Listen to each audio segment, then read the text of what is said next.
Okay, ladies and gentlemen, welcome to the first session of the second day of the Oceania Track Championships. On the track now we have Alex Shepard, the first rider in our elite men sprint qualifying, about to embark on his flying 200 in the next lap.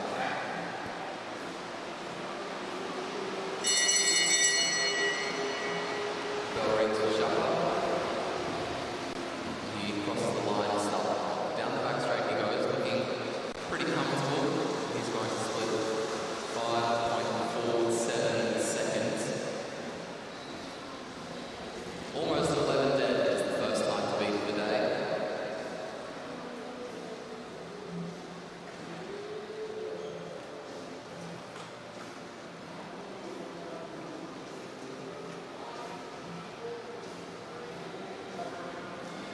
Next onto the track, none other than Matt representing Australia.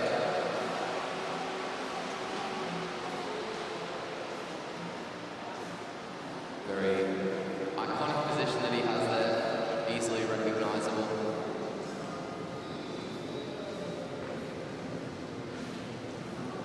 Punched over, tucked in as much as possible.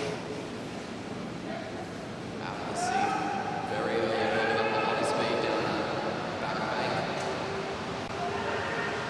And here he comes down the front straight. The bell rings for him, he makes his way down to the bottom of the track, and now crosses the line to start the clock. Down the back straight he goes, he's looking very quick as he splits first. 4.801 down the front straight now. That's us, sets a time of 9.733 seconds.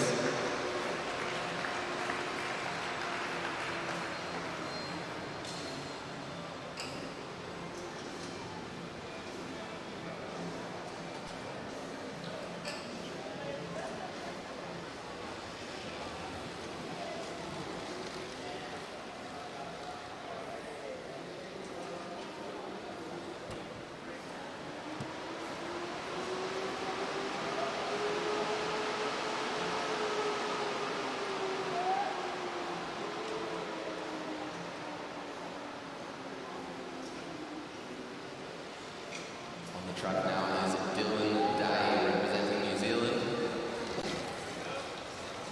We saw him do pretty well yesterday in the team sprints. Day out of the seat very early. He comes down the front straight. The bell rings for him, crossing the line now to start the clock.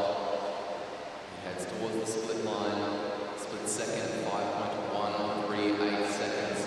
His time at the 100 metre mark, 10.509 this time. In the end there.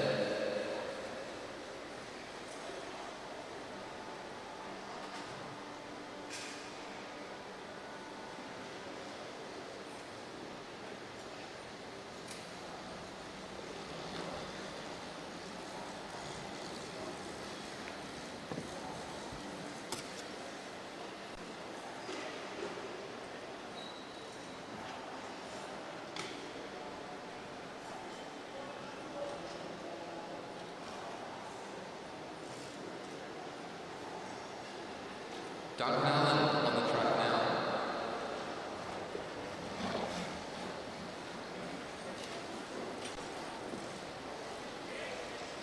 Down the back straight he goes, the rider from Bundaberg. Out of the seat. Now as he comes down the front straight, the bell rings for him too. Bit of a later descent to the bottom of the track compared to some of our previous riders. And he splits third, 5.278 Allen.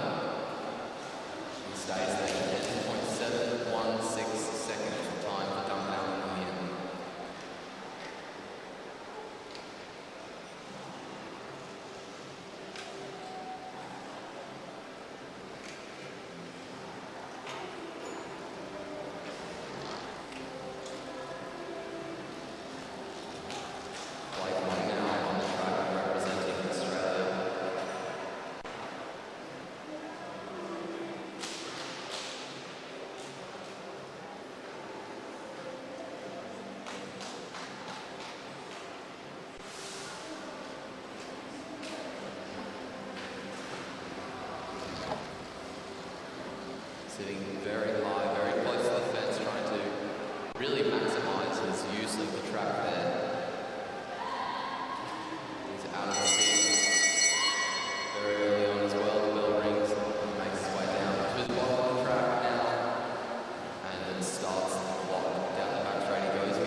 Zachariah, taken to the boards, representing Australia.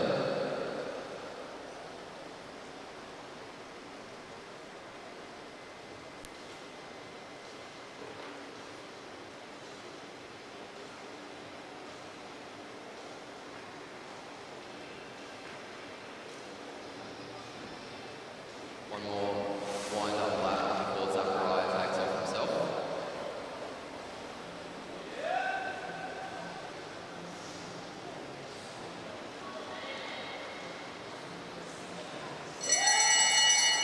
And the bell rings for Luke Zachariah. Across the line now to start the clock. He had a pretty good acceleration there. And he's split second, 5.058 down the front straight. He comes now. 10.290, second fastest time so far, but it's a half a second off the time posted by Mac later.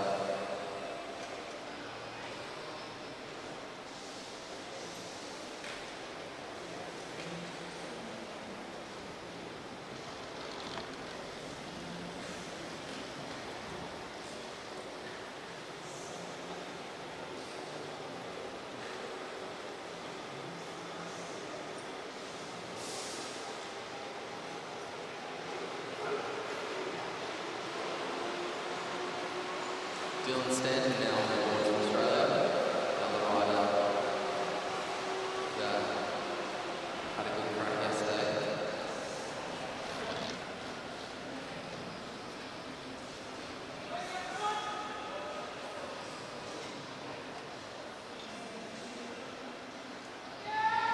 Out to Elton seat goes Stanton down the front straight. Crossing the line to start the clock. Stanton now makes his way down the back straight, splitting third, 5.122. And he stays third now, 10.374 seconds. His time at the end of this final.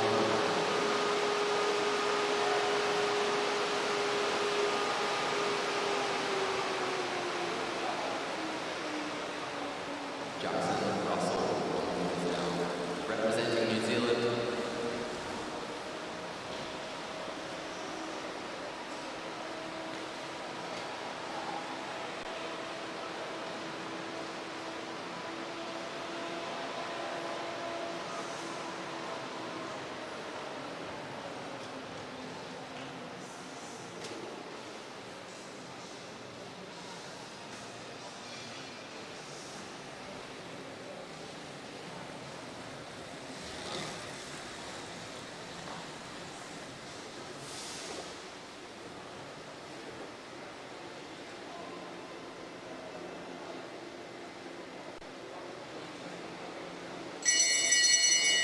Bell rings for Russell. He's riding furiously as he makes his way around the bend and down the back straight. Splitting fourth. He makes his way now down the front straight towards the finish line. Let's see if he can improve. He stays there, 10.449. Time for Russell.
Test.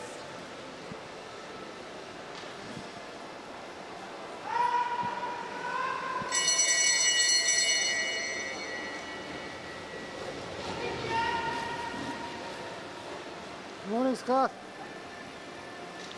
Test.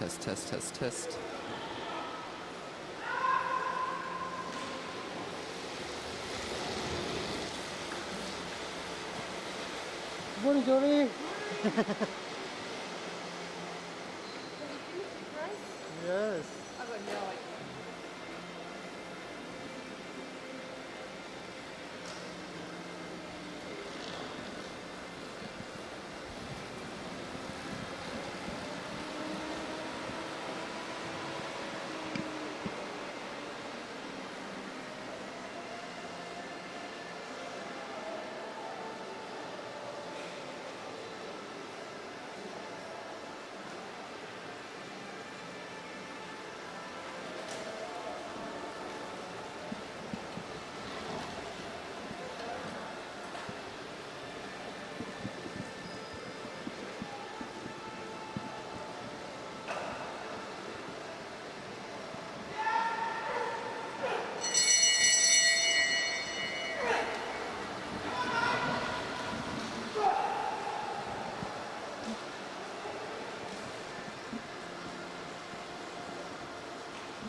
I also take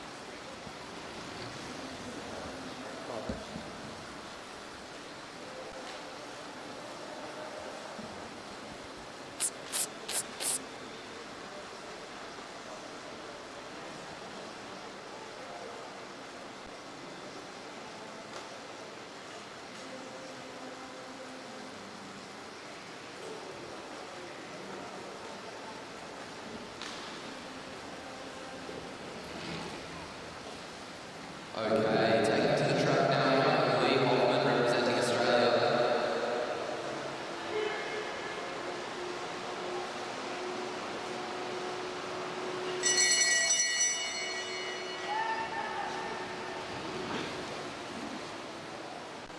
Hoffman looking very quick as he flies down the back straight there, splitting second, 4.82. Not many riders that have split under 5 seconds so far, 9.730, the new fastest time. 0.03 of a second faster than the one that Mac Glazer posted to lead. So very, very close between Hoffman and Glazer.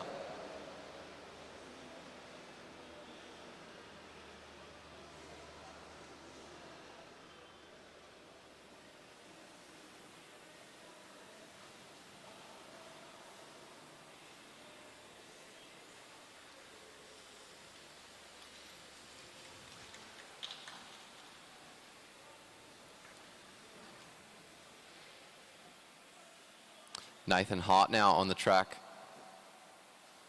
making his way around.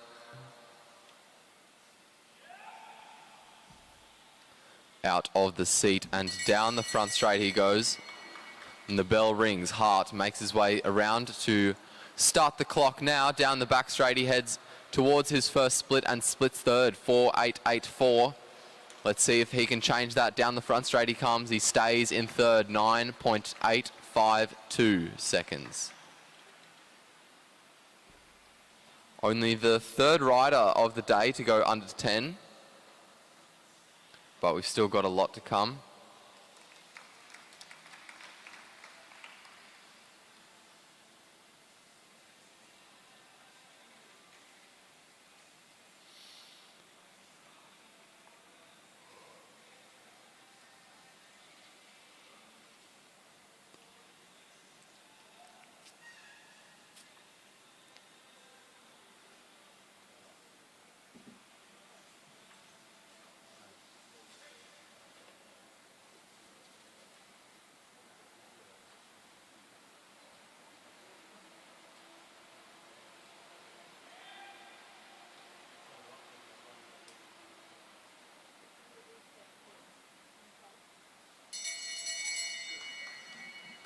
Bell rings now for Ned Pollard from Australia. Down the back straight he goes. Splitting fifth, 5.030. Down the front straight now. And he stays there, 10.203 seconds. The time for Ned Pollard.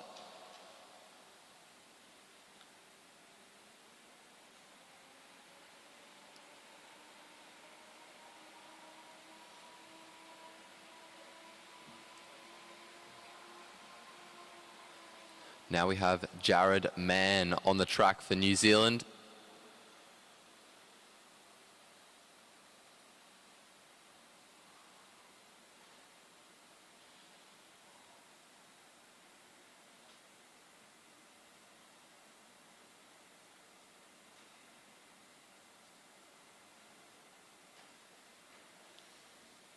Two to go.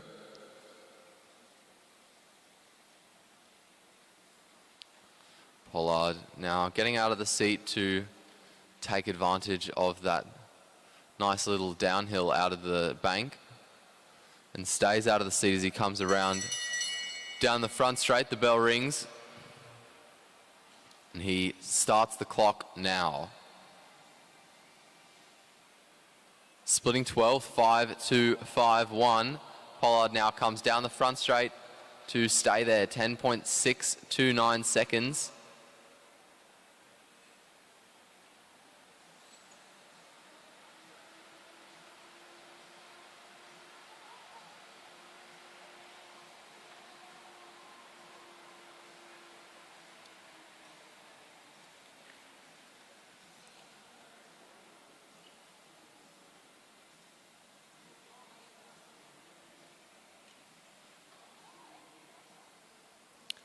Danny Barber now on the track for Australia.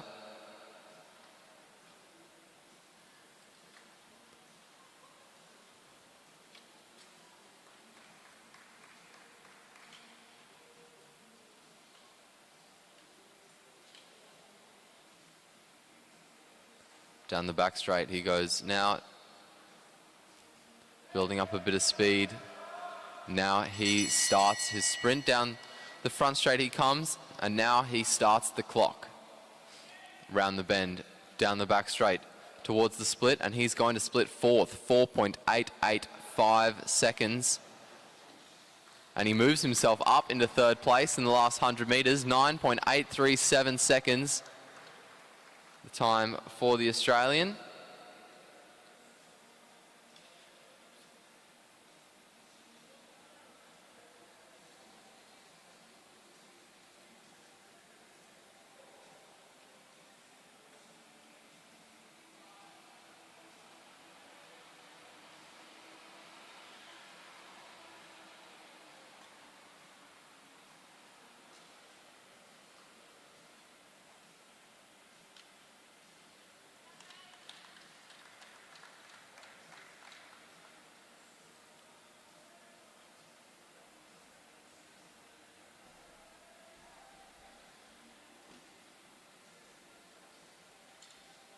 Jade Madden now on the track.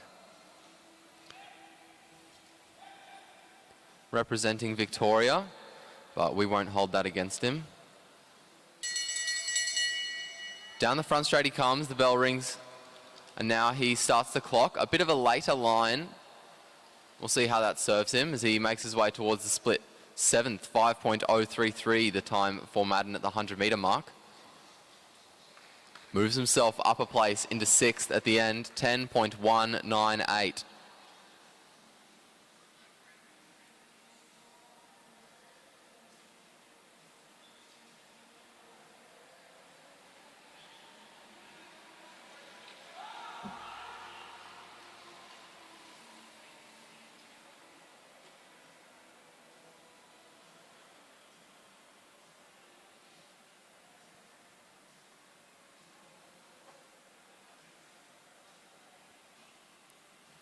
On the track now, it's Luke Blackwood.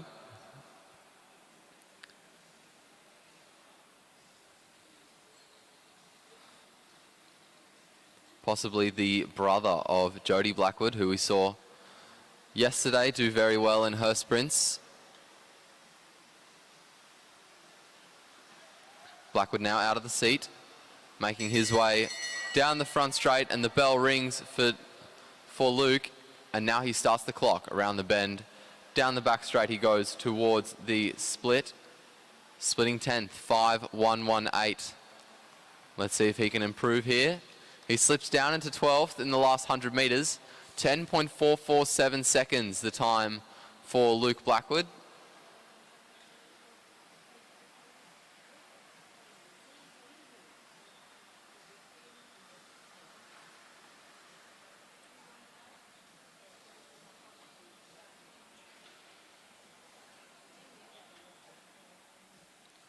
Kyo Lart making his way around for New Zealand.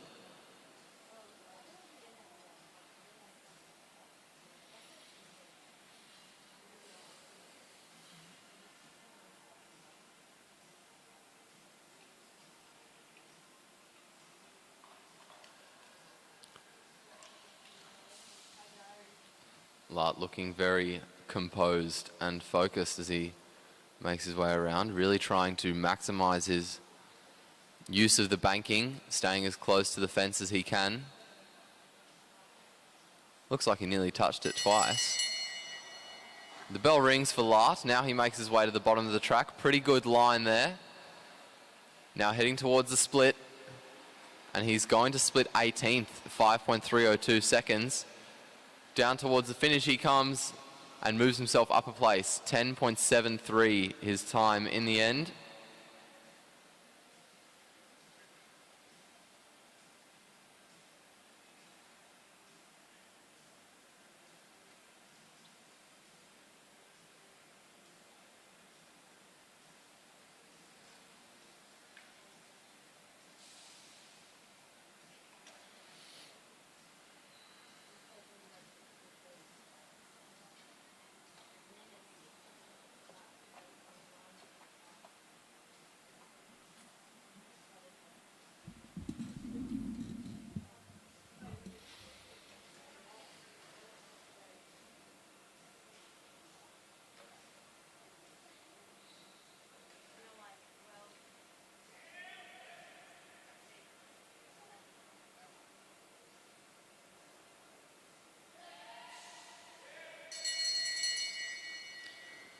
The bell rings. John Travis crosses the line to start the clock.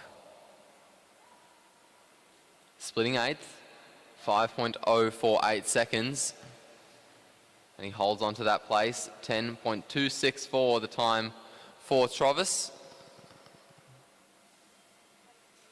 And now making his way around the track is Ryan Elliott.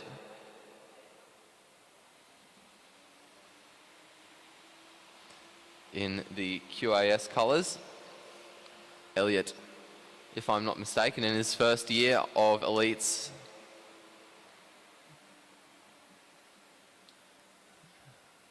He's got an incredible turn of speed, a very, very good acceleration on him.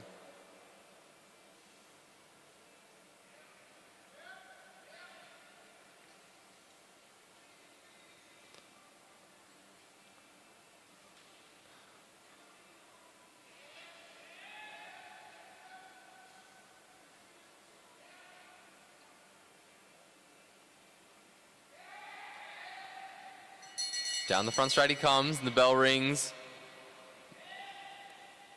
Also a bit of a late line to the bottom of the track. We'll see how this serves him as he starts the clock. He's splitting 5th, 4.933 around the bend and down the front straight.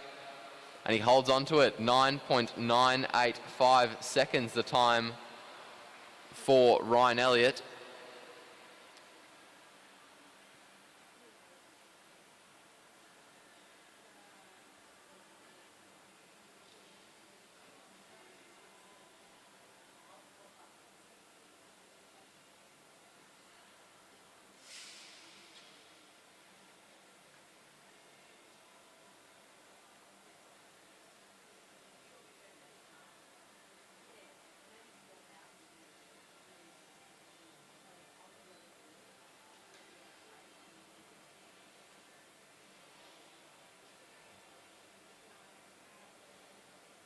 Two to go. Callum Saunders in the New Zealand colours now. Good acceleration from Saunders. Also really, really close to the fence, trying to use as much as he can of it. And the bell rings. 1 to go for Saunders. Starting the clock now. Down the back straight he goes towards the line. And he's splitting third for 8-9 seconds for Saunders. And he finishes fourth. 9.484 time for Callum Saunders.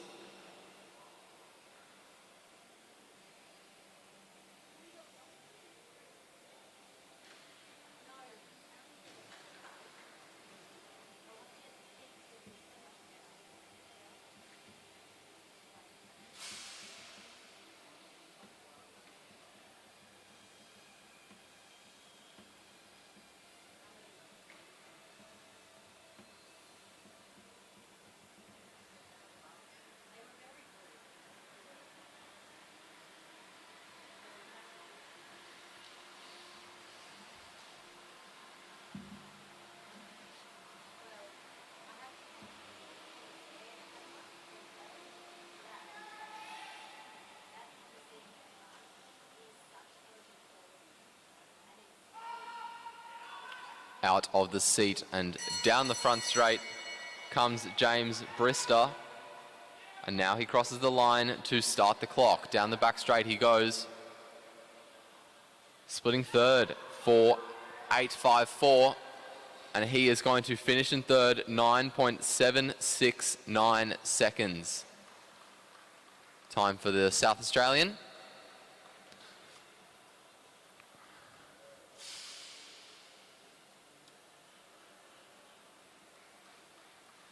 Three to go for the young Sam Gallagher. Now on the track.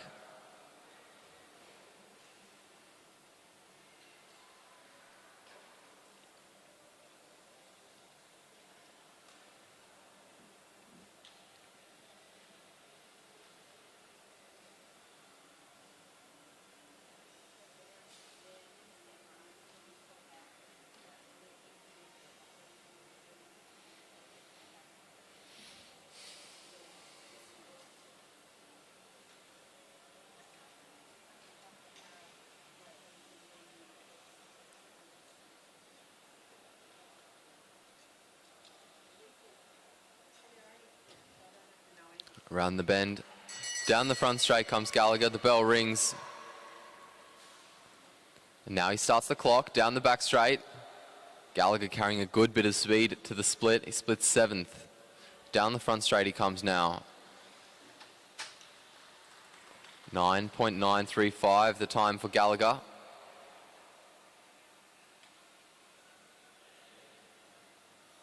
Now it's Byron Davies on the boards. National champion in the kilo.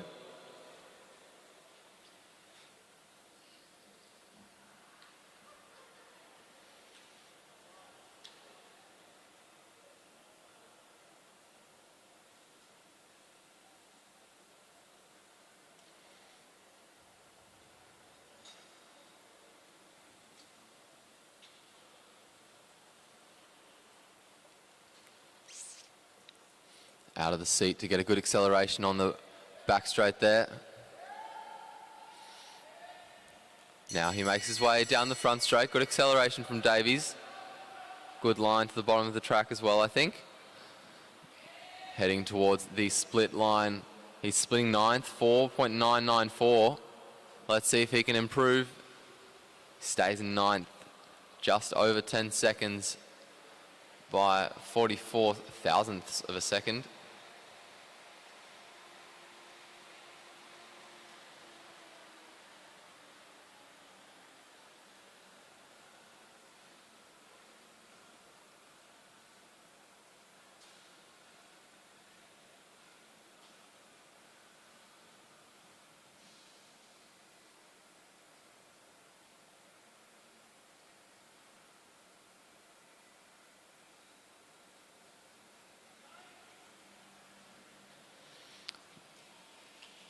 Sam Dakin now for New Zealand.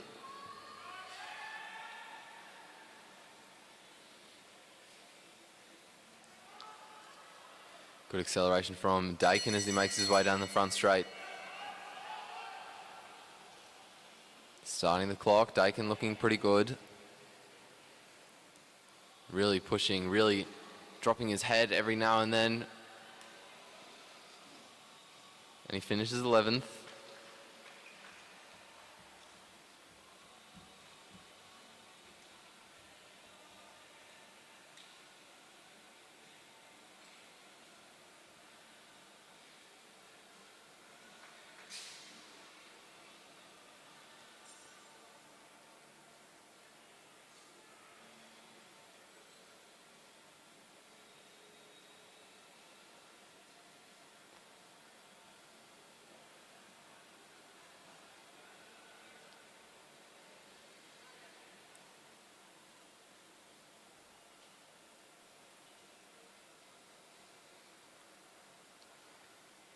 Tom Cornish now riding around the track.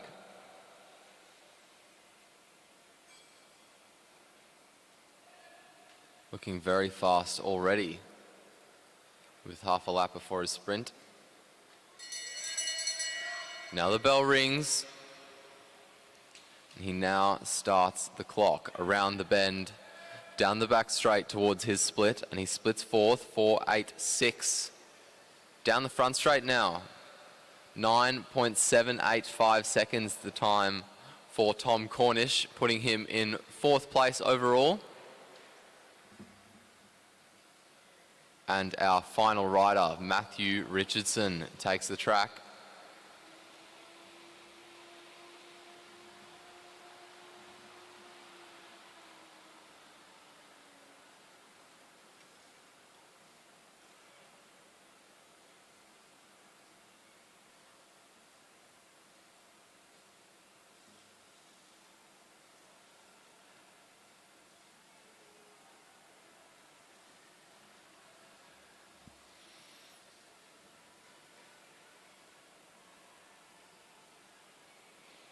Out of the seat and around he comes, down the back straight.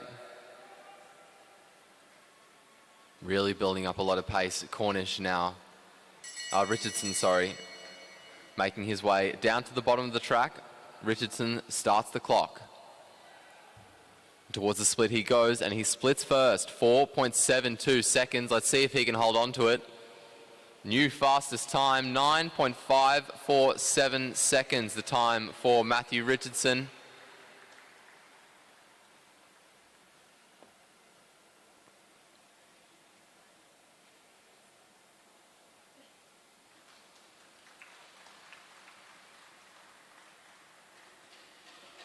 We move quickly onto the elite women's sprint qualifying. Up first, we have Thomas and Clark.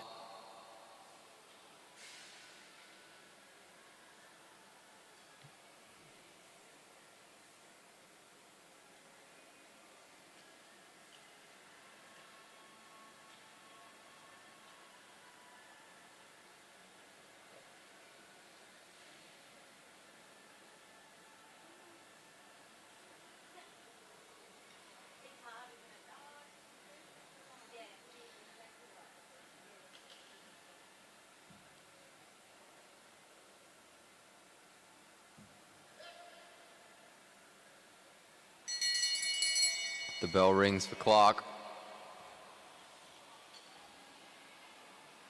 She makes her way around and down the back straight. 5.652. 11.376 seconds, the time by Clark.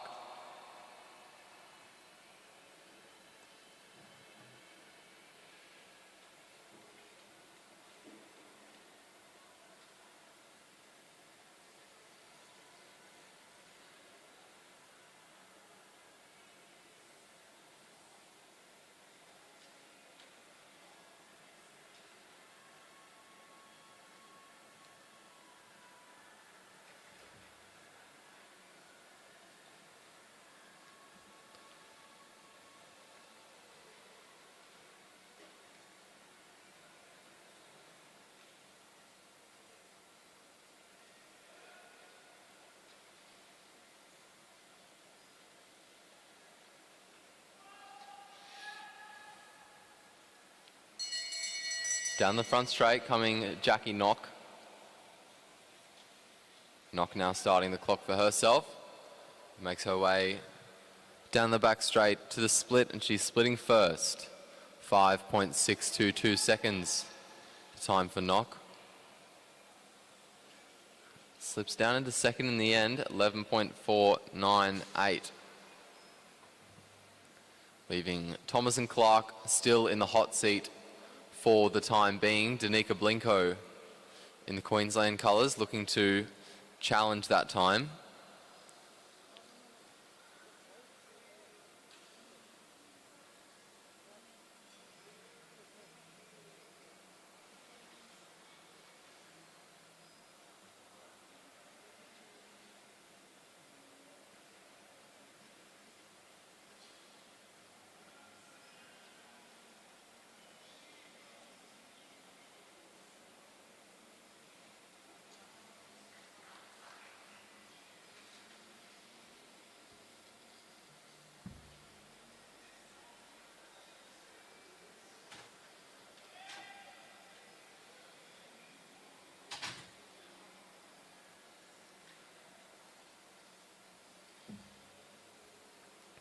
Down the front straight she comes.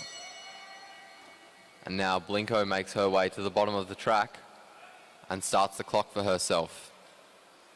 Towards the split she goes. Third at the moment, 5.705. Let's see if she can improve. Moves herself up into second, 11.472, the time for Blinko.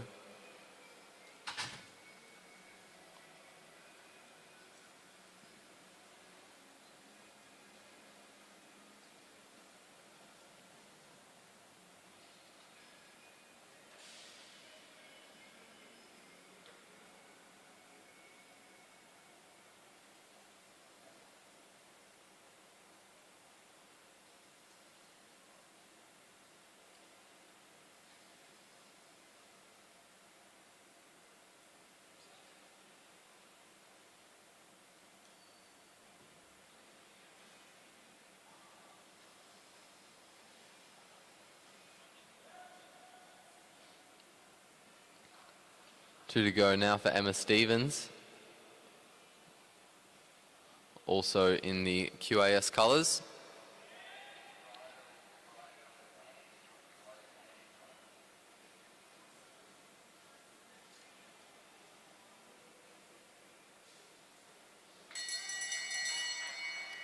The bell rings for Stevens. She makes her way to the bottom of the track and starts the clock.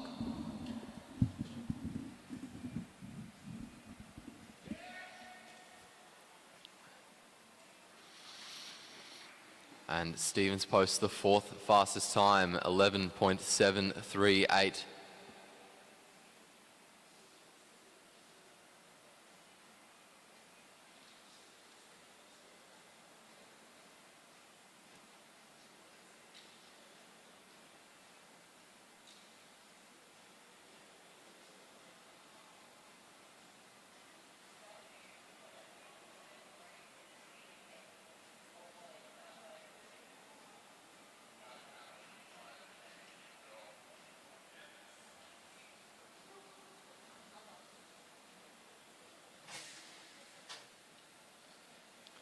Indiana Lysart in the Western Australian colours.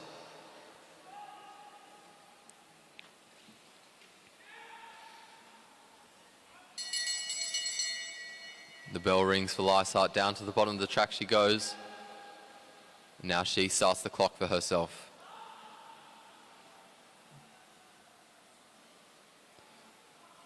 Splitting fifth at the halfway mark. Lysart now makes her way to the finish line and holds on to that position, 12.198 seconds.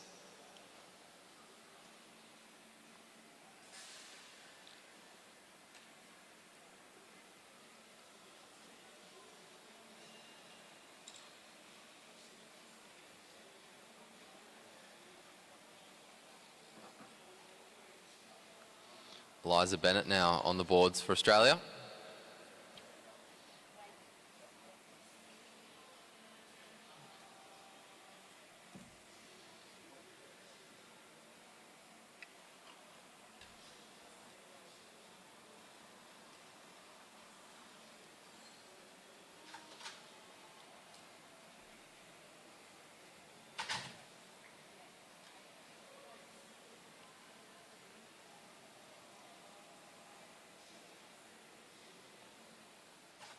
Bennett now out of the seat, accelerating. Down the front straight she goes.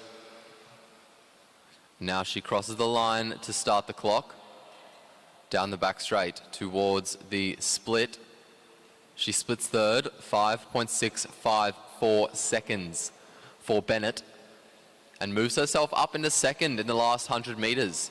11.441 the time in the end for Bennett.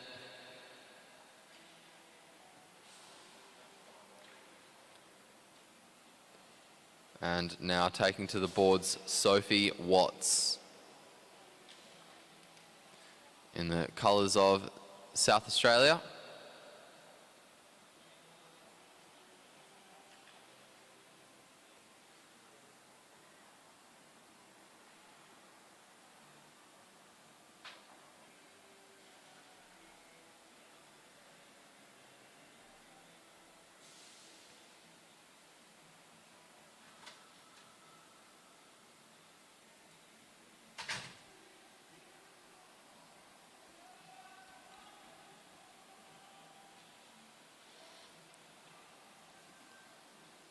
Watts looking strong at the moment. Winding up nicely, she comes down the front straight. She now starts the clock for herself. Down the back straight she goes. And she's going to split first, 5.476. Let's see if she can hold on to it. She comes across the line in the end with a new fastest time by 0.3 of a second. 11.089. The new time to beat, set by the South Australian Sophie Watts. And Selena Ho in the New South Wales colours is going to try to beat it.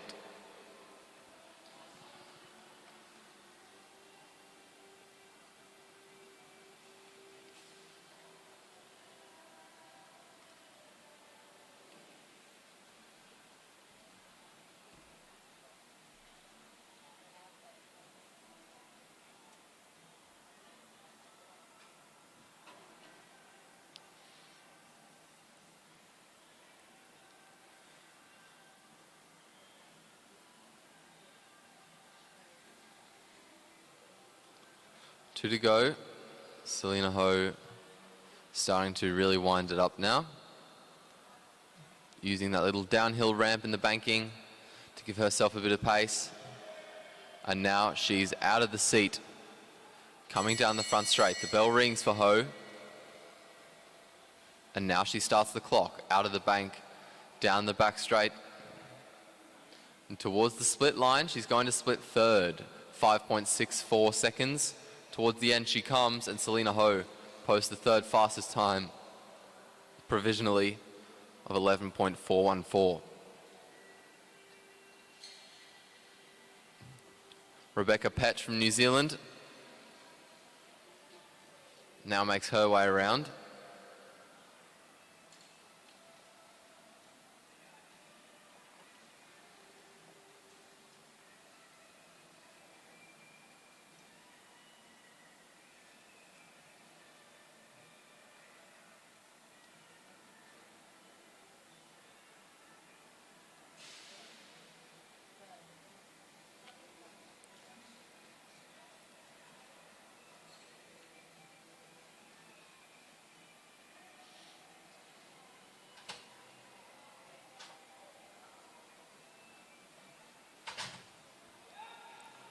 Down the front straight comes Rebecca Petch now. She starts the clock. Down the back straight towards the split line. Splitting second, 5.557. The time at the halfway mark. She slips down into fourth in the last 100 meters though. 11.428 the time for Petch in the end.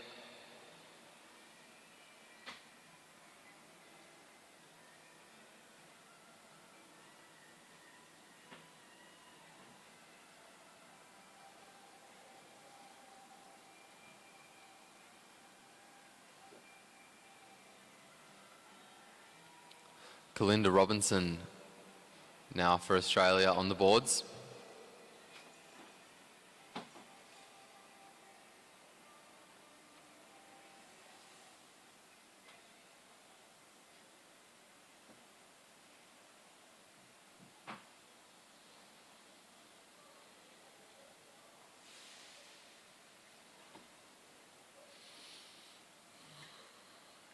Robinson out of the seat, down the back straight.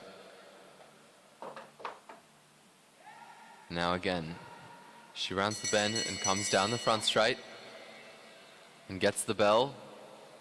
Robinson starts the clock. Towards the split line she goes. She splits third, 5.59 for Robinson. Down towards the end she comes now.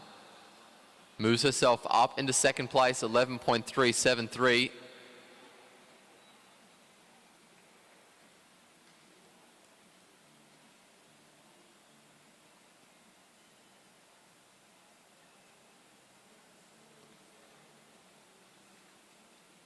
Up next, rolling around the boards, it's Molly McGill.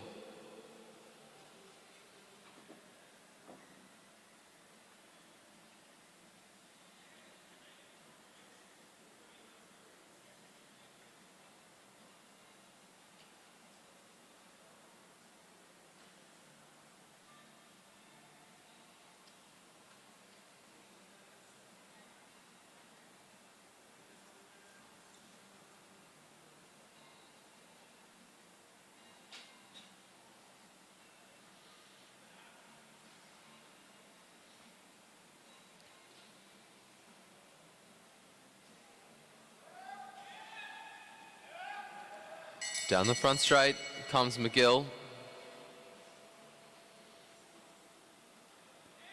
Down the back straight now towards the line, Molly McGill. Split second, 5.516. And she will hold on to that place. 11.293 the time for Molly McGill in the end there.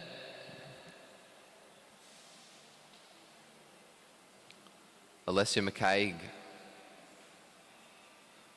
from Australia to be the next rider around.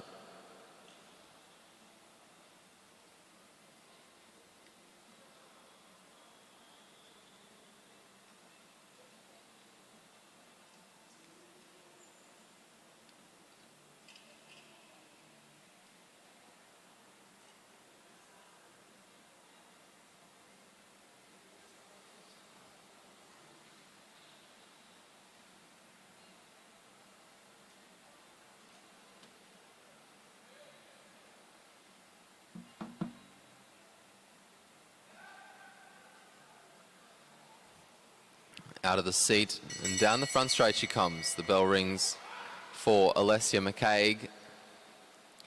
Now she starts the clock. Down the back straight towards the split line, splitting second. She now comes to the finish. Holds on to second place, 11.102. So far, no one able to come and beat Sophie Watts' time. Alessia McCaig getting very close though. Just 13 thousandths of a second off Sophie Watts' time.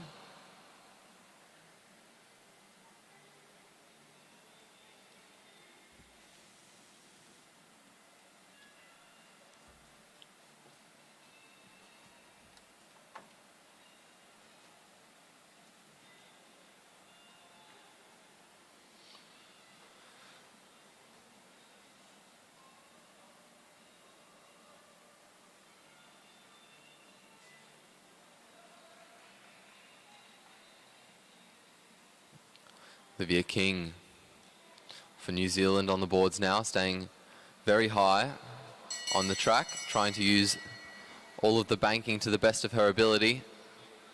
And now she makes her way down to the bottom of the track. Bit of a late descent there, but it's worked for some riders, and it's working for King at the moment, splitting first. Down the front straight towards the finish line now, and she holds on to first place. New fastest time by the New Zealander. 0.04 of a second faster. Everyone really close together at the top end of this event. Brianna Hargrave, the rider now on the track, trying to beat King's time.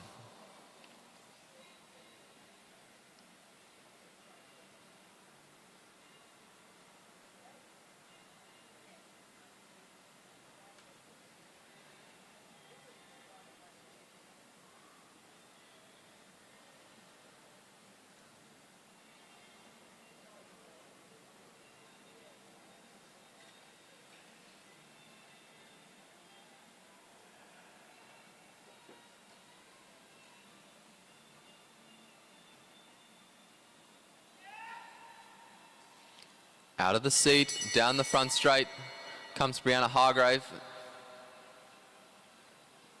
And now she starts the clock for herself. Down the back straight she goes, and she is going to split first, 5.409, the new time, the 100-meter time for Hargrave. And the first rider to go sub 11 in the women's competition thus far, Brianna Hargrave, posts a new fastest time of 10.933.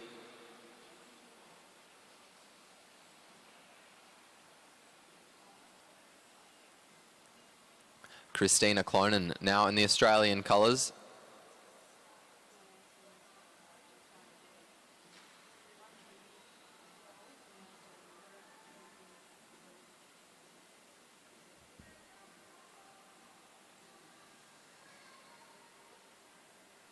Can you just turn that around so I can see the front of it?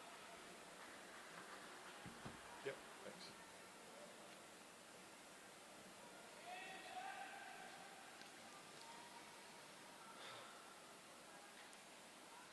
Clonan now building up a lot of speed. Now she crosses the line and starts the clock. Clonan really carrying a good amount of pace towards her split, splitting first, 5.335. Clonan now makes her way to the finish and sets a new fastest time of 10.794 seconds.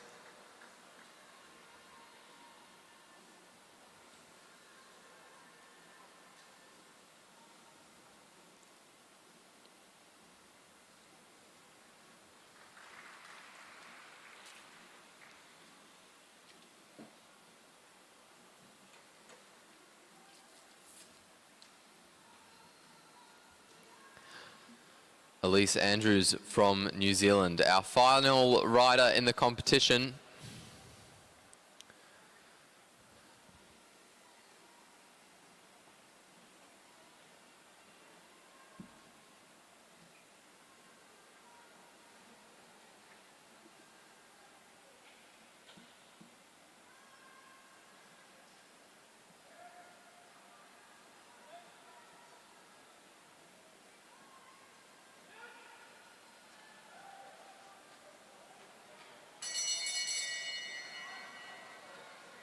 The bell rings for Andrews, and she starts the clock for herself.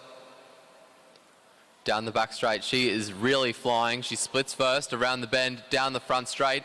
It looks like she'll hold on to it, and she does. New fastest time, 10.732 seconds for the New Zealander.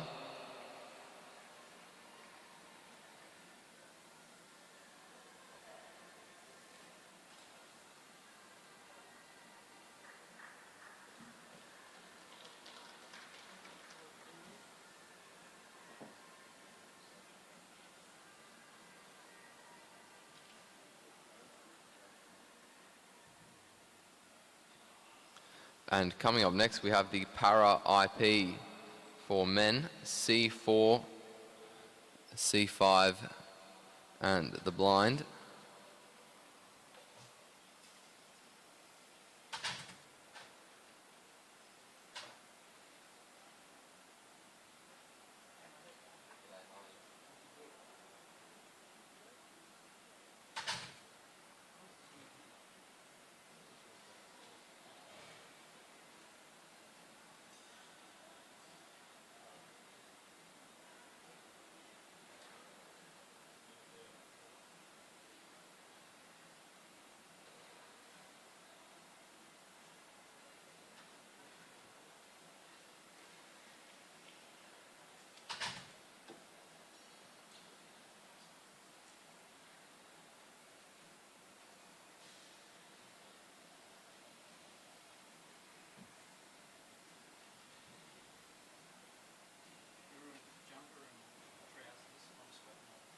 Yeah, but it's the bloody aircon in this room.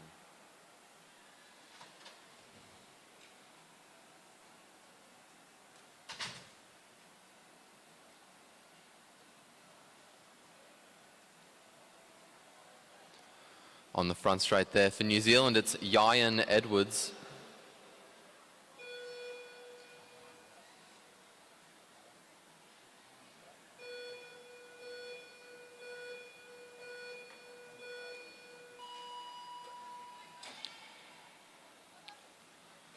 Good start for Ian Edwards there.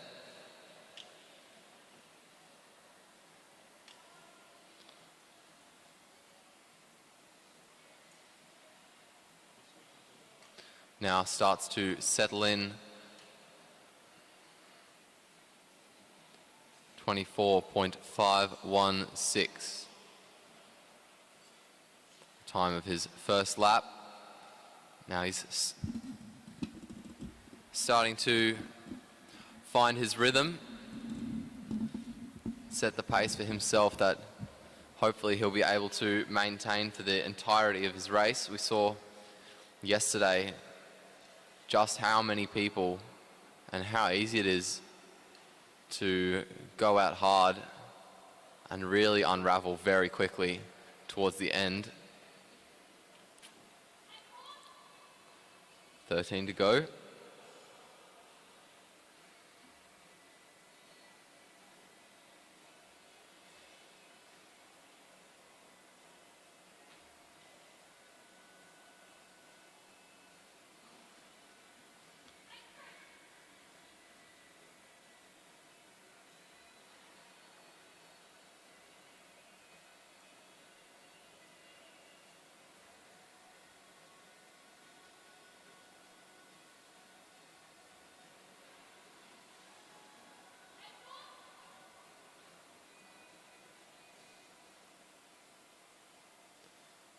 Edwards still looking comfortable, still looking pretty strong. Very consistent cadence at the moment.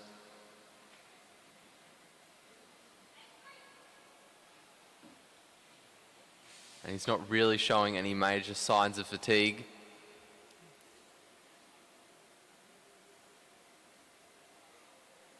His upper body nice and still as he makes his way down the front straight.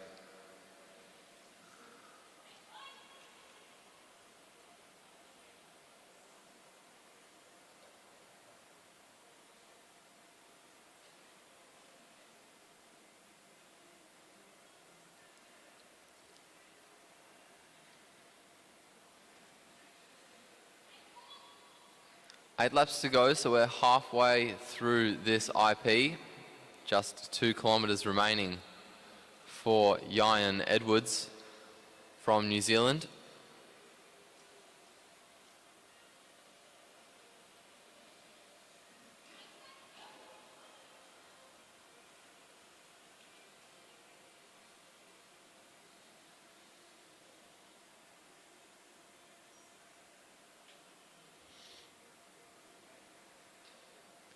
Down the front straight he comes.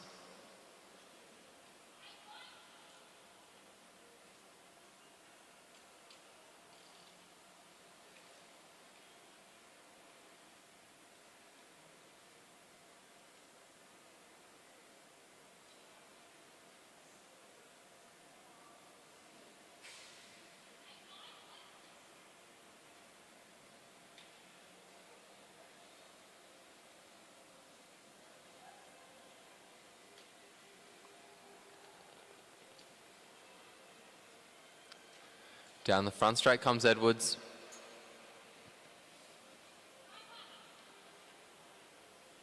Still looking good, still looking composed.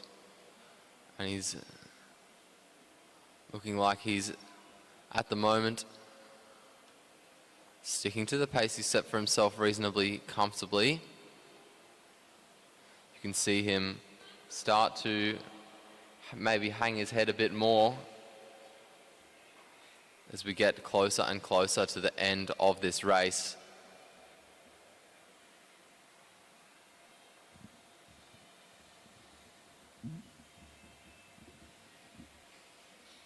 Just 2 laps to go now for Edwards. You can see his cadence has dropped a bit compared to the start of his race, but he is looking strong, he is looking good as he rounds the bend and comes down the front straight to collect the bell. Just 1 lap to go for the New Zealander. And he makes his way down the back straight, half a lap remaining for him now. Down the front straight he comes towards the finish line. And we'll wait to see what the official time was.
Coming on to the track now, we have Connor Douglas and Corey Boddington.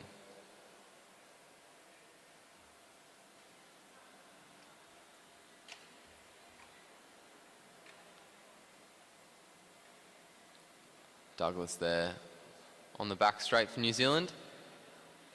Boddington on the front for Australia.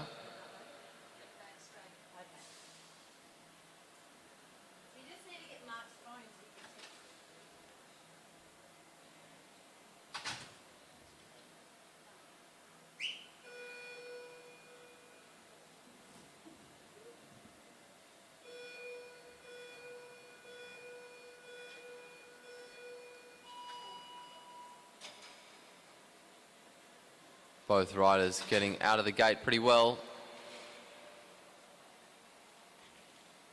Boddington with the fast start.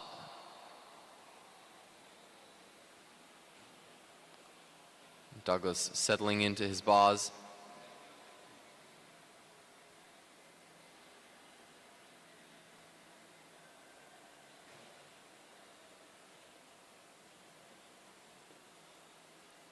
Around the bend and down the front straight.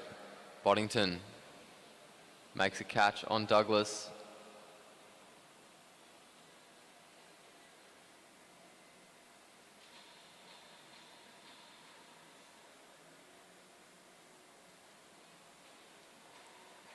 And comes down the front straight. 13 to go for Boddington.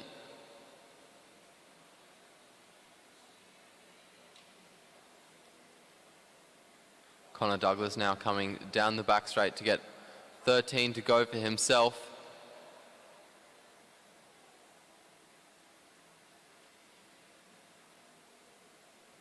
.12 remaining in the race for Boddington.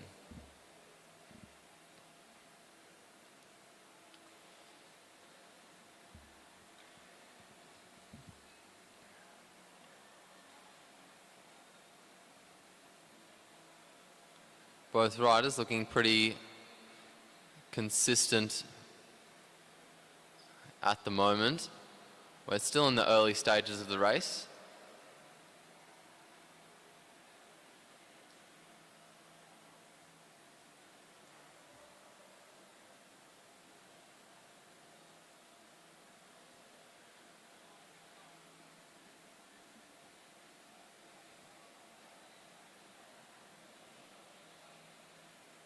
Around the bend, both of them go down the back straight. The gap between the two of them pretty consistent now. I think Boddington just had a very, very good start. But as Douglas starts to settle in more to the schedule that he's set himself, I think the gap to Douglas might start to close. To Boddington might start to close, sorry. And in fact, that seems to be the case now. The gap maybe about 10 metres between the riders. It looks like Douglas might make a recatch on Boddington.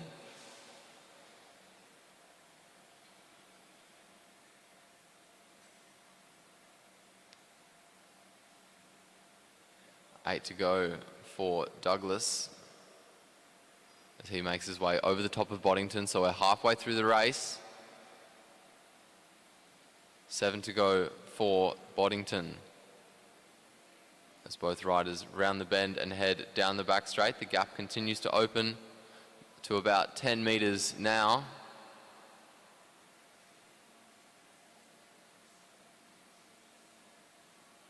Douglas comes out of his bars.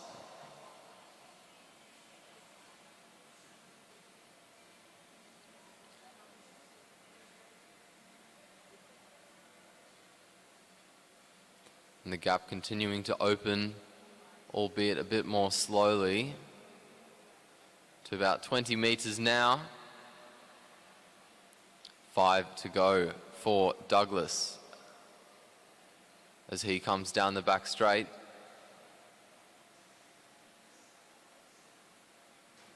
We're getting closer and closer to the end of the race. It's going to be more and more difficult for Douglas to get that half lap back as Boddington gets 4 to go.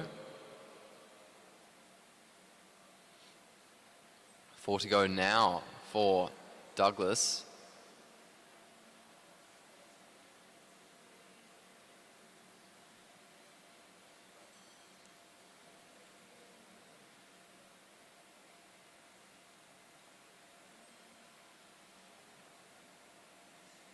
Three to go for Corey Boddington.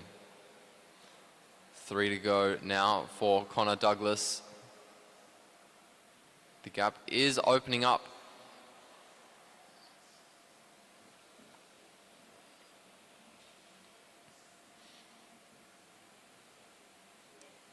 But Boddington is still about a quarter of a lap ahead of Connor Douglas. And as Connor Douglas gets 2 to go, might become too much of a gap for him to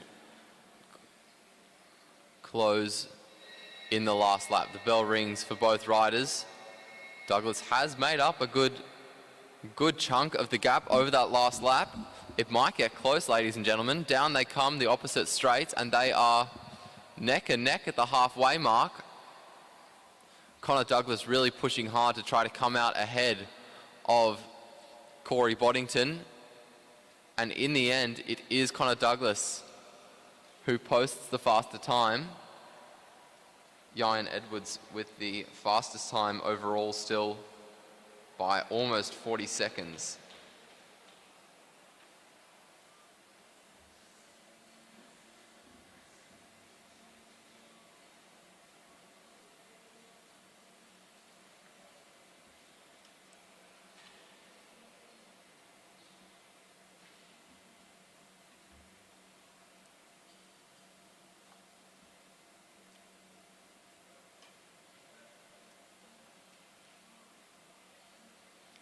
And we now go into our round 1 of the elite men sprints. The first 4. It doesn't look like we'll have to do this.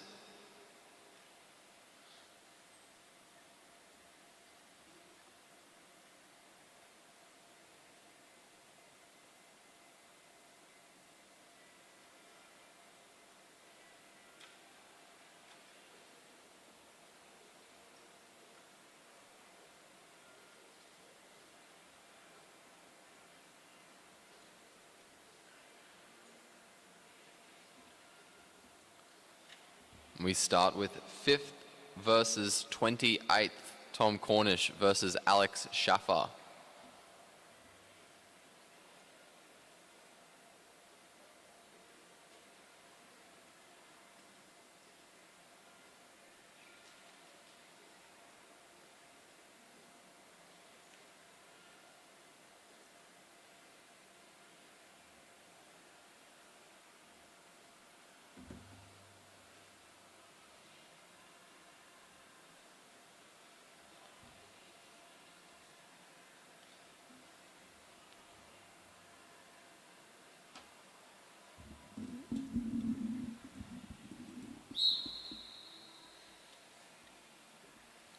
Shuffer leads Cornish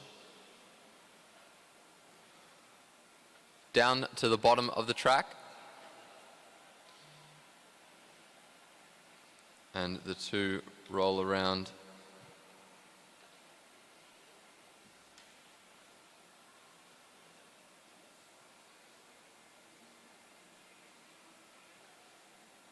Cornish moving up towards the fence as they enter the straight.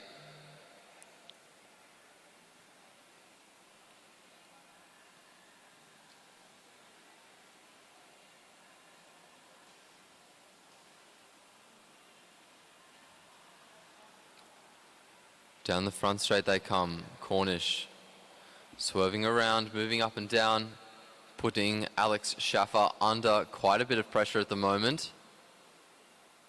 Schaffer just keeping an eye on his opponent, trying to defend. Cornish fakes down and Schaffer is going to open up. The bell rings. Tom Cornish now coming off the bank with a lot more speed than Schaffer. Down the back straight they go. Tom Cornish makes his way over the top of Alex Schaffer. He's going to pull away down the front straight. Both of them sit up. And Tom Cornish will make his way through to round two.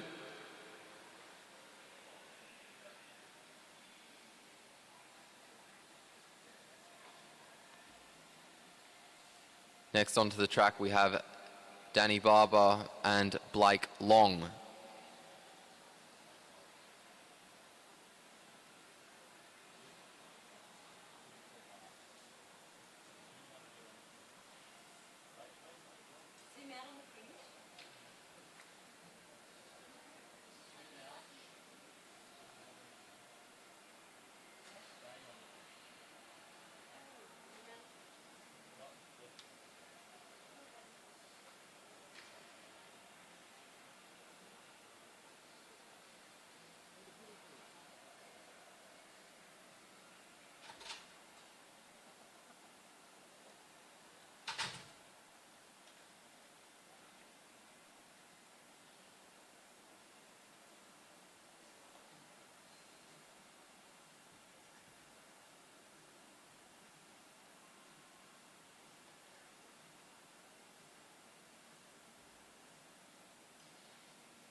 Blake Long leads Danny Barber down to the duck board.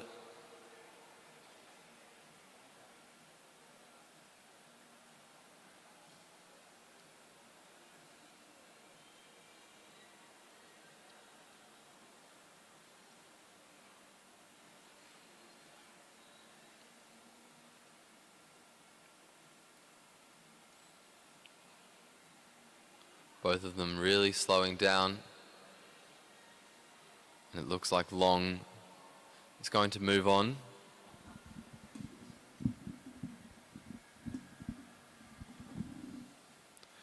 Still keeping an eye on Barber behind.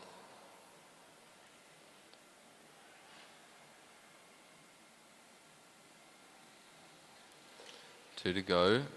And Barber starts to accelerate. Over the top of Long, he's setting the pace. Long looks like he's trying to counter. Barber sees it happening though and accelerates to try to block him. Now he's opened up a gap. Long tried to use the banking and all that's happened is a gap has opened up and Barber is going to try to use it to his advantage. That gap is still there and it looks like Danny Barber is going to hold on.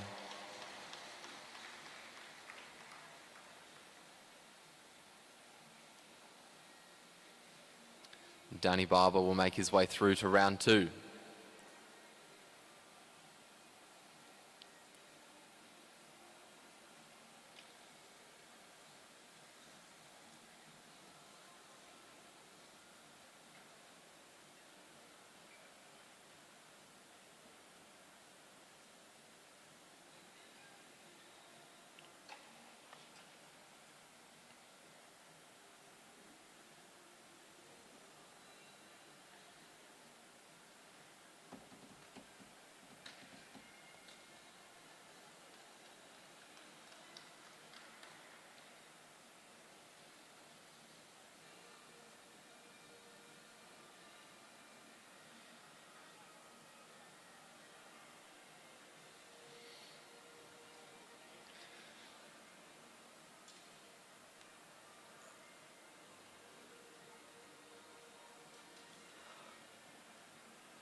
Whistle goes. Callum Saunders leads Kyo Lart down to the bottom.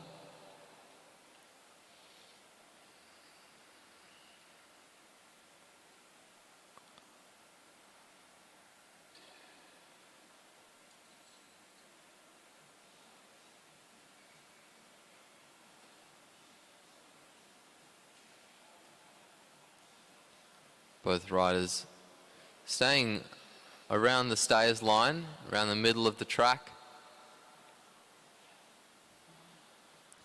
Saunders making his way down to the bottom, back up. And Kyo Lart starting to close the gap between the two riders, making sure that he's as close as possible. Giving himself now a bit of a height advantage. Looking to go down. Saunders sees it coming and blocks him. Down the front straight they come. Lart trying to use a bit of banking again.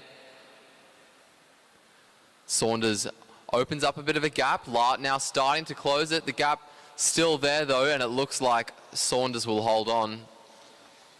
And Callum Saunders will make his way through to round 2.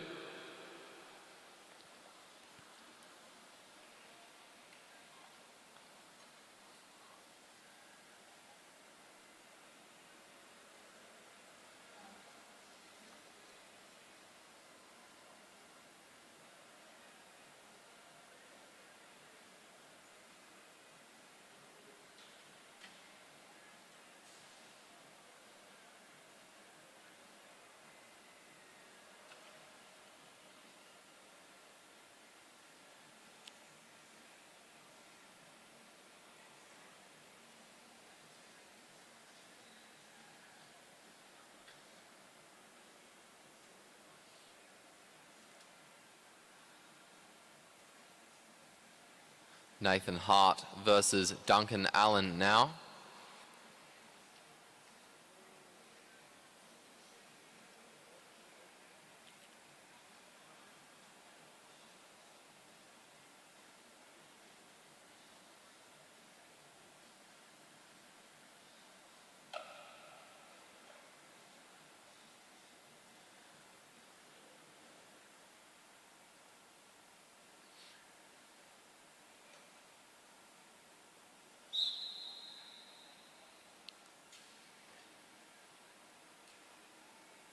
Nathan Hart leads Duncan Allen to the bottom of the track.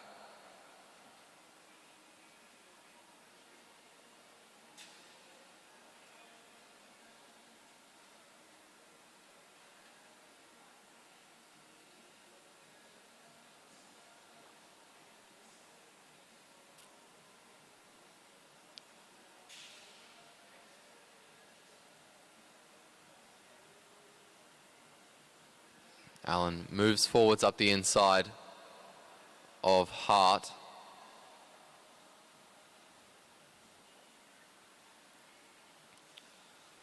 Hart with a bit of a height advantage at the moment.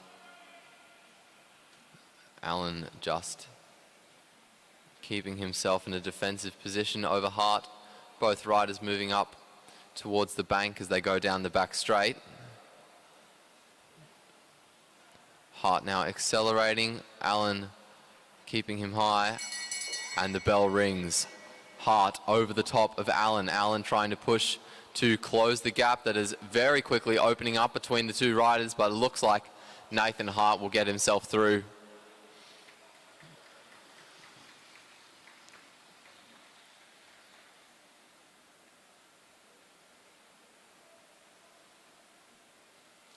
Up next we have Sam Gallagher versus Jared Mann.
Man leading Gallagher down to the bottom of the track.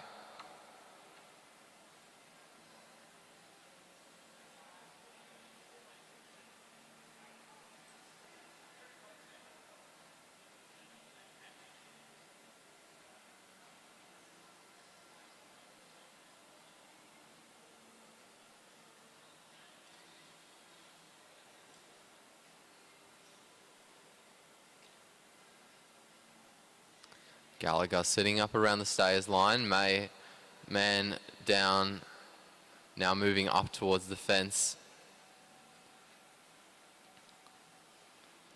Trying to keep an eye on Gallagher behind. Gallagher moving up the inside and starting to push Man into the fence.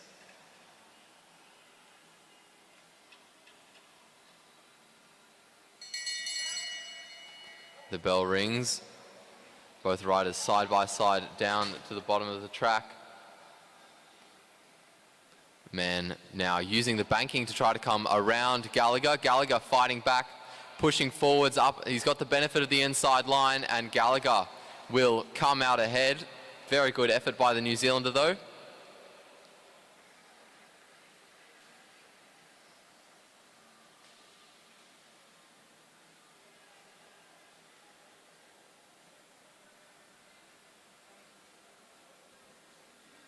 Next to take the track, we have Ryan Elliott and Dylan Day.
Ryan Elliott leading Dylan Day to the bottom of the track.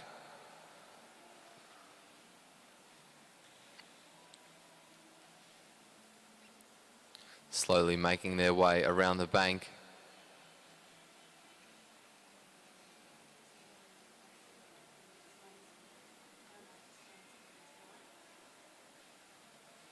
As they enter the straight, both riders push up towards the fence. Elliott looking to maybe bring them to a track stand. Just keeping an eye on Day behind. As we get closer to further down the competition, these races are going to become closer and closer. So these riders are going to have to start paying more and more attention to their opponents.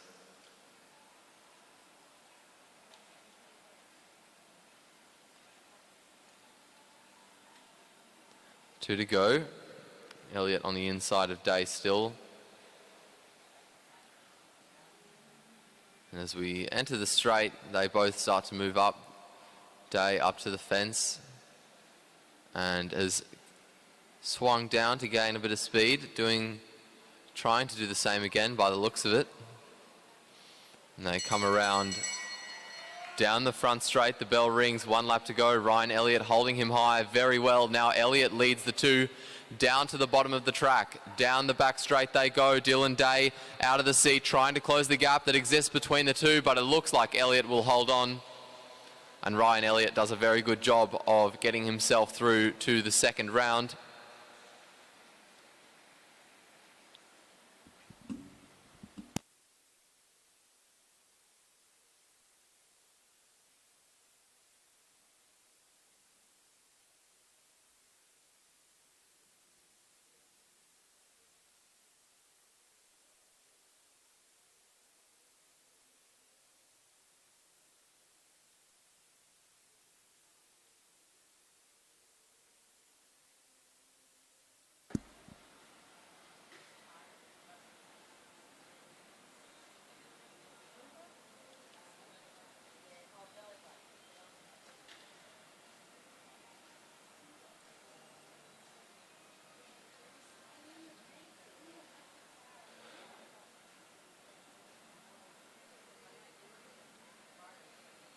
Byron Davies and Jackson Russell taking the track now.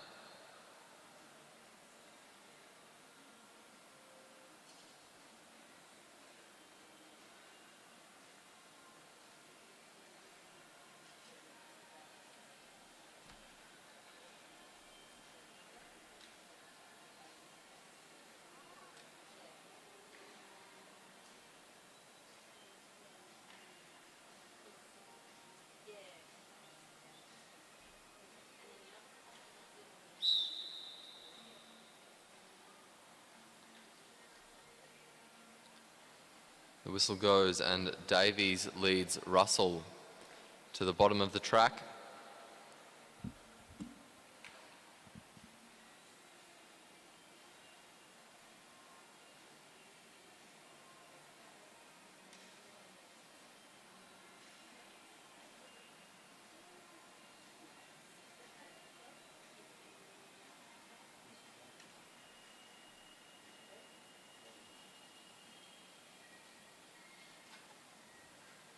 Swerve up by Russell.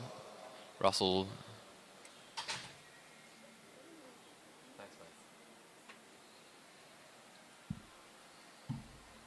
Both of them gaining a lot of speed now. Davies in front. Russell trying to use the banking to gain a speed advantage as the bell rings. Davies holding him there well, but here comes Russell over the top, down the back straight. The two are side by side, but he can't get the move done. And now as they enter the bend, Davies starts to come forwards again. Byron Davies holding his ground well. Russell with a very good attack, but he just couldn't get there in the end.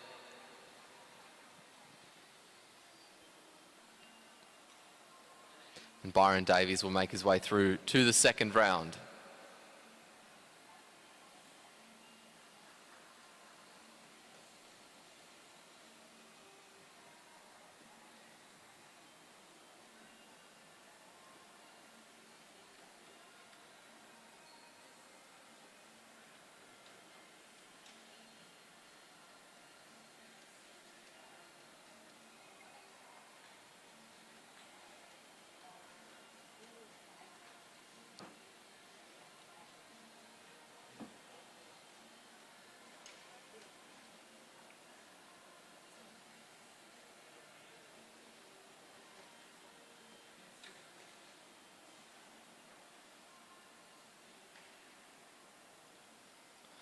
Finn Carpenter and Luke Blackwood to take the track now.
Down the front straight we come.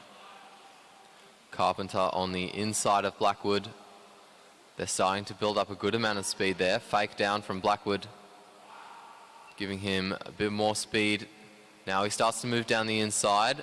Good block by Carpenter, so Blackwood moves back up. The bell rings.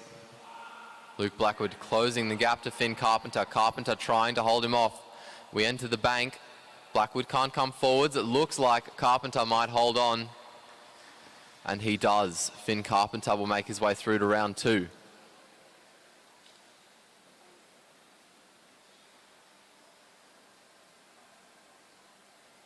Sam Dakin versus Max Liebknecht next.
Two to go.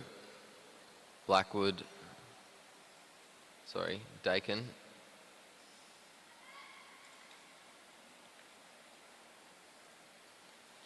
Dakin lead.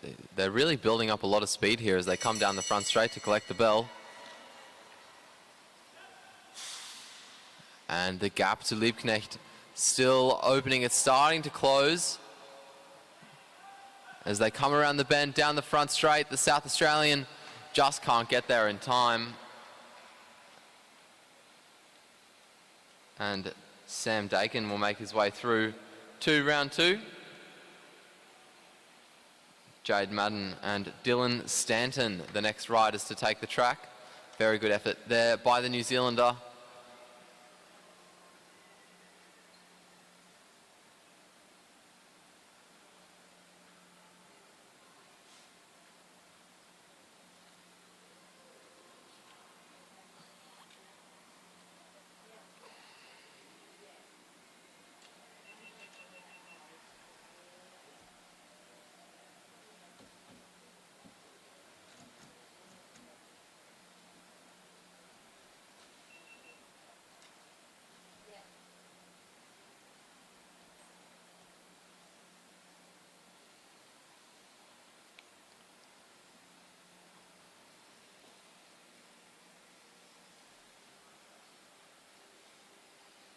Madden on the inside of Stanton.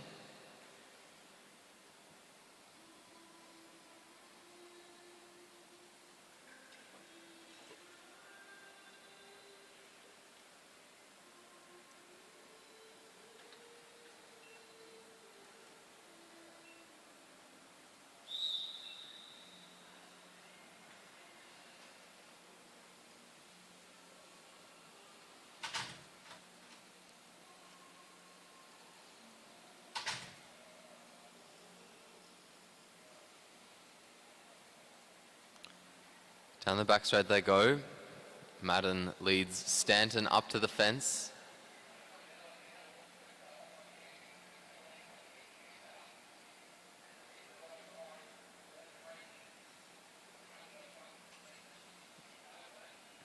Bit of a gap between Liebknecht and Madden.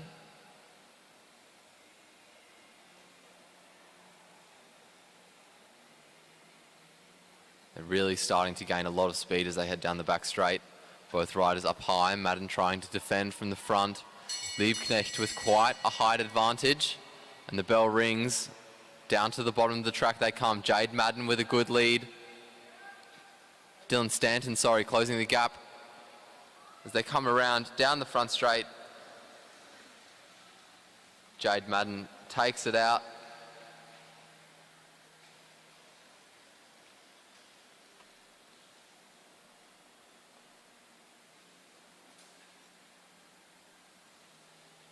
Ned Pollard versus Carlos Carissimo next.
Ned Pollard leads Carlos Carissimo down to the bottom of the track.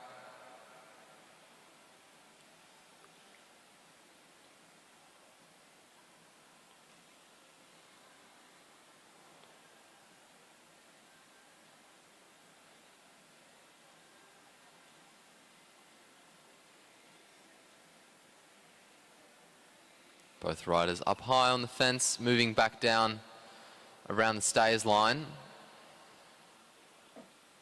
Pollard just keeping an eye on Carissimo behind.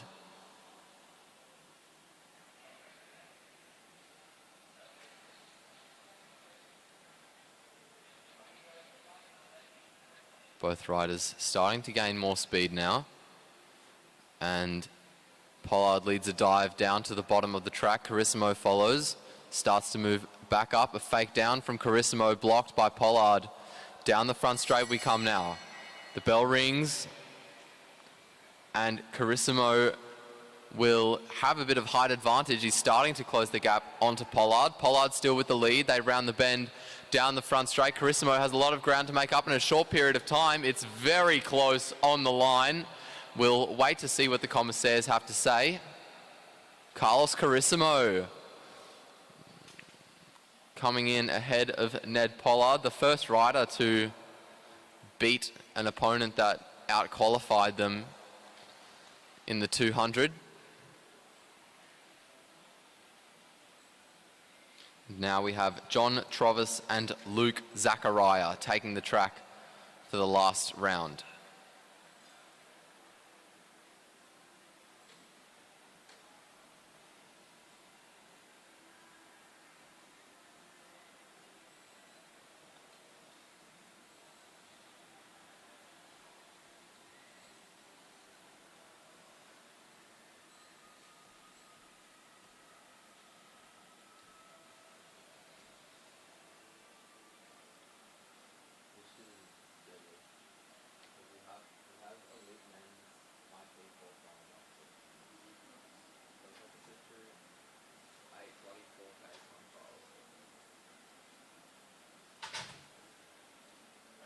G'day. Okay. Oh, sure. I'm a 10. Daryl. All good? Everything all right? Yeah, everything's going well.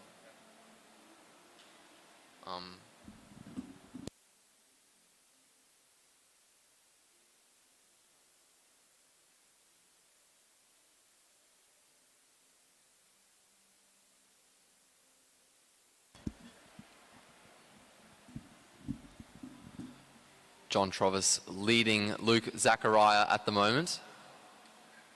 Both riders just staying around the duck board. A small move up by Zachariah, but pretty inconsequential as we enter the next bank.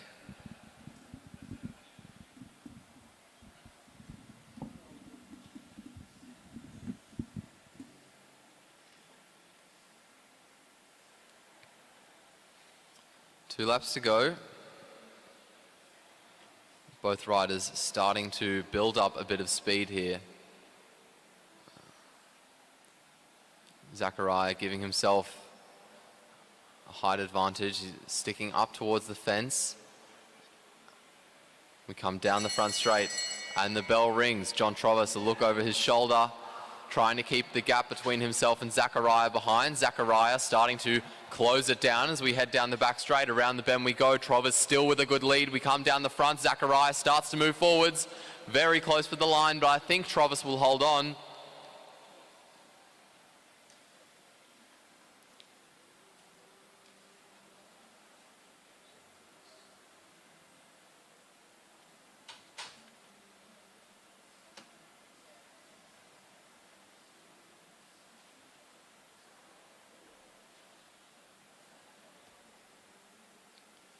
We now move to the women. The winner of these races will go through to the quarterfinals. Elise Andrews versus Indiana Lyshart is the first race.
Elise Andrews leads Indiana Lyshart down to the bottom of the track.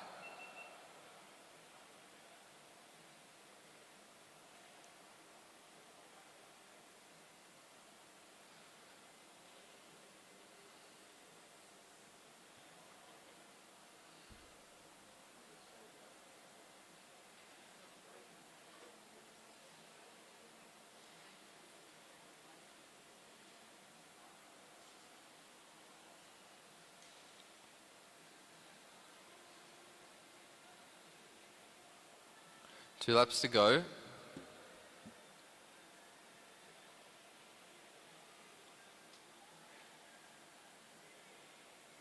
Lyshart in front of Andrews, just keeping an eye on her. And both riders now starting to wind it up as they come down the front straight. The bell rings, 1 lap to go. Down the back straight they go. Lyshart still with the lead, but Andrews now coming over the top. Lyshart tries to hold her high as they head around the bend, and she starts to gain a little bit of ground, but Andrews in the end takes it out.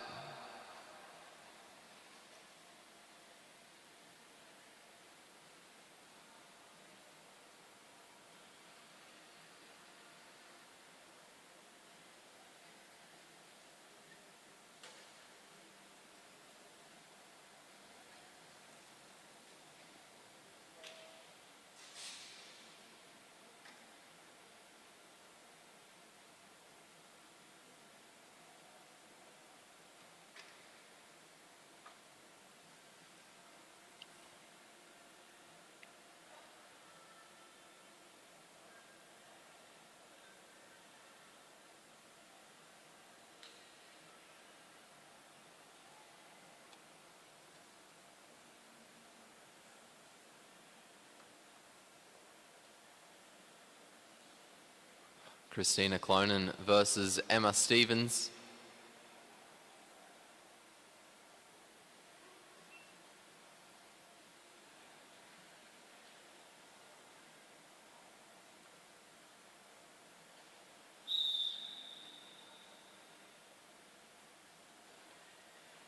Stevens leading from the front, keeping a close eye on Christina Clonan.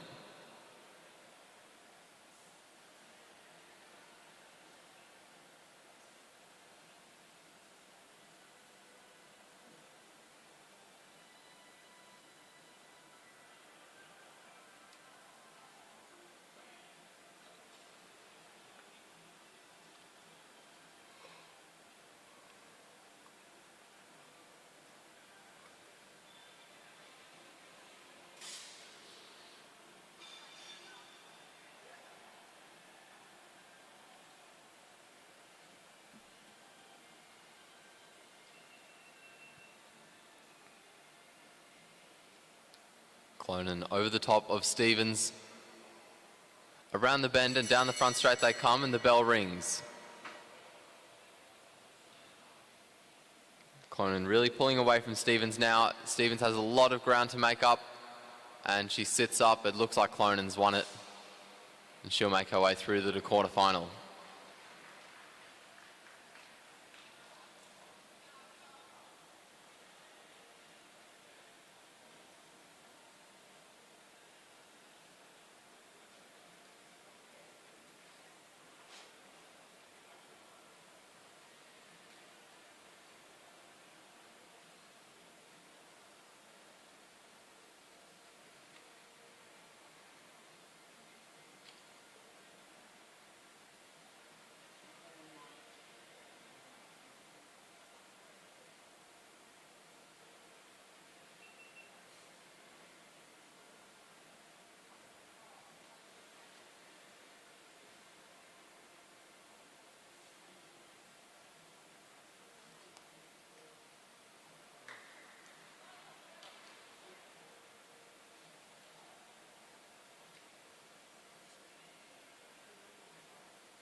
Brianna Hargrave riding behind Jacqueline Knock.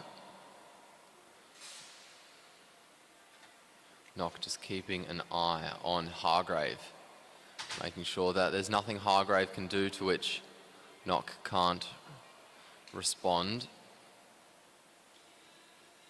Hargrave making sure she can use the track to the most of her advantage, staying up nice and high.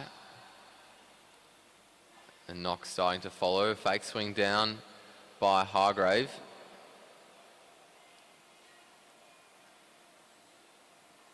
Down the back straight we go. Hargrave now looking like she's going to try maybe come over the top of Knock. That's exactly what happens. Down the front straight we come. The bell rings. A move up again from Hargrave to try to use the banking. Down the back straight we start to head. Still a bit of a gap between Knock and Hargrave. Hargrave with another little acceleration to make sure that Knock can't close that gap. And Hargrave will make it through to the quarterfinal.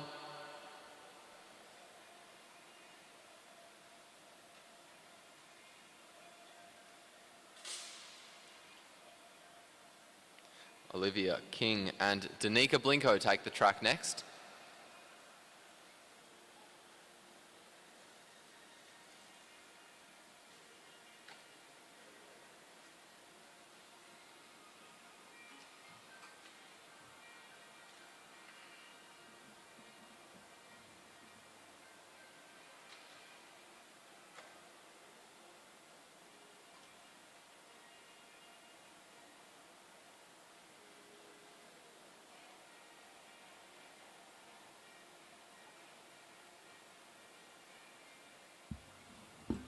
Too cold for you?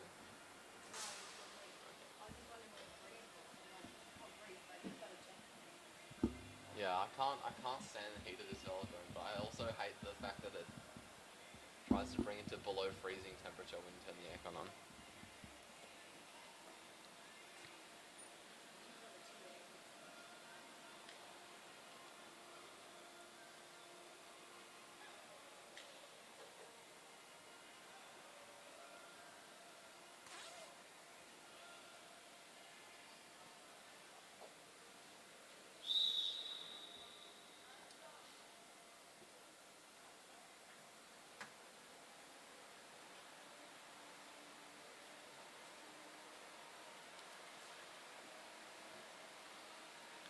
King leads Blinko off the line.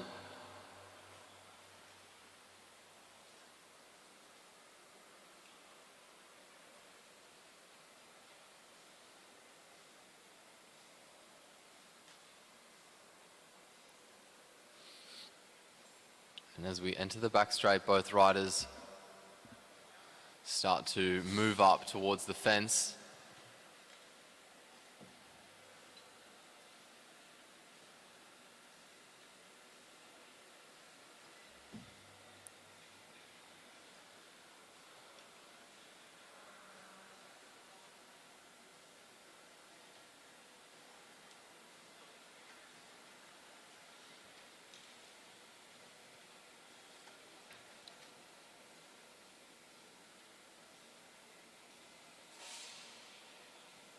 Both riders now starting to wind it up, gaining a bit of speed. Blinko trying to keep herself high as Olivia King starts to increase the speed. The bell rings. King on the inside of Blinko. Gap opening up now. Blinko's trying to close it. Down the back straight we go. Blinko right behind Olivia King. And we round the corner, come down the front straight. King will hold on and make her way through to the semi-final. Sophie Watts and Eliza Bennett now take the track.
Sophie Watts in front of Eliza Bennett, leading around the duckboard.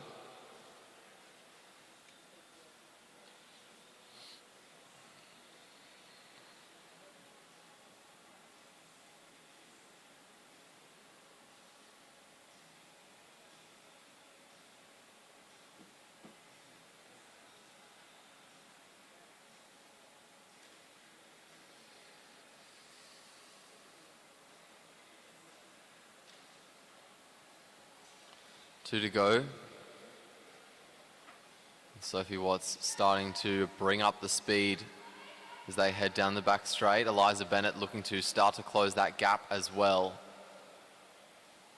Ooh, a slip down onto the duckboard by Watts. Everything's all right though. The gap, however, has now closed. Eliza Bennett right on the wheel of Sophie Watts. Watts going to have to fight hard to hold her off.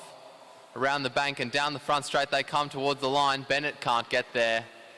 So it's Sophie Watts who will put herself through to the semi-final, the quarter-final, sorry.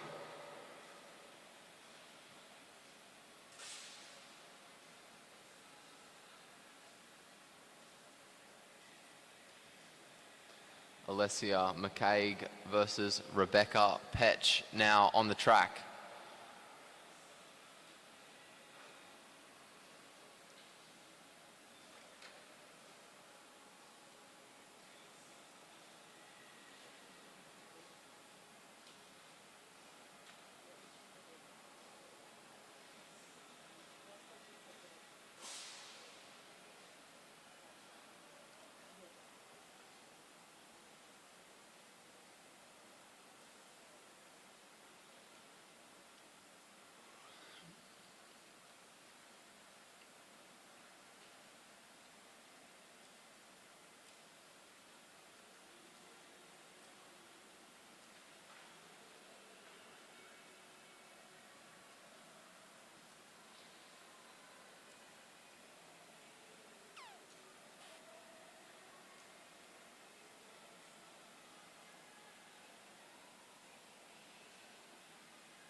Alessia McCaig leads Rebecca Petch down to the bottom of the track. And they make their way around the bank.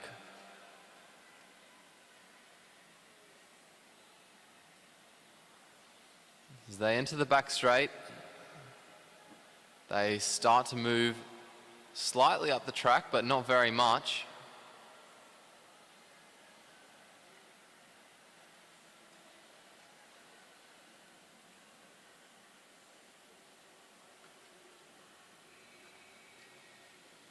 Down the front straight we come now. We've got 2 laps to go.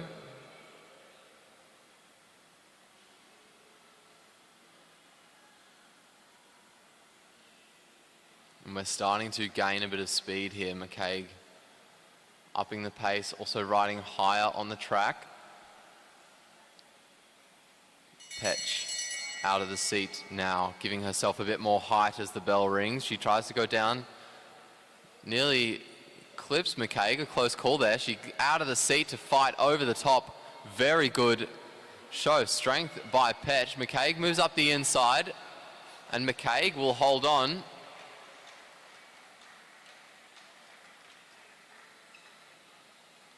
And the Australian Alessia McCaig will make her way through to the quarter-final. We now wait for Molly McGill and Selena Ho to take the track.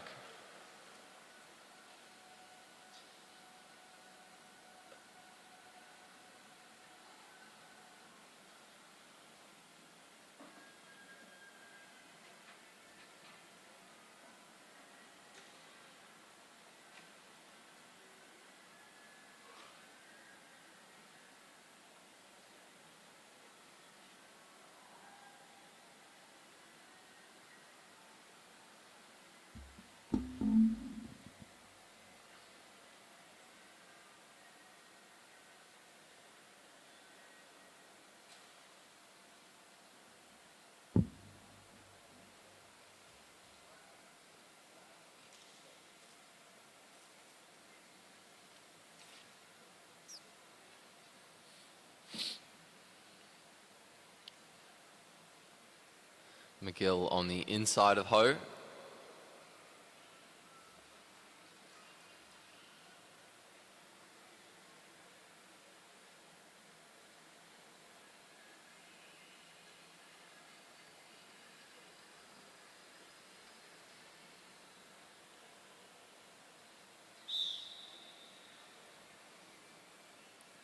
Down to the bottom of the track we go.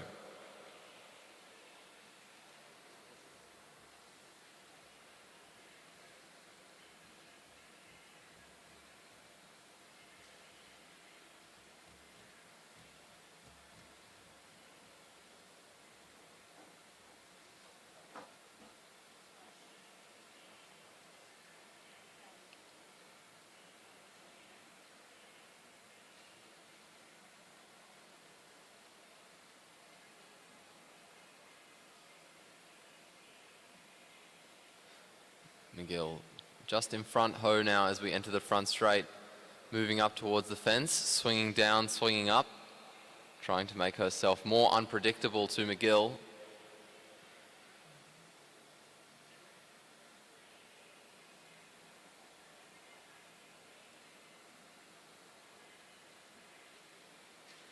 McGill on the front makes the first move. As the bell rings, there's a little gap between the two riders.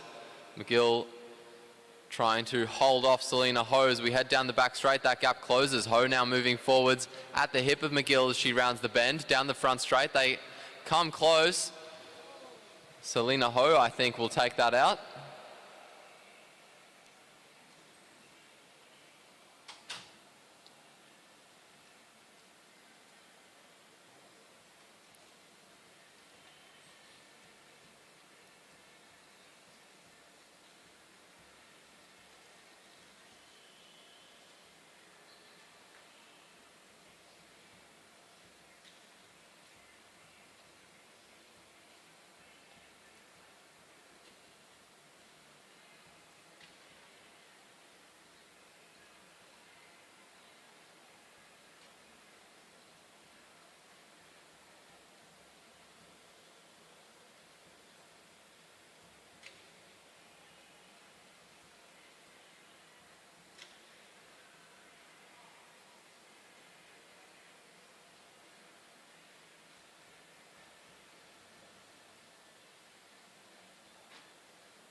Thomas and Clark leading Kalinda Robinson down the back straight. Robinson up towards the fence, coming forwards over the top of Clark.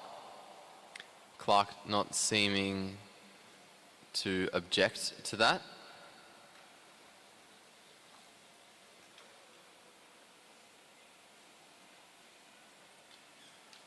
Around the bend and heading down the back straight now. We're building more and more speed. Kalinda Robinson trying to hold off Clark. I think it's one to go, but the bell hasn't rung. Now it's rung. Down the back straight. Robinson still with a lead over Clark. Clark trying to come forwards. She's spent a bit too much time in the wind though, and I think Robinson's going to hold on.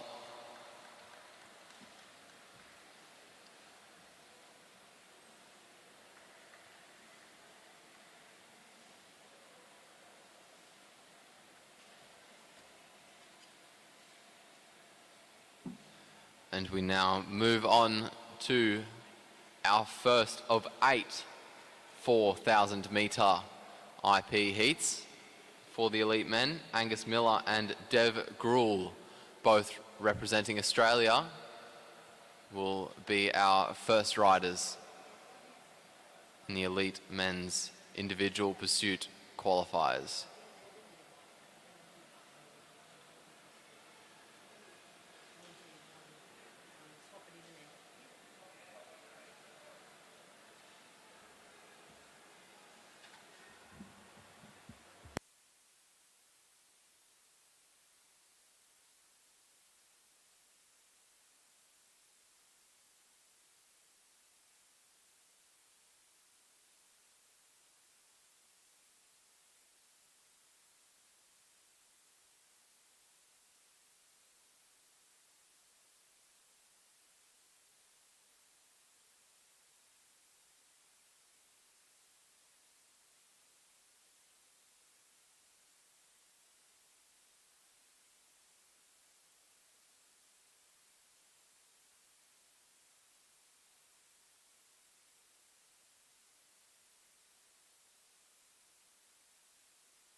And on the front straight here, we have Angus Miller.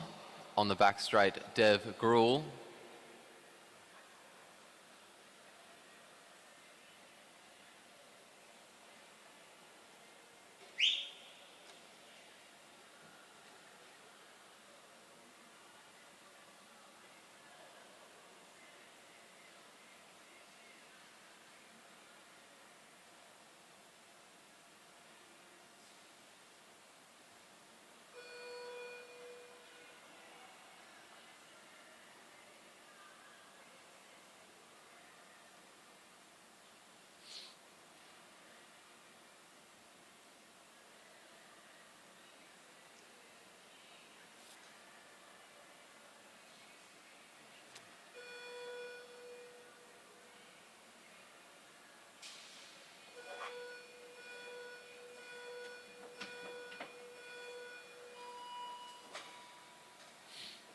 Good starts by both riders, no major complication. Pretty even as well after the first quarter lap. Halfway, it's Gruel who's just ahead. And now as they complete their first lap, they start to settle into their bars. Gruel about half a second ahead of Miller after the first lap.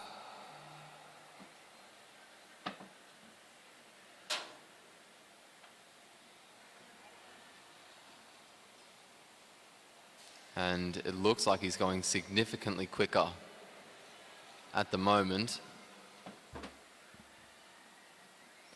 Let's see if he can hold on to it. They do have 16 laps to do. A second and a half is the gap after just 3 of them.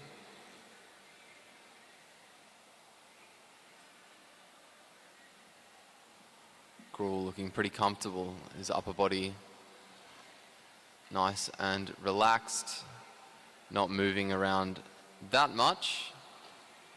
Angus Miller similarly.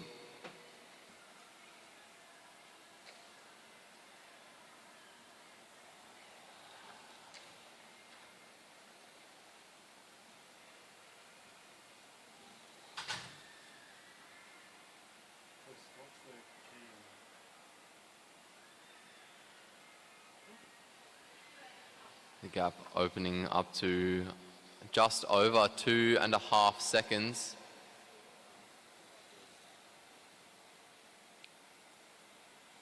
Gruel looking strong. Miller looking consistent, looking comfortable.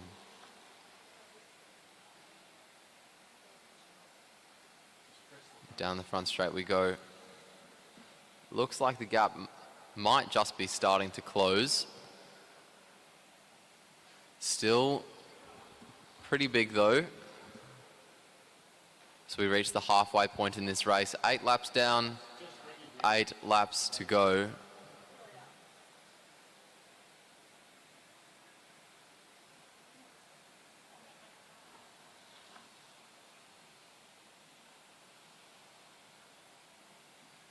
Just about a second between those two riders now. Gruel looking like he's starting to fatigue. You can see his shoulders move a bit more. Angus Miller looking a bit more consistent in comparison to where he was at the start of this race. 5 laps to go as they come around. Gruel still with a good lead. Over half a second exists between the two riders.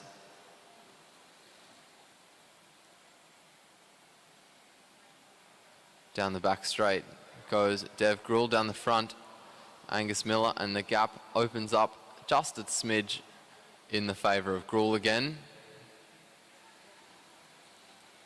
We'll see if Gruel can pull something back to improve his time. We'll see if Miller can continue to close that gap and maybe put himself out ahead and put himself in the hot seat. Very close there at the halfway mark between the two riders. And as we look to the timing screen, it is Angus Miller who's out ahead at the moment, only by about 1/10 of a second though. going down the back straight now with him.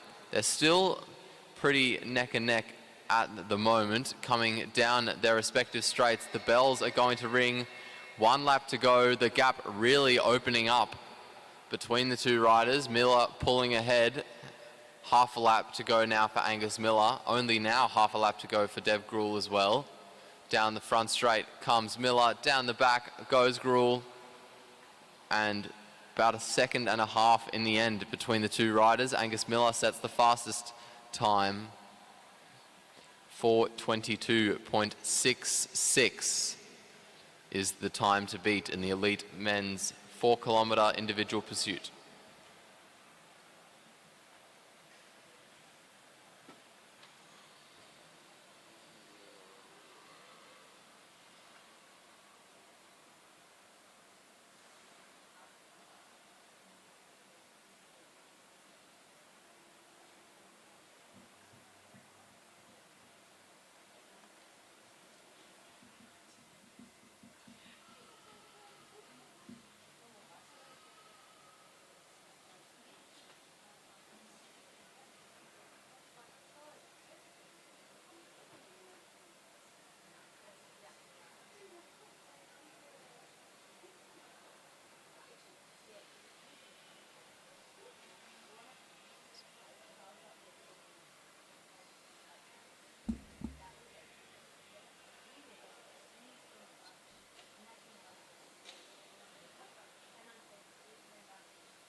Kurt Ether on the front straight for Australia. Keegan Hornblow on the back straight from New Zealand. Hornblow just with a slightly faster half lap. We saw both of these riders doing well in the scratch race. Keegan Hornblow nearly taking a lap.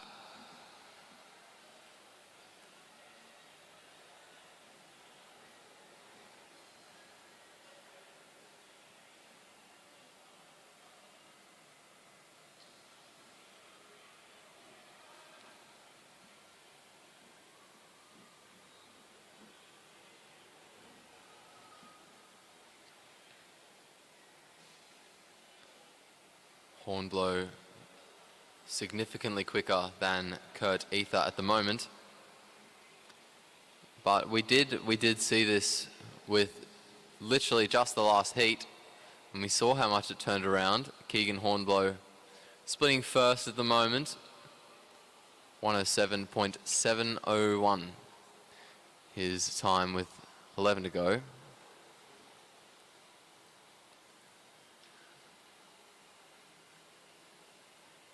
Kurt Ether now coming around down the front straight. Looks like he forgot to zip his skin suit up. Maybe he did that on purpose. Down the front straight comes Kurt Ether. He's splitting fourth. Keegan Hornblow looking strong. Look at the difference in cadence between the two riders. Hornblow's just that bit quicker.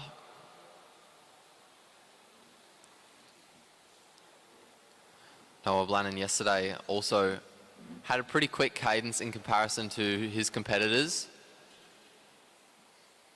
and absolutely dominated his individual pursuit competition in the under-19. Kurt Ether on the front now. Both riders now on the back. About 10 metres between the two of them. Keegan Hornblow looks like he's going to make a cat.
3 to go for for Kurt Ether. 2 to go now for Keegan Hornblow. Hornblow still holding on to first, still looking very strong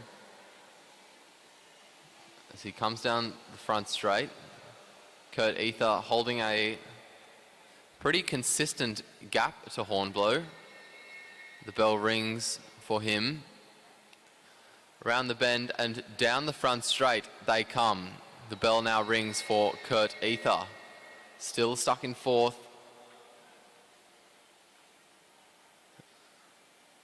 And Hornblow sets a new time to beat, 4:16.579, a new fastest time by about 6 seconds. And Kurt Ether posts the fourth fastest time. We'll wait to hear what the comms say about his consistent riding 10 metres behind Keegan Hornblow.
And they're about neck and neck at this point of the race. We come around, they'll finish their first kilometre about now. And Rowan Hayden-Smith is actually the one who comes out ahead. He puts himself up into fourth. Hunter Goff slipping into sixth.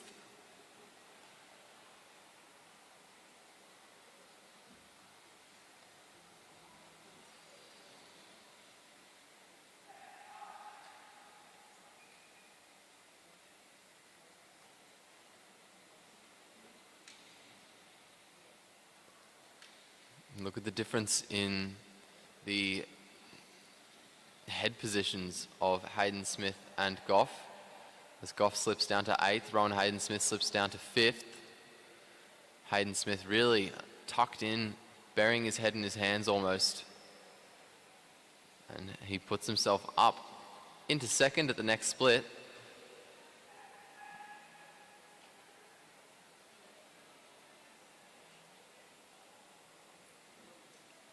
Round the bend and down the front straight he comes, down the back straight comes Hunter Goff. Hayden-Smith slipping down again into 6th.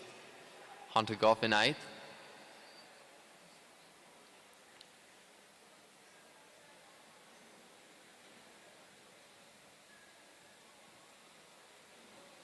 Seven laps to go now for both riders.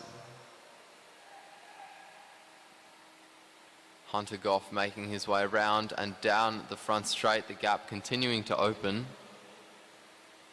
As Hayden-Smith makes his way down to get 6 to go. Still in 6th, Goff still in 8th.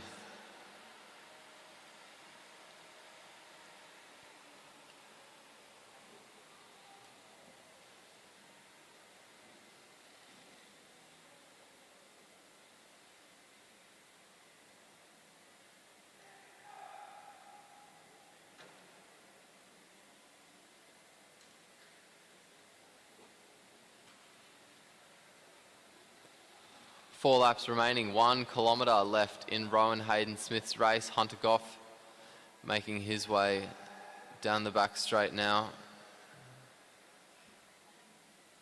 And there's about maybe a 30 or 40 metre gap between the two riders.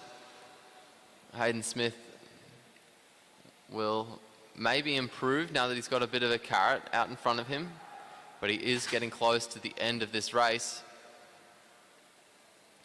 Down the front straight he comes now, 2 laps remaining.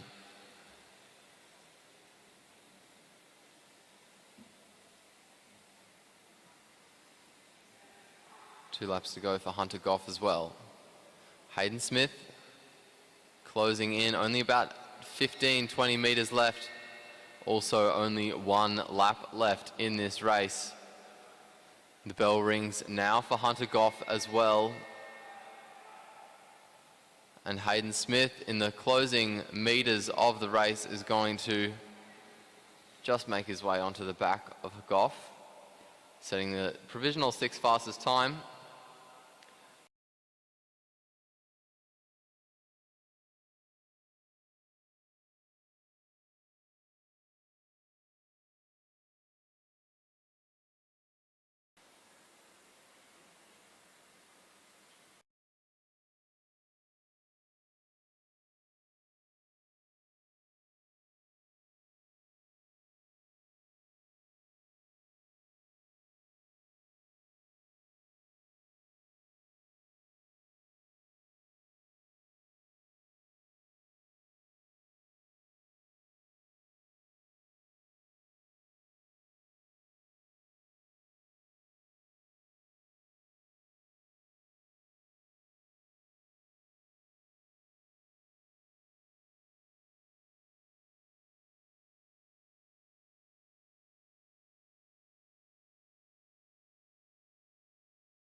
And Carter now starting to make the catch over Watson Palmer. Still in third. If he stays here, he'll be able to get himself through to a bronze medal final, but he might want to just try to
himself up into 10th there. Pawson still looking cool and composed, looking pretty comfortable as he rounds the bend and makes his way.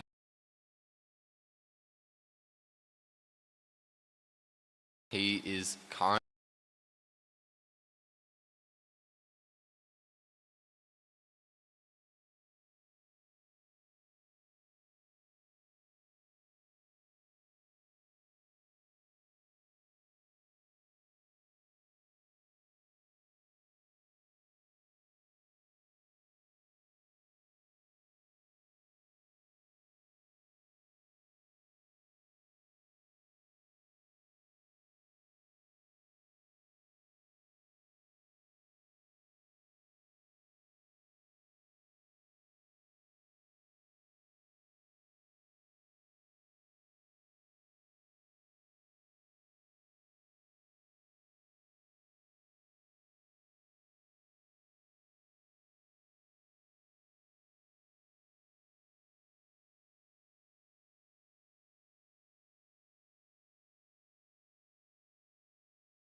to that lap. Ed Pawson making his way around the bend and into the back straight. Coming into the front straight then we have Taron Cook now, just being urged a bit faster by his scheduler, still stuck in 12th place.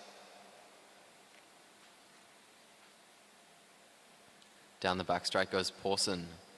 Down the front straight comes Cook.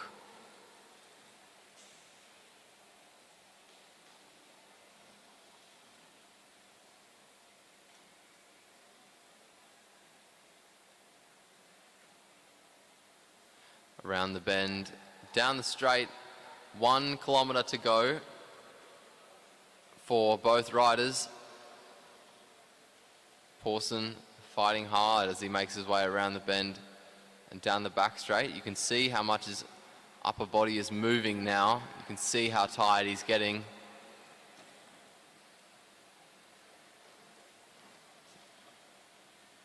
And the gap continuing to open in the favour of Pawson. Pawson splitting 9th and Taron Cook splitting 12th with 2 to go.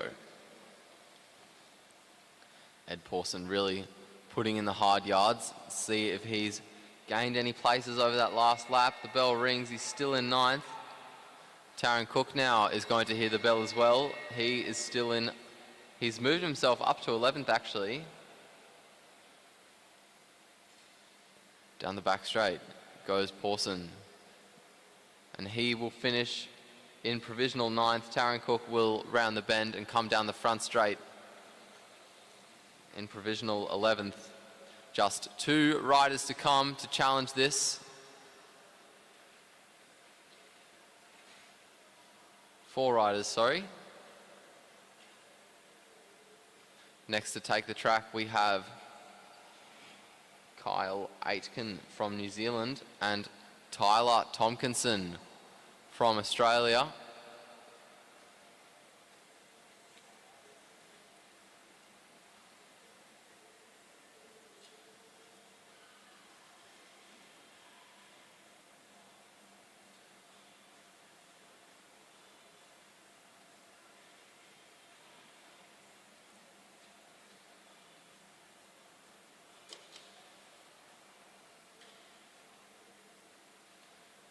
Tyler Tompkinson just having a word with his scheduler, Jordan Kirby, before he gets started. Some say that Tyler Tompkinson actually can put out enough power to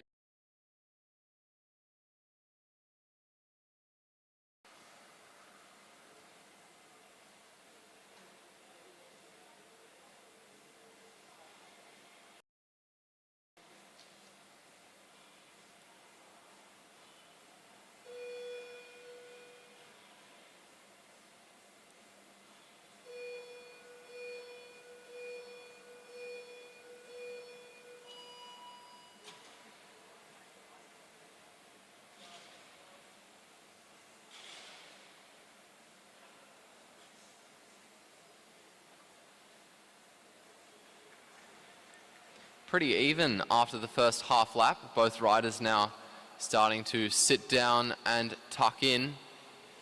Tyler Tompkinson splitting first. Kyle Aitken split after the first lap. Let's see if they can hold on to it.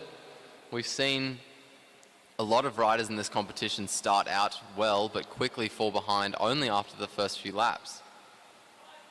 Tompkinson slipping now into 3rd. Kyle Aitken moves himself up into 2nd actually.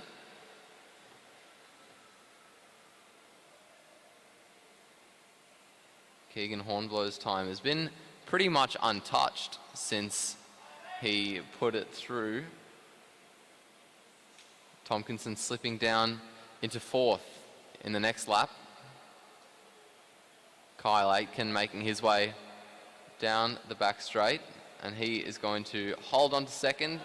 Tompkinson now holding on to 4th, being urged a bit faster by his scheduler. Round the bend, down their respective straights. Aitken with a good gap to Tompkinson now. Tyler Tompkinson having slipped just down another 2 places into 6th.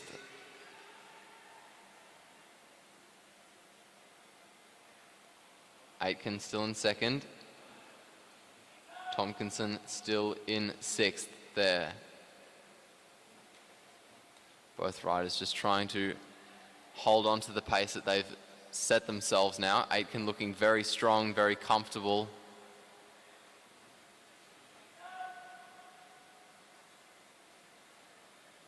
He looks quite a bit more relaxed than Tyler Tompkinson does. As Aitken makes his way down the back straight, he's just slipped into 3rd. Tompkinson still holding on to 6th place.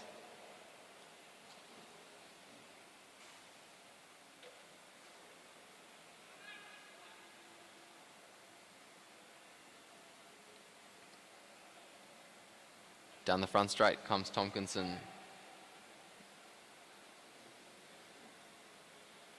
Kyle Aitken making his way down the back straight now to get 6 laps to go. Still holding on to 3rd place. Tyler Tompkinson moving himself up into 5th now, so he's gained a place as we get closer to the end. Holding on to his set schedule is seeming to do him a favour now. 3rd for Aitken, 5th again for Tompkinson, as Tompkinson makes his way down the back straight. Aitken now starts to make his way down the back straight too, and gets 3rd again. 3 laps to go is what they're going to come around and receive, as Aitken makes his way down the back straight. So less than a kilometre remaining in this race now. 3 to go for Tyler as he comes down the front straight. Still in 5th. Down the back straight. You can see Kyle Aitken now really starting to fatigue. Still in 3rd, but you can see his body rock a bit more. His cadence has dropped a bit.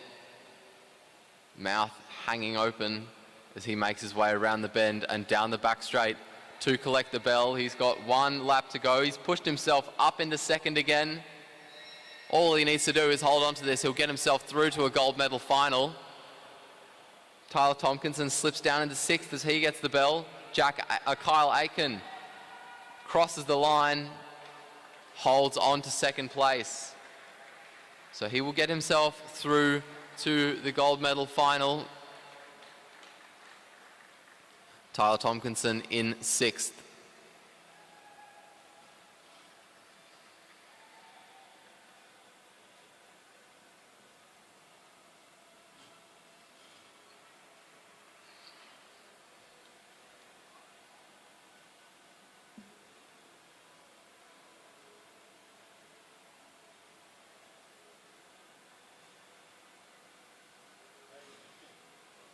Yeah.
Very good start by James Moriarty. No, thanks, I'm all right.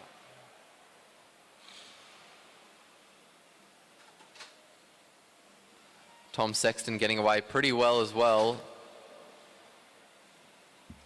I'd like to direct your attention to Kyle Aitken on the back straight. Absolutely smashed his effort. He's incredibly weak as he gets off the velodrome after the incredible performance he put out. Someone get him a beer.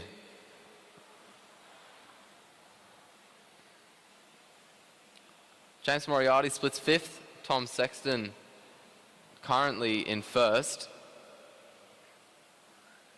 And as he splits again, he stays there.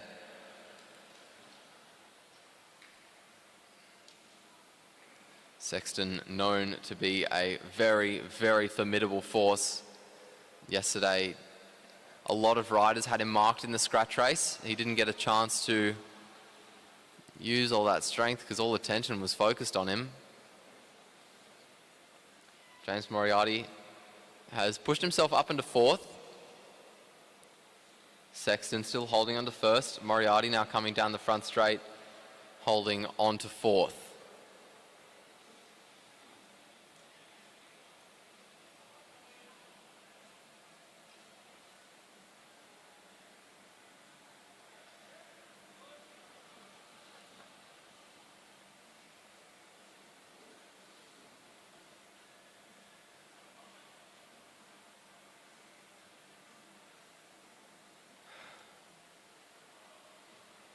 Nine laps to go for James Moriarty. Now he's slipped into 5th again.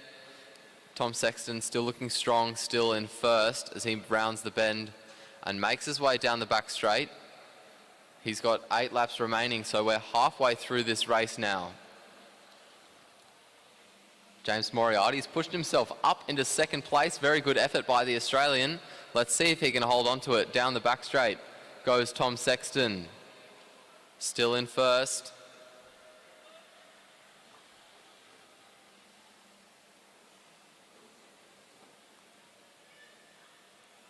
On the opposite straights at the moment, Moriarty had just slipped into 3rd there. He comes down the front straight. We'll see how that changes. Pushes himself back up into 2nd. Tom Sexton making his way now around the bend and down the back straight to get 5 laps to go, holding on to 1st place very, very comfortably. 5 to go for James Moriarty, and he slips into 3rd again.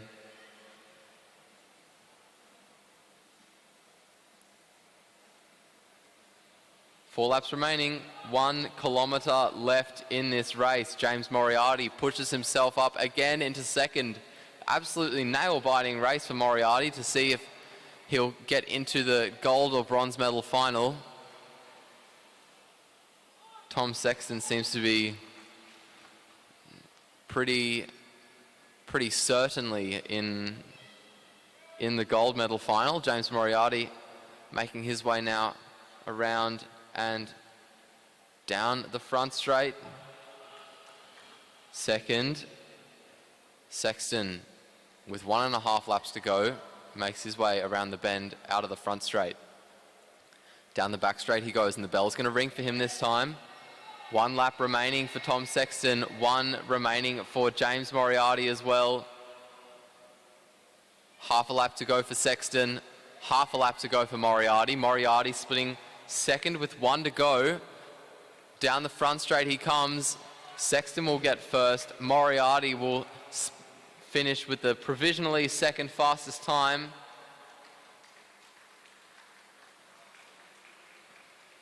Which means Tom Sexton and James Moriarty will make their way through to the gold medal final. The bronze medal final will consist of Keegan Hornblow and Kyle Aitken.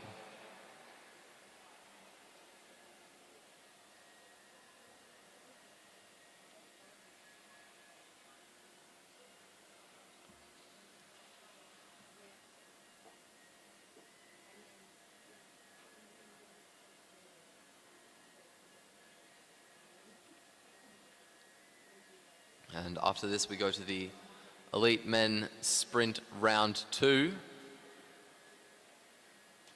Again, I don't think we're going to do a best of 3 for this. And this time the top 4 will be present.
On the track now we have Matt Richardson and John Trovis.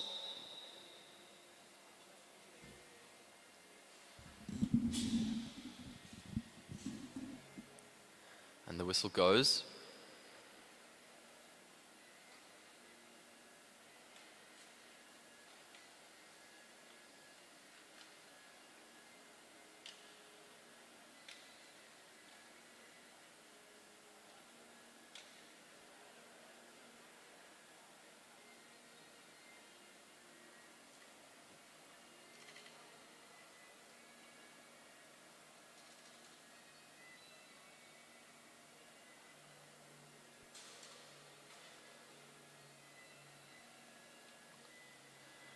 Trovis leading Richardson around.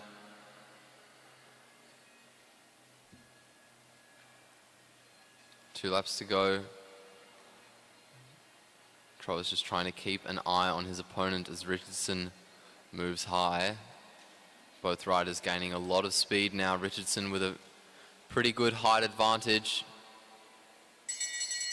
And the bell rings and he moves down the inside. Very good move by Matthew Richardson. Trovis couldn't get there in time to block it.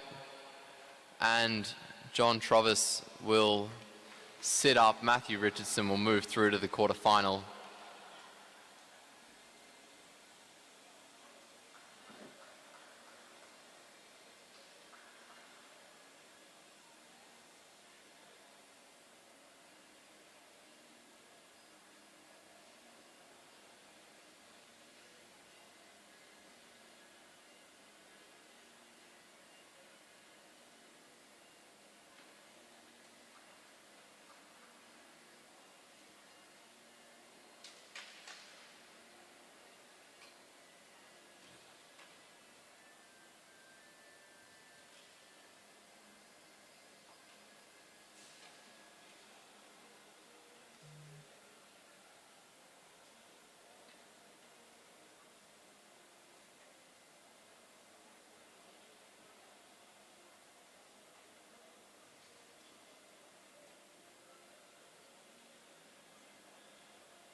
Carlos Carissimo leads Lee Hoffman.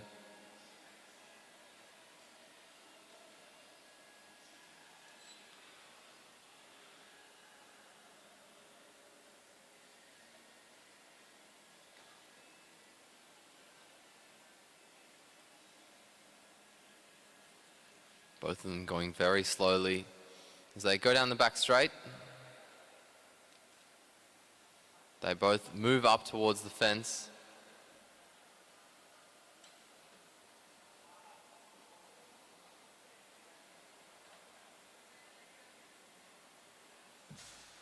Down the front straight now. They're gaining a bit of speed. 2 laps to go.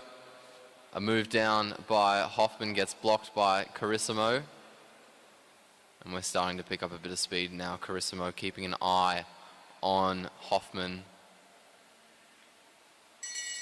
The bell rings. Hoffman goes over the top of Carissimo and starts to pull away. Carissimo sits up with 200 meters to go. He knows he can't do it. And Hoffman pulls away and will go through to the quarterfinal.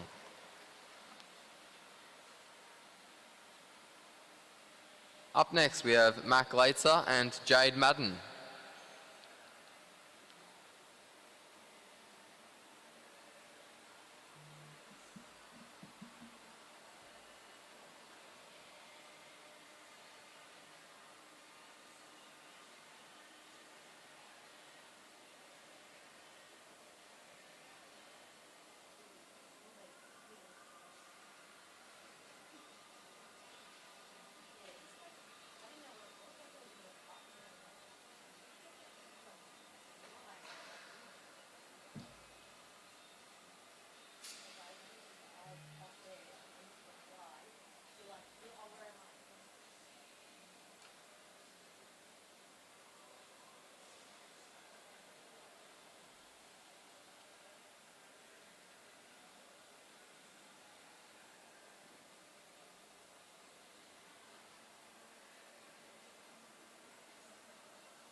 Jade Madden on the inside of Matt Glater.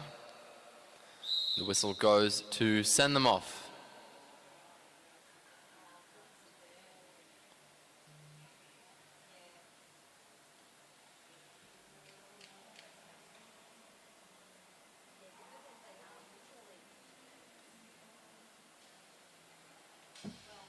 Both riders going very slowly around the bottom of the track.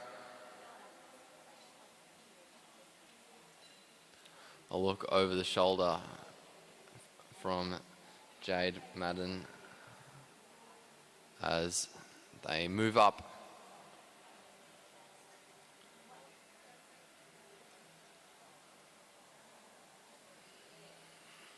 Back down they go.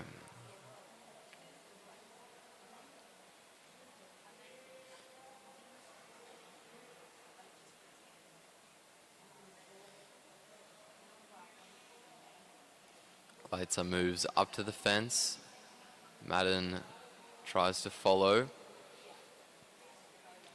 Madden keeping an eye on Glater.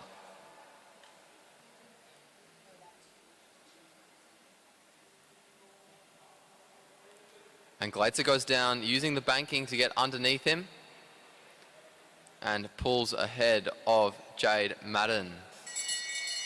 The bell rings. Out of the seat they go. Madden tries to come forwards.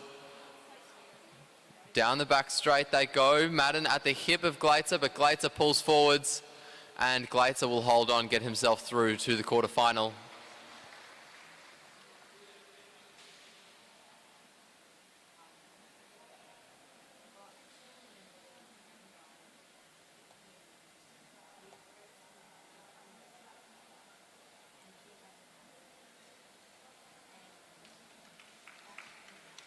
Sam Dakin versus James Brister up next.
The whistle goes for Sam Dakin to lead James Brister off the line.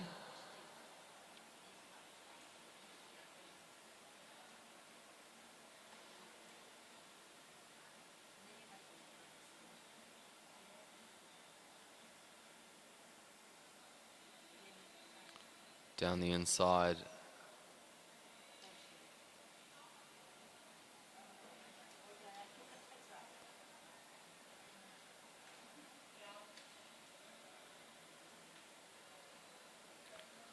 Two to go. Dakin leads.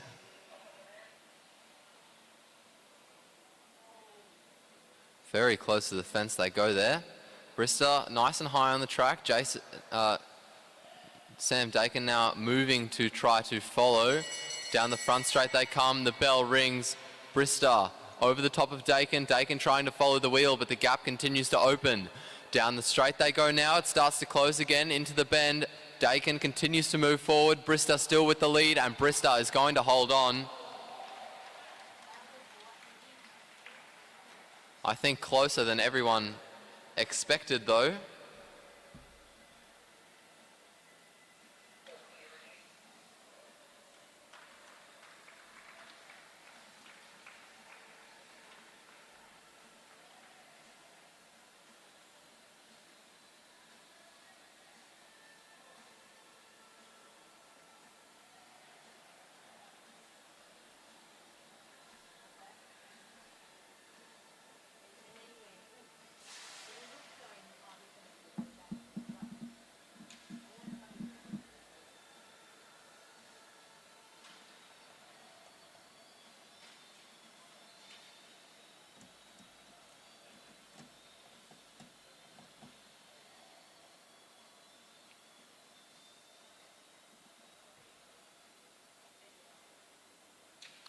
Tom Cornish and Finn Carpenter taking the track now.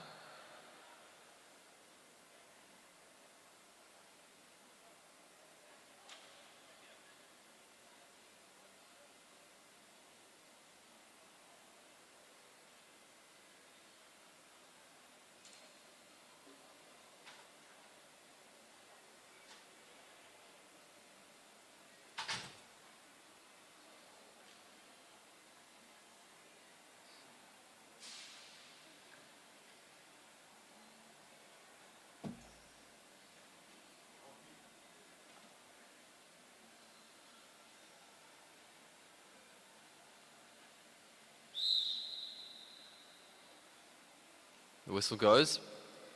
Carpenter leads Cornish off the line.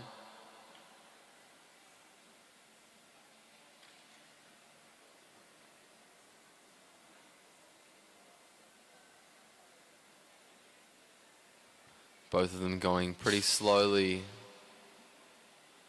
around the track at the moment.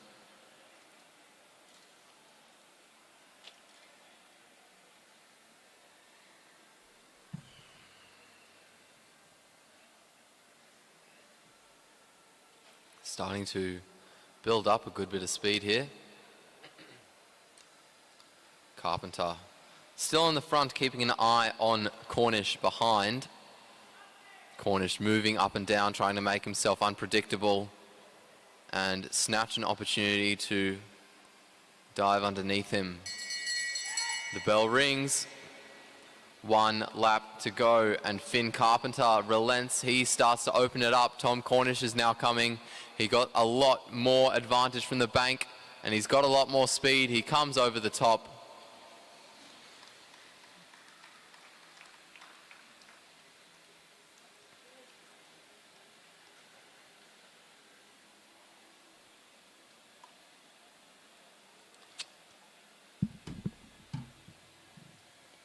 Taking the track next, we have Danny Barber and Byron Davies.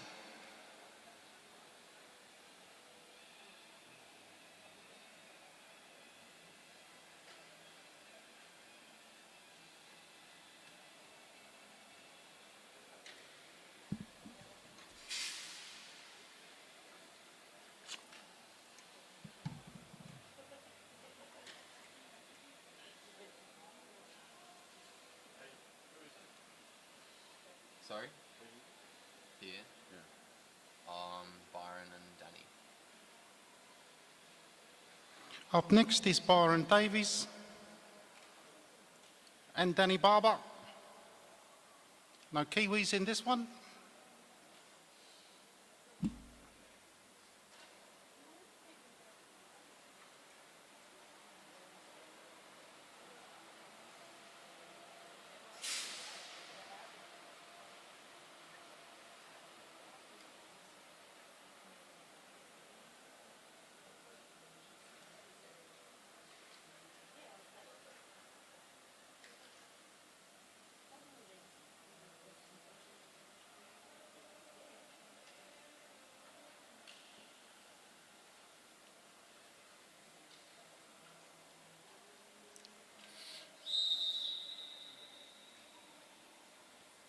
The whistle goes, and Barber leads Davies to the bottom of the track.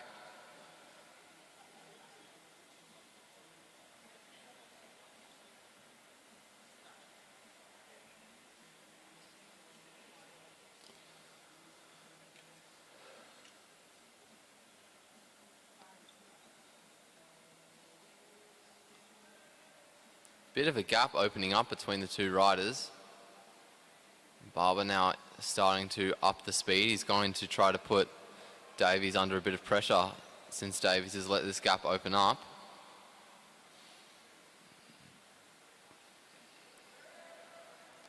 And Davies tries to get a bit of banking to close that gap that is now starting to really become a problem as we get closer and closer to the end, and Barber ups the speed as much as he can. Down the back straight we go. The gap is continuing to close. Barber still has a lot of power though into the final bend. Byron Davies tries to come forward. He is coming forward, but not quickly enough. Danny Barber will hold on and put himself through to the quarterfinal.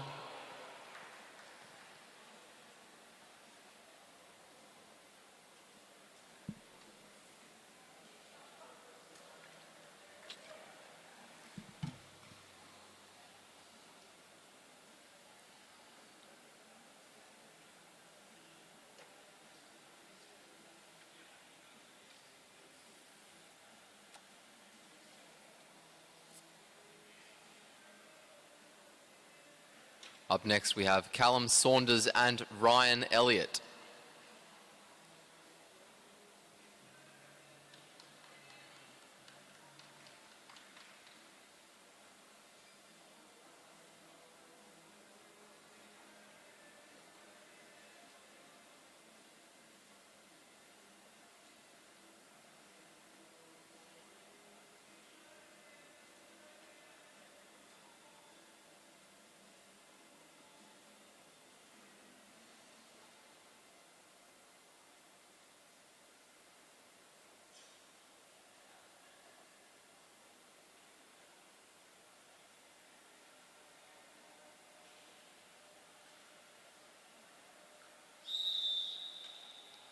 Three to go. The whistle goes. Callum Saunders leads Ryan Elliott down to the bottom of the track.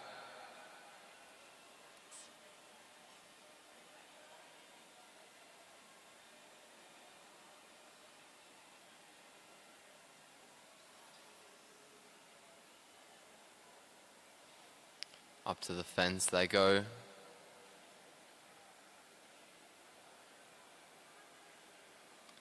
And back down to the boards. Ryan Elliott just letting a little bit of a gap open up between himself and Saunders.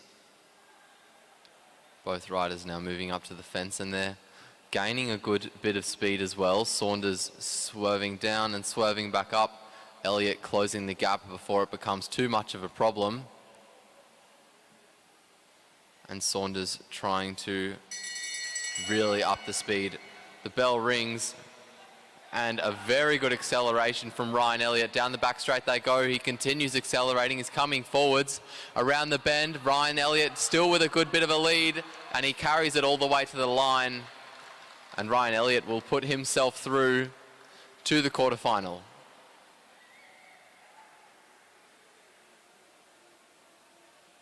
Next to take the track, we have Nathan Hart and Sam Gallagher.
Sam Gallagher leads Nathan Hart, both really slow at the moment. They make their way onto the duckboard.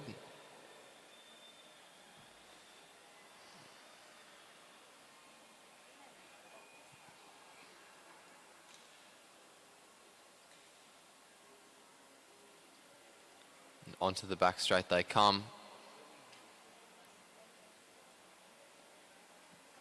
No real drop in pace as they enter the flatter part of the track. And they get into the bank and come down onto the duckboard. Nathan Hart, it looks like, is just closing the gap a bit to Sam Gallagher. Not letting Gallagher get too far ahead. Both riders swerving around more and more, trying to make themselves more and more unpredictable to their opponent. Hart right on the wheel of Gallagher. As we come down the front straight, the bell rings. Hart with a good kick over Gallagher. That gap continues to open down the front straight. Gallagher's not done fighting, yet now he is. Hart will carry himself through and put himself in the quarterfinal.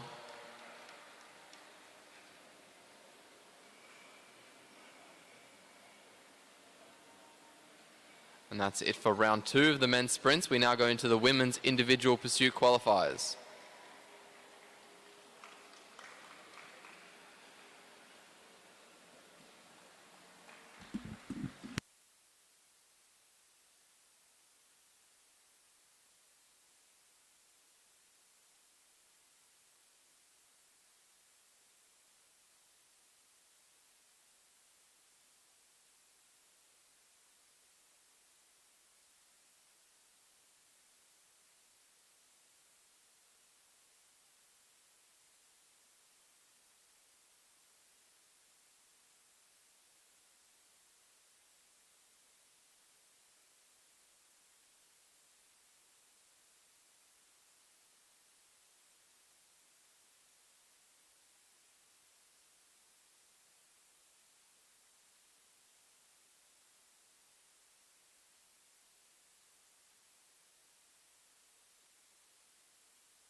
games yesterday in the scratch race.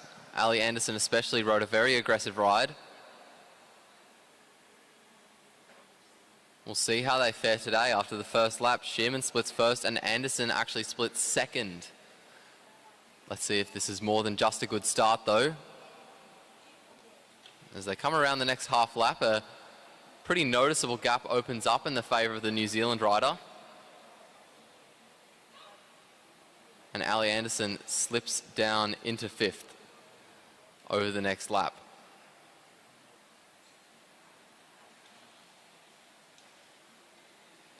Down the front straight comes Shearman. Holding on to fourth well, Anderson still in fifth.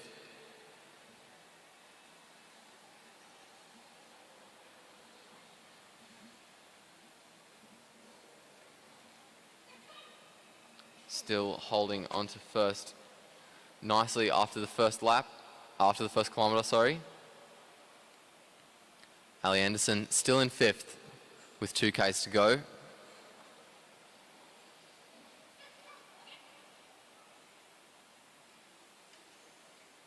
Down the back straight they come now.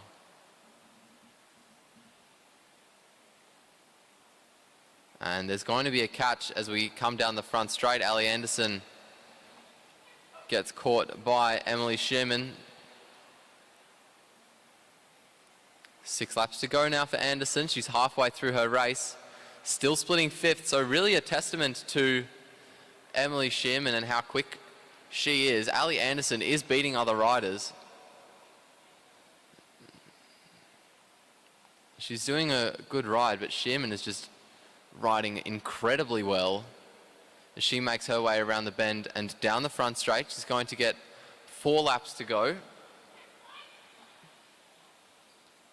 1K remaining in the race for Emily Shearman. And you can see she is starting to fatigue a little bit. She is holding good posture though. She is still looking very strong. You can just see her hang her head a bit more though as she comes down the front straight.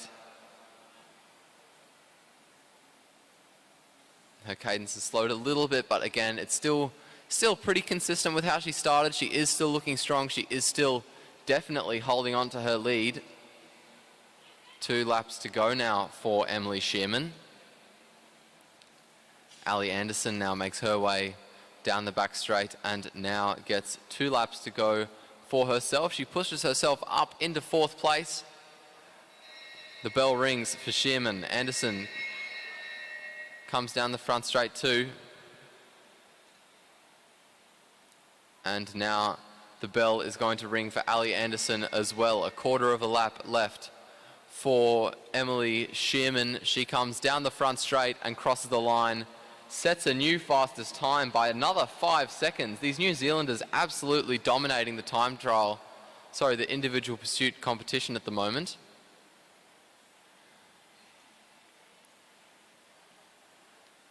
And Anderson holds on to that 4th place that she got in the end.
Bell, Judd and Isla Carr take to the track now. Judd on the front straight, Carr on the back.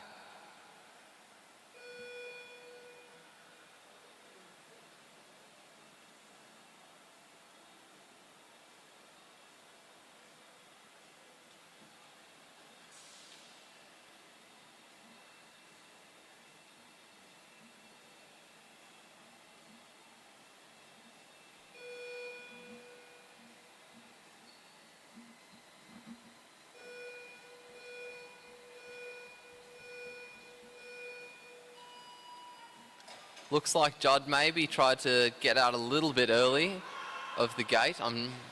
We'll see how that affects her race. She doesn't look too phased by it. They're pretty even after the first half lap. Isla Carr only now opting to get into her bars. Judd and Carr 7th and 8th after the first lap.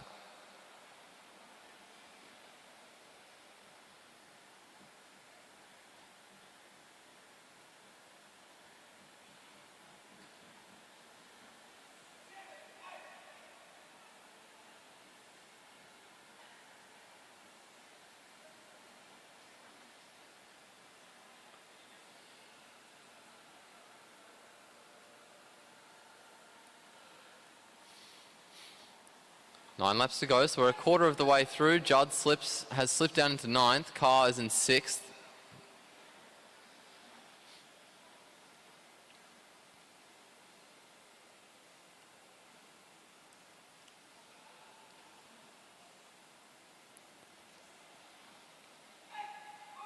Eight laps to go, so after the first kilometre, Judd is in 9th. Carr in 6th. And Carr looking pretty comfortable as she makes her way down the back straight, pushes herself up into 5th place. Belle Judd looking all right. Upper body not really moving around too much, keeping a consistent cadence. Isla Carr, on the other hand, moving around a lot more.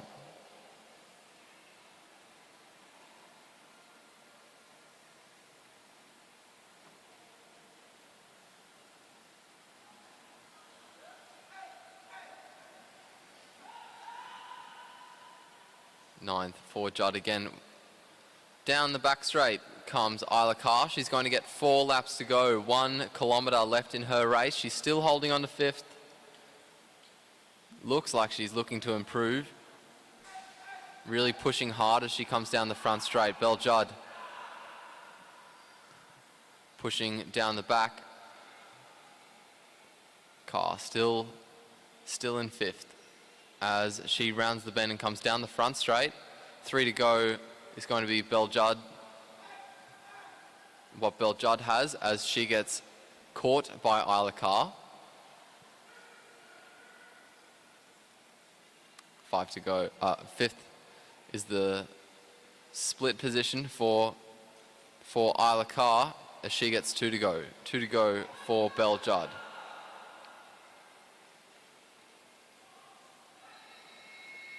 The bell rings for Isla Carr, still in 5th. Half a lap to go now for Isla Carr, and the bell now rings for Belle Judd. So Belle Judd still has 1 lap to go. Carr finishes. Judd, half a lap remaining in her race. Really pushing as she makes her way around the bend and down the front straight towards the line.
12 laps. Brioni Botha on the front straight for New Zealand. Claudia Marks on the back for Australia.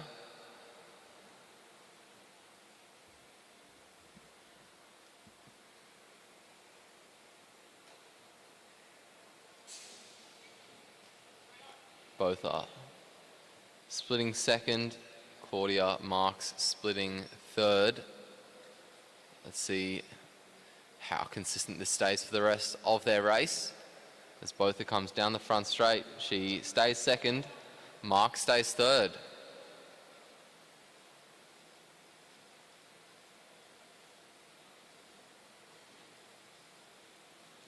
Botha now making her way down the front straight, carrying a good amount of speed, and puts herself up into first. Marks stays third.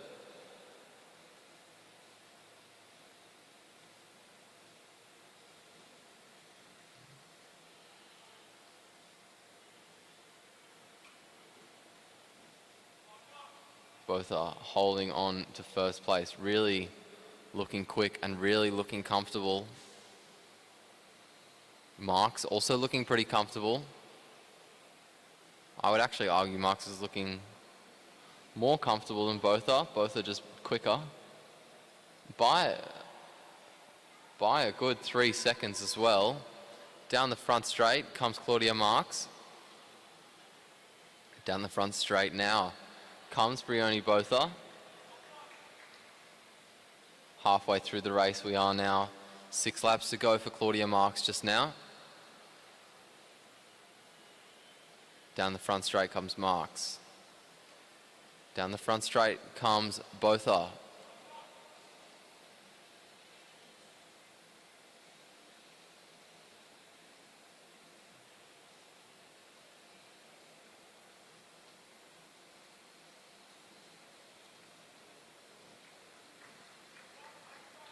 Four laps to go for Botha, so she's got 1 kilometre left in her race, 1 kilometre to go for Claudia Marks. Claudia Marks splitting third and on the verge of getting caught really just shows you how incredibly strong our New Zealanders are. Down the back straight goes Botha. 3 laps to go for Claudia Marks, and she slips into fourth. She's starting to falter. Both are also starting to hang her head a bit more, but still splitting first as she gets 2 laps to go. Down the back straight, Marks still in fourth. You can see her cadence has really dropped. The bell rings for Brioni Botha.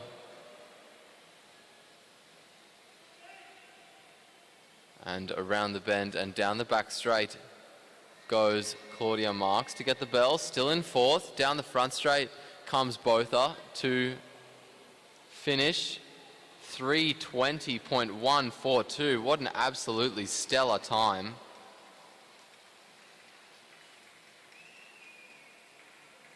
Two-tenths of a second off the national record. Claudia Marks finishing fourth there. So you'll see in our results, once they become official, of course, who will be going through to the gold and bronze medal finals. Currently, according to the unofficial results, Brioni Botha and Emily Shearman will be fighting it for gold, and Sammy Donnelly and Claudia Marks for bronze.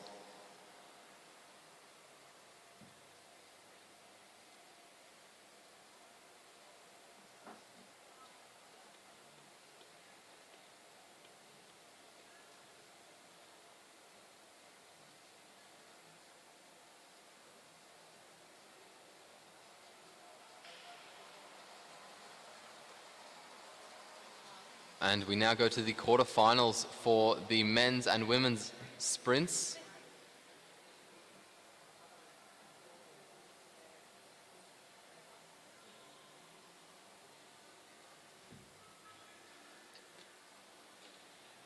Up first, Matthew Richardson and Nathan Hart.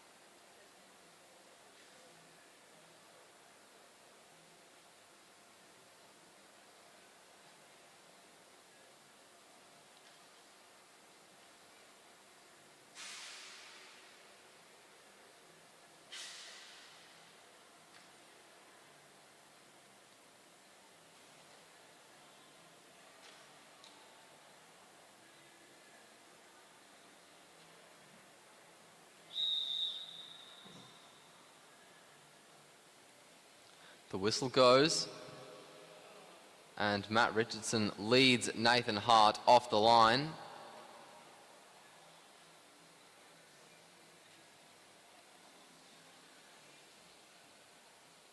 Both of them going at the walking pace of a very old woman. We'll see if the commissaires restart them.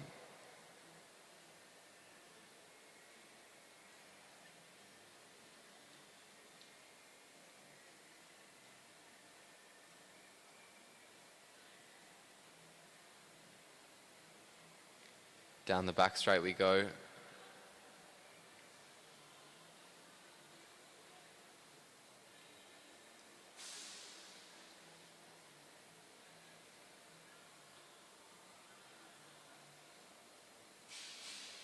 And back down to the duckboard they go as they come off the straight and into the bank.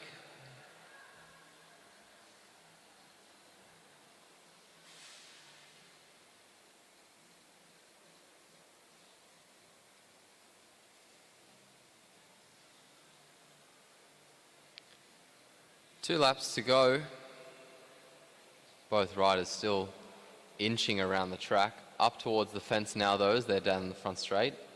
And as they leave it, they start to go down onto the duckboard. Really starting to gain a lot of speed now very quickly. Down the back straight we go, and Hart starting to move up to the fence, coming back down. Richardson out of the seat to accelerate. The bell rings. Hart closing the gap to Richardson. Richardson still on the front. Hart now trying to come forwards as we go down the back straight. The two very close together there. Around the bend we go. Hart sits up. Richardson will take out the first round.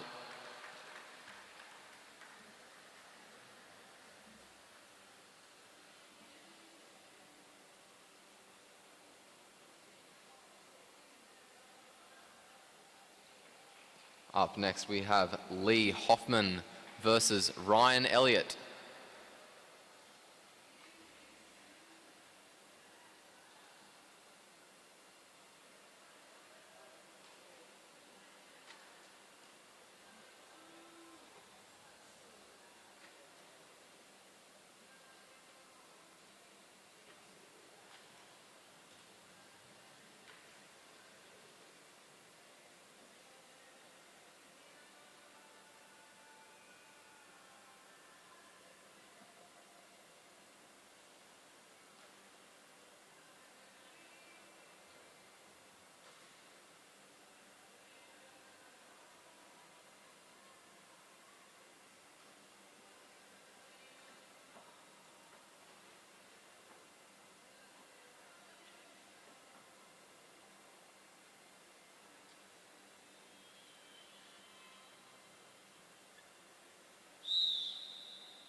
The whistle goes.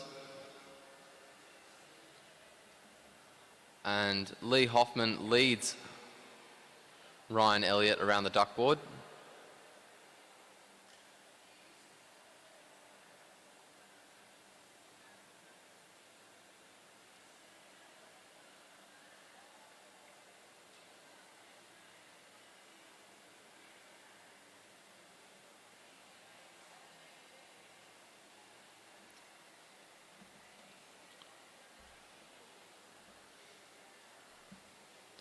Hoffman on the front as they enter the back straight.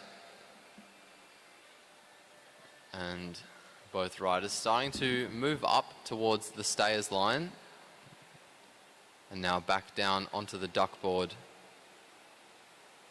as they enter the bank. Lee Hoffman put out a better time than Ryan Elliott. He's shown himself to be a very dominant sprinter in the previous round.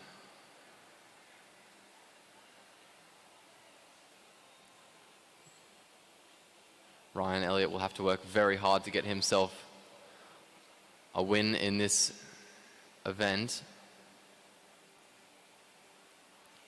Hoffman holding Elliott up high.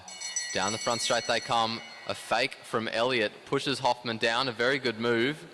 and down the back straight they go. Elliott now trying to come forwards over the top of Lee Hoffman.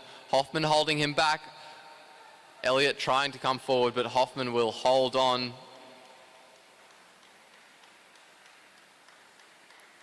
Good effort by both riders there.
The whistle goes, and Danny Barber leads Matt Glaetzer to the bottom of the track.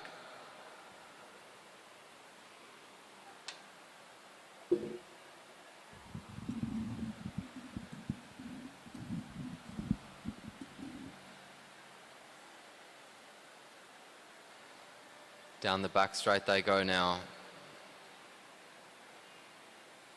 And as they enter the bank, they go back onto the boards. Glaetzer just following Barber's moves. Barber now increasing the speed as they come down the front straight and get 2 to go. Little flick up from Barber. As they come down the front straight, he keeps an eye on Glaetzer behind. A look over his shoulder again. Down the front straight we come. The bell rings. 1 lap to go. Glaetzer with a bit of ground to make up, and it looks like he's done that pretty quickly. Coming down the back straight, we go around the bend. Barber holding his ground. Glaetzer coming forward. It's very close on the line, but Matt Glaetzer will take out the first round.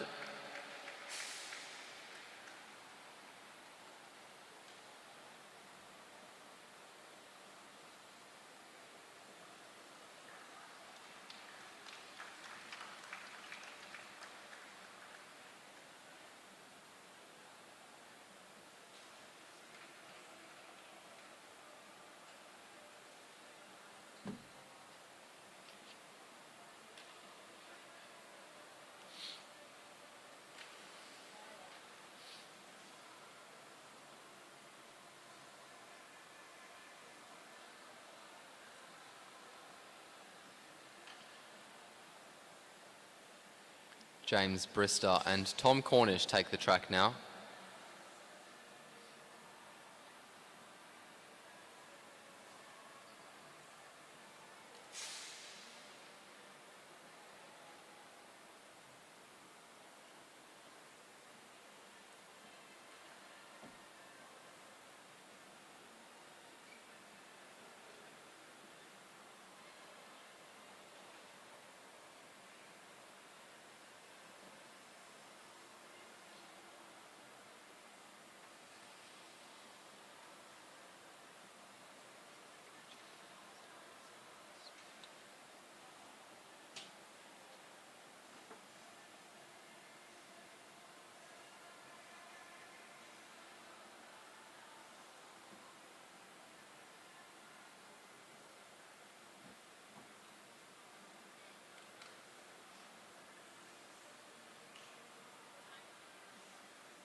Tom Cornish leads James Brister onto the dartboard.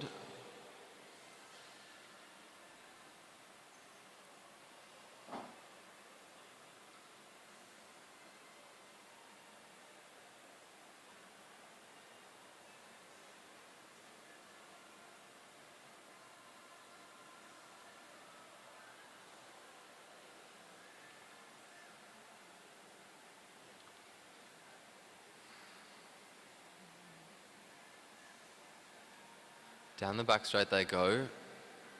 Maybe coming to a track stand. They've certainly slowed down a lot.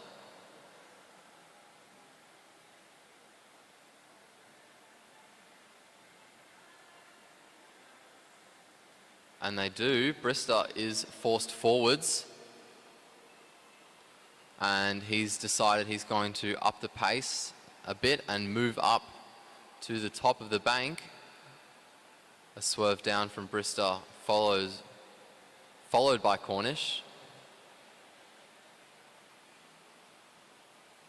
Cornish just following Brister's moves.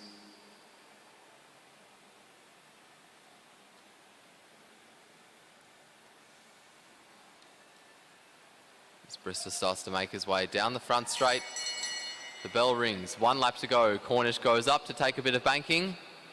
Brister on the front. Cornish with a good bit of speed. Down the back straight they go there, side by side around the bank. Down the front straight they come. Cornish tries to come forwards, very close on the line. I think that went to Cornish. Tom Cornish, 1 race up after the first round. We now move on to the elite women's sprint quarterfinals, starting with Elise Andrews and Kalinda Robinson.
Andrews on the inside of Robinson for the first round.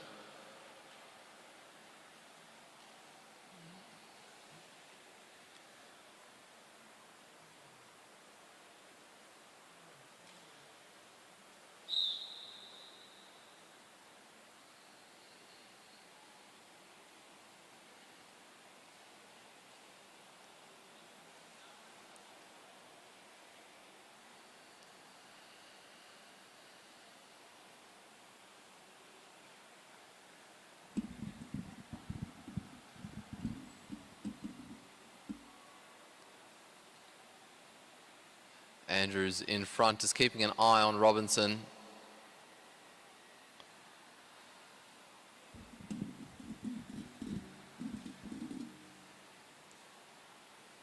Down the front straight they come.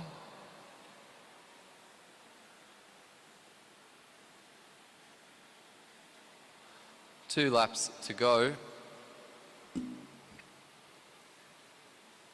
And Andrews starting to pick it up a bit.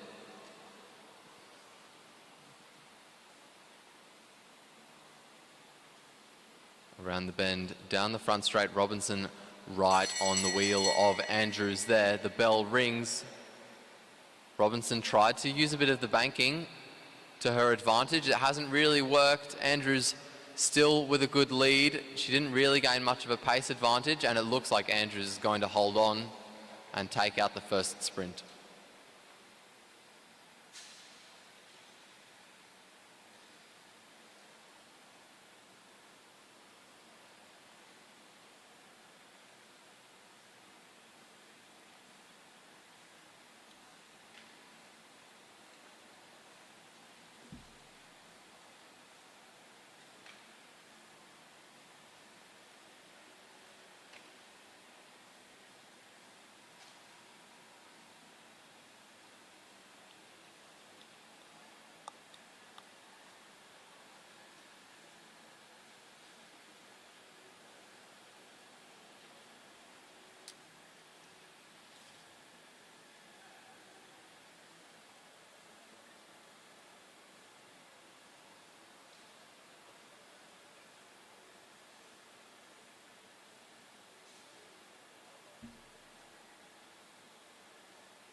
The whistle goes and Christina Clonan leads Selena Ho off the line.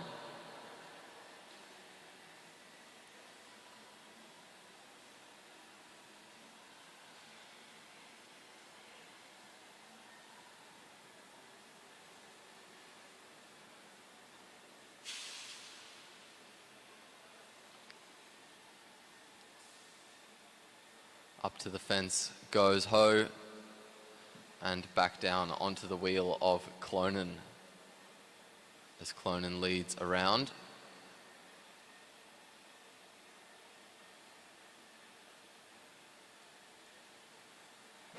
Two laps to go. A move down by Ho, quickly blocked by Clonan. Clonan riding very well defensively. Down the back straight. They go now, building up a good leading, still keeping an eye on Ho behind, making sure that there's no move to which she can't respond.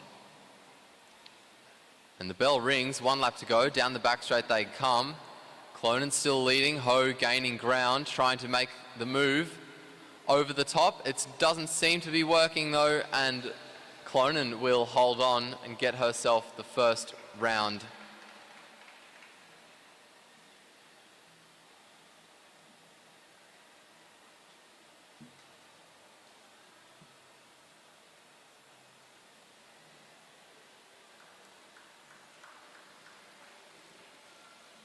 Up next we have Brianna Hargrave and Alessia McCaig.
Two laps to go.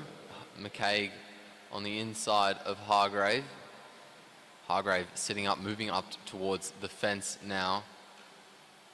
Both riders moving up again. Hargrave moves down on the inside of McCaig. McCaig now moves up to the fence to use the banking to close the gap as the bell rings. Out of the bend, down the back straight they go. It's a big gap for McCaig to make up and a little amount of time. And Hargrave will get the first sprint under her belt.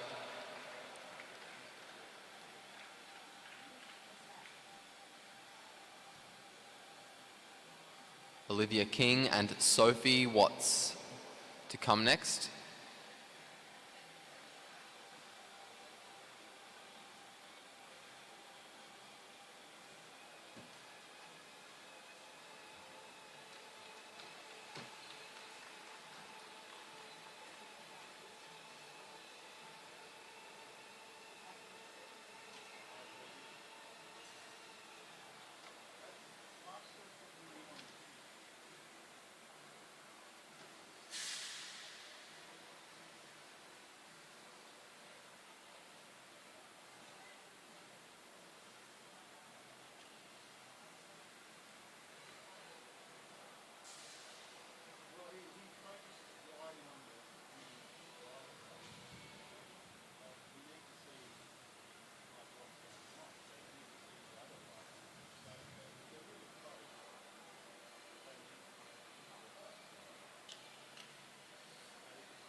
Watts on the inside of King for this one.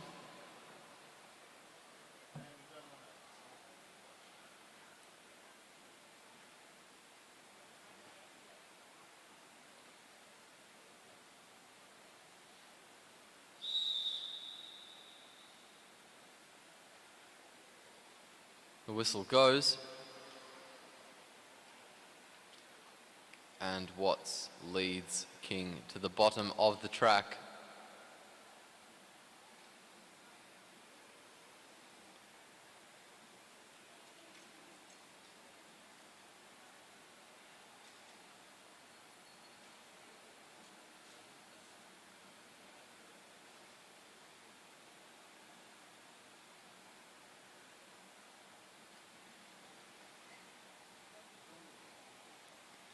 Down the front straight we come.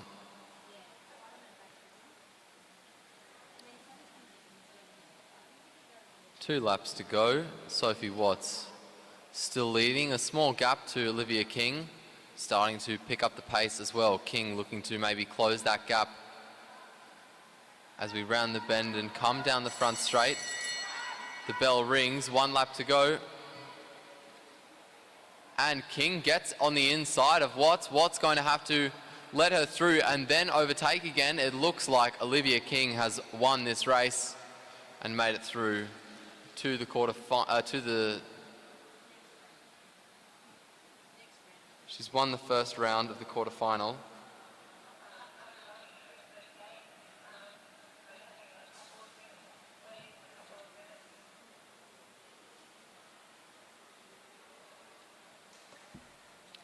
Up next, we have the qualifying for the para women C1 to C5 and the para men C1 qualifying.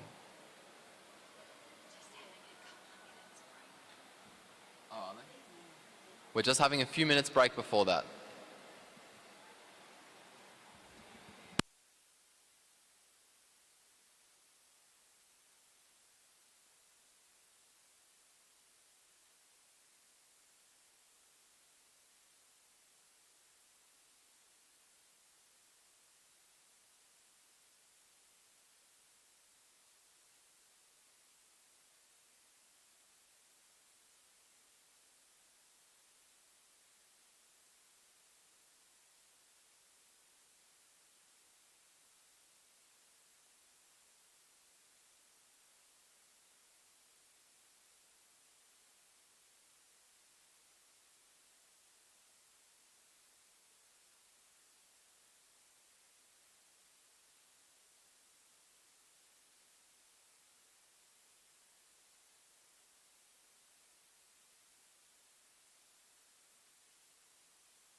Very non-problematic start there by Candace Kennedy and Kelly Fetz on the front straight there.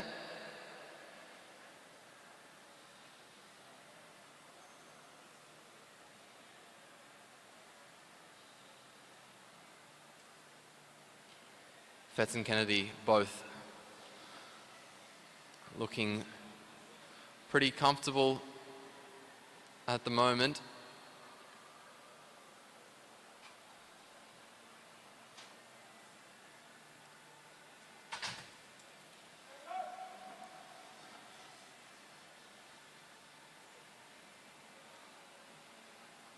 Twelve laps they have to do.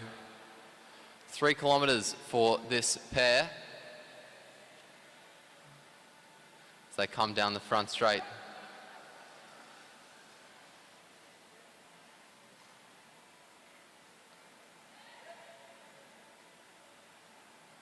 Kennedy and Fetz both looking still relatively comfortable, relatively good in their position.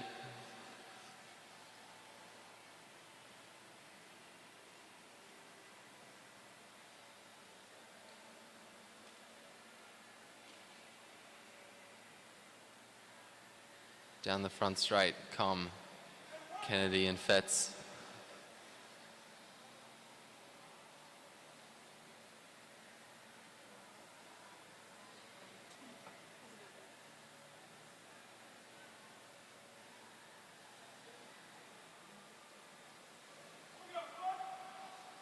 Six laps to go, so we're halfway there. Both riders still looking relatively comfortable, no real signs of fatigue as of yet.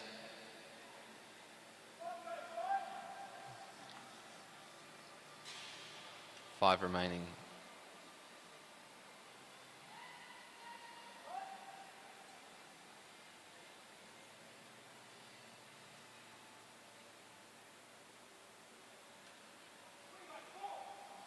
Four laps to go, 1 kilometre remaining in the race for this team as they make their way down the back straight. Both still look pretty good. Their cadence maybe has dropped a little bit. And you can see the pilot start to stiffen her upper body there. Kelly Fetz starting to hang her head a bit more as well. We come down the front straight. 2 to go for Kennedy and Fetz.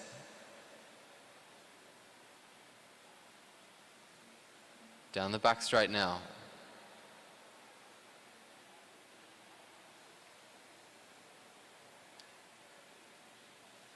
The bell now rings for the South Australians as they make their way around the bank.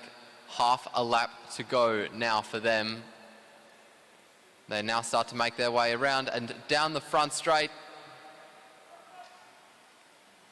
And they set a time of 3 minutes and 39.221 seconds.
Coming onto the front straight now, we have Paige Greco, and on the back straight, Emma Mickle.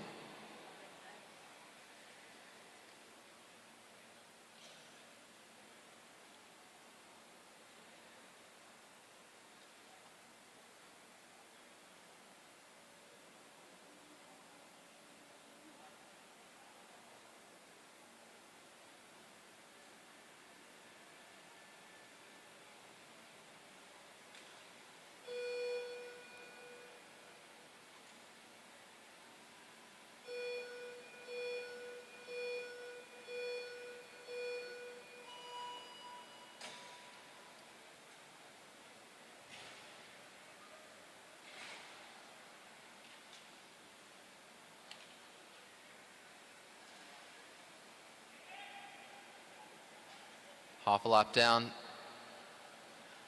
and it's the Queenslander, Paige Greco, just ahead of Emma Mickle.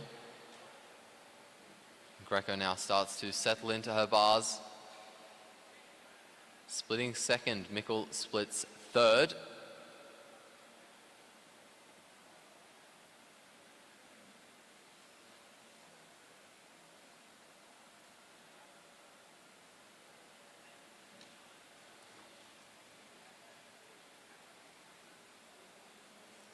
Greco and Mickle both looking pretty comfortable at the moment.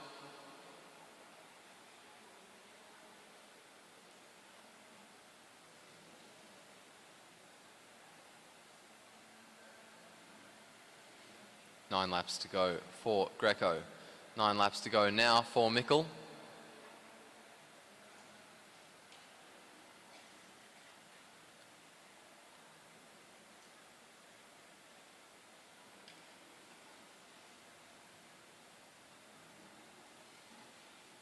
Eight laps remaining now. 2 kilometres to go, 1 kilometre down.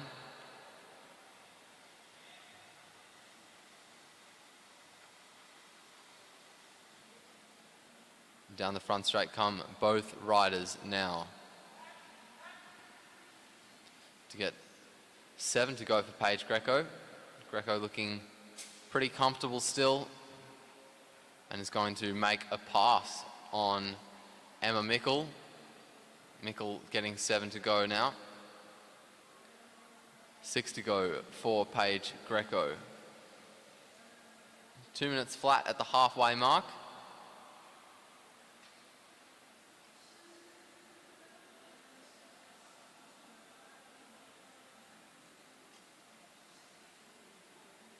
Halfway there for Mickle now as well. Mickle making her way down the front straight.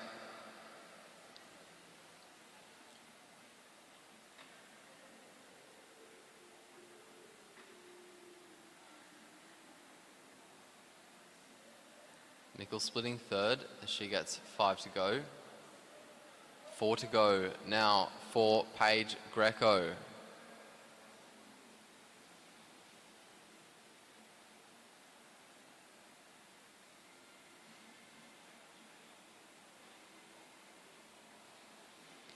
Four to go now for Emma Mickle. 1 kilometre left in her race. 750 metres left in Paige Greco's race as she crosses the line to get 3 to go.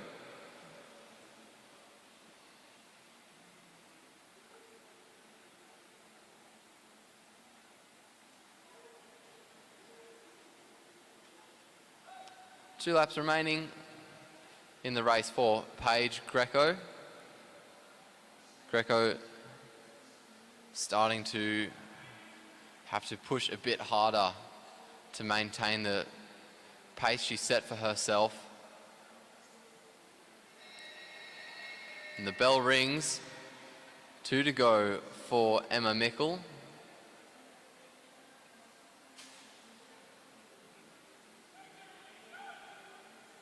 Half a lap now for Paige Greco. Down the front straight she comes, and she will set a time of 3 minutes and 57.386 seconds. 1 to go for Emma Mickle. And the Victorian starts to make her way down the front straight. Half a lap to go for her now.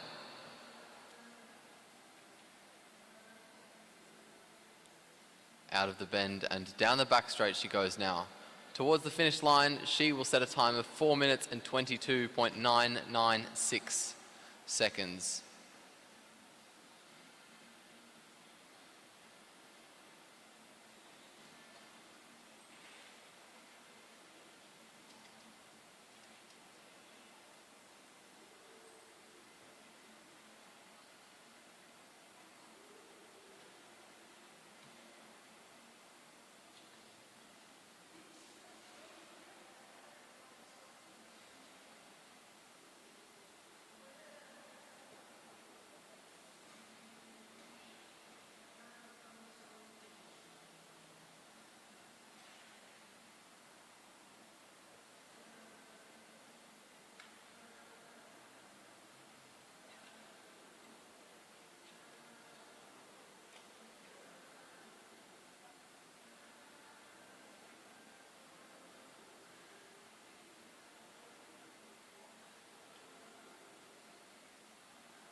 Next, to take the track, we've got Alan Forster on the front straight and Siobhan Terry on the back.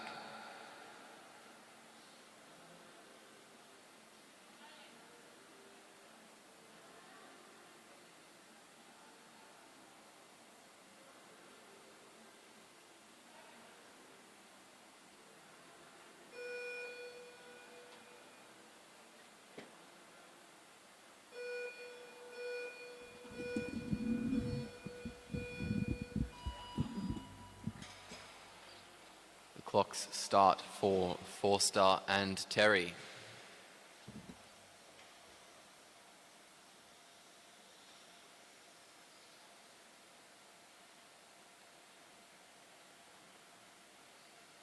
Forster now settling into her bars as Terry does the same.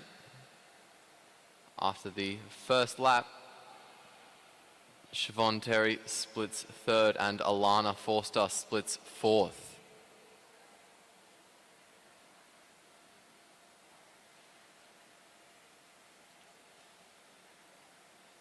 Down the front straight comes Forster, really making back some ground on Terry.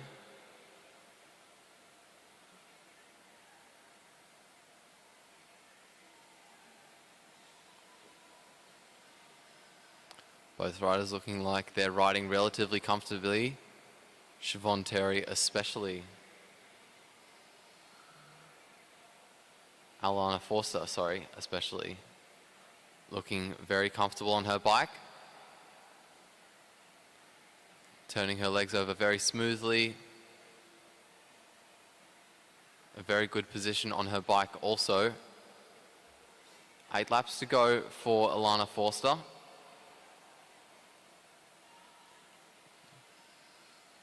8 to go for Siobhan Terry now as well. So the first K is done. We're a third of the way through.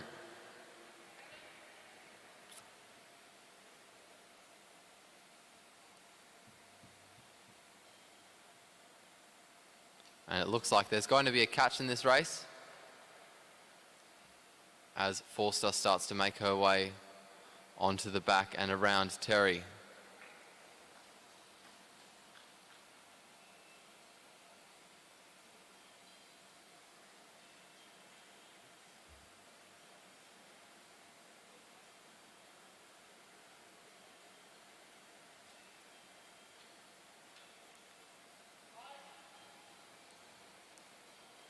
Five to go for Alana Forster, still splitting second. Siobhan Terry now making her way around the bend and down the back straight towards the line where she will now split fourth and get 5 to go.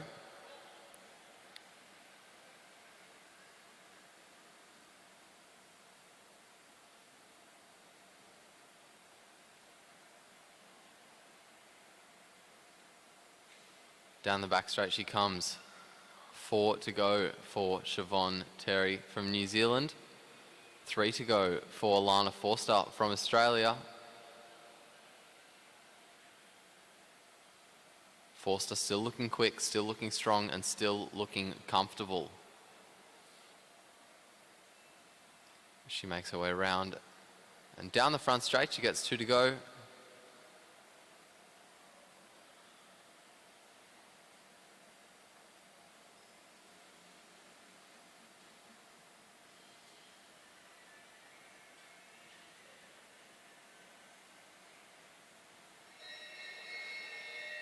And the bell rings.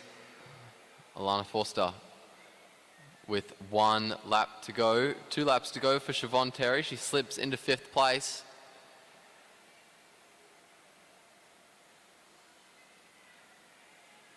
As Forster makes her way down the front straight, she's going to come across and finish. And Siobhan makes her way now down the back straight to collect the bell.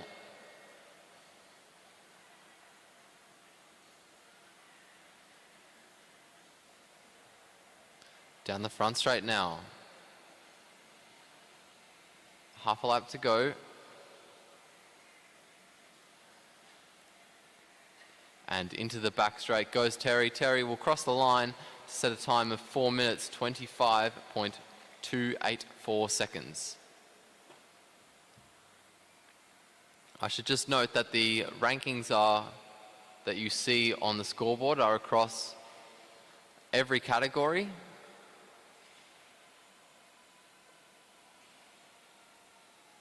Which means that that's not the athlete's true ranking in terms of medals.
Good start after the first half lap.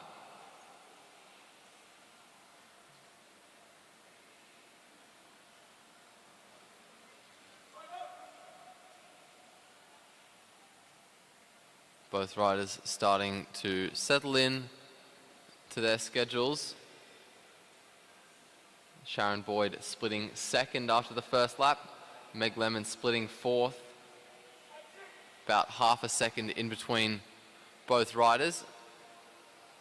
And Meg Lemon after the 2nd lap moving herself up into currently 3rd. Both riders now starting to settle in.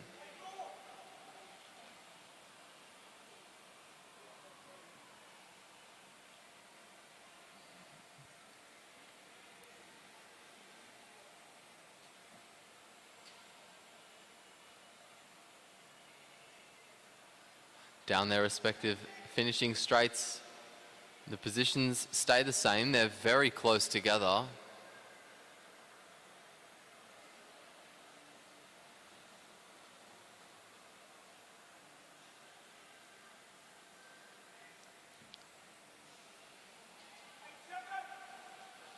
Meg Lemon just ahead of Sharon Boyd by 0.4 of a second. Down the opposite straights they go.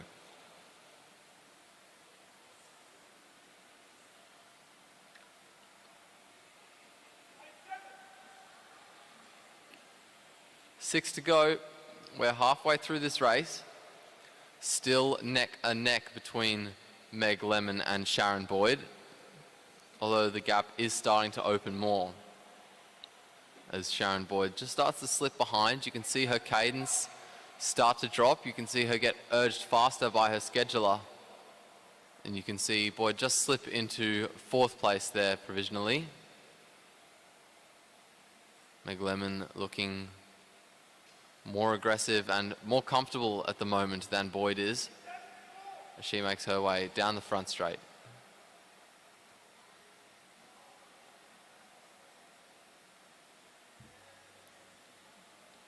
That gap really opening up now in the space of about maybe 1 or 2 laps. Lemon splitting 2nd, Boyd moving herself back up to 4th.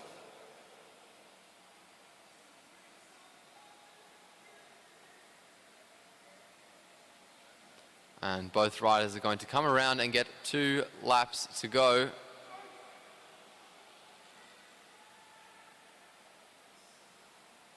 Boyd still holding on to 4th.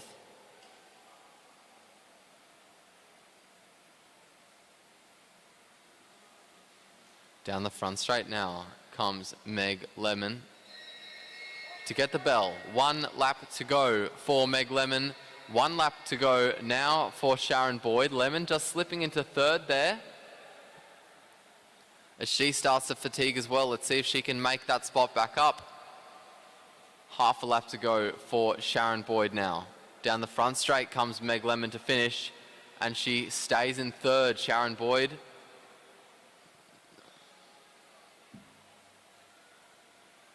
finishes just in 5th there, unofficially.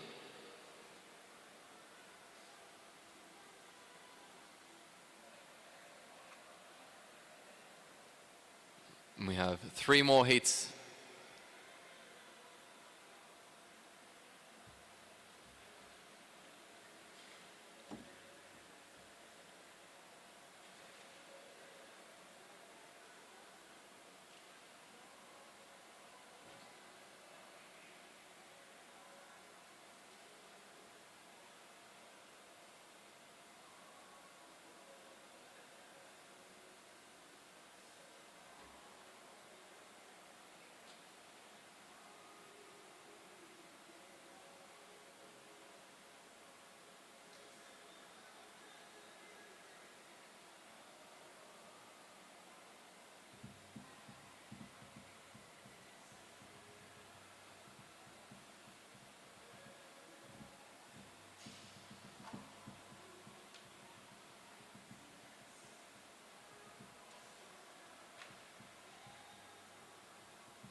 Mitchell Bales for South Australia, rolling away there.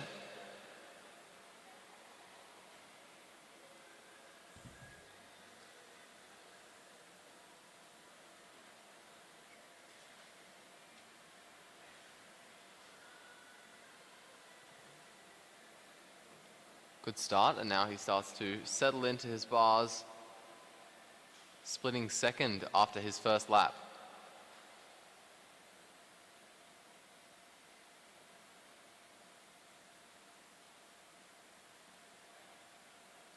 Around the bend and down the front straight he comes for his 2nd lap. Slips down into 6th.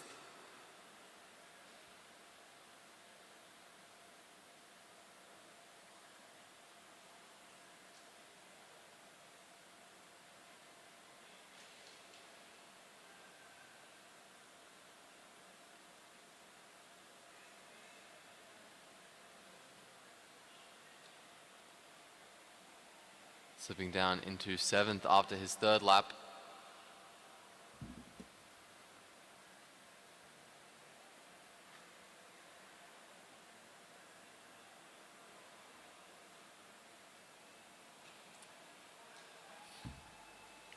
Eight laps to go.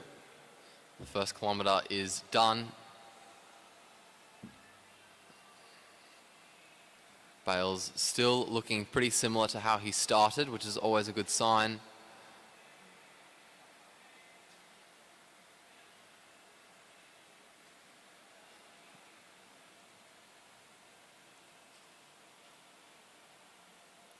Now you can see him start to hang his head a little bit as he embarks on the second half of this race. Bales making his way down the front straight to get 6 laps to go. So we are halfway through now. He pushes himself up into 6th place and still turning his legs over consistently. But you can tell he's starting to get a bit uncomfortable, starting to maybe hurt a bit more, his legs lactating a bit more.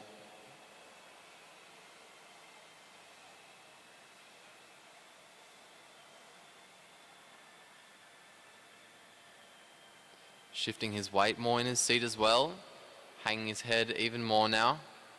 Bales makes his way down the front straight and gets 4 laps to go. Just 1 kilometre remaining in the race of Mitchell Bales.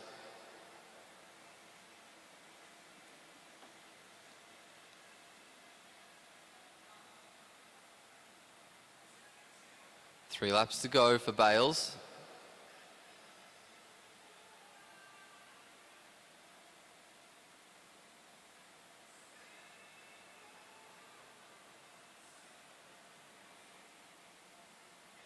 Around the bend now and down the front straight. 2 to go for Mitchell Bales.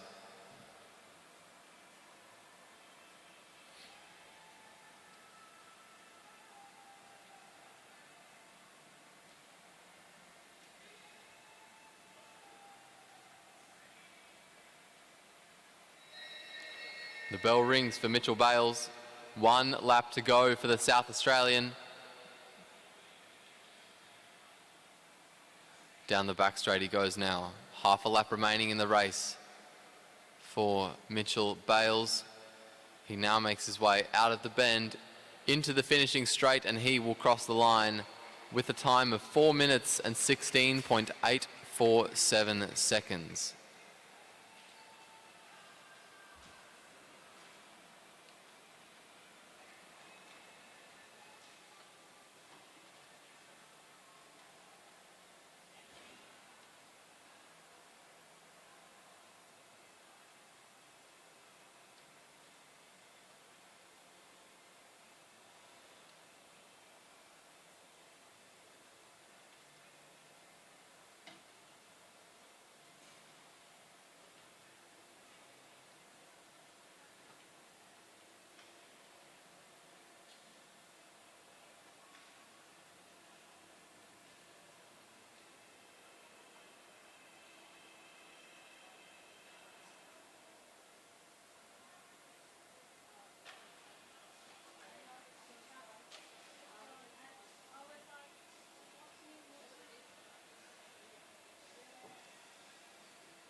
Coming onto the track now, we have on the back straight Gregory Walters, and on the front straight David Nicholas.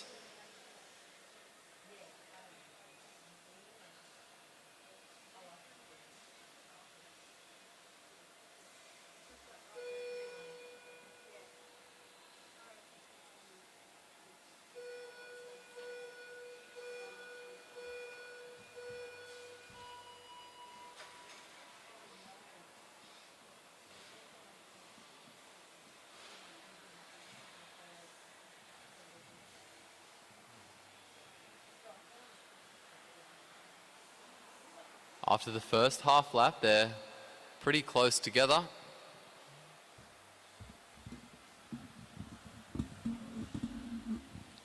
Both riders now start to settle in to their schedules a little bit more.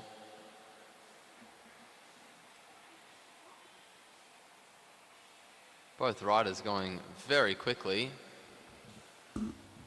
especially David Nicholas, but also Gregory Walters.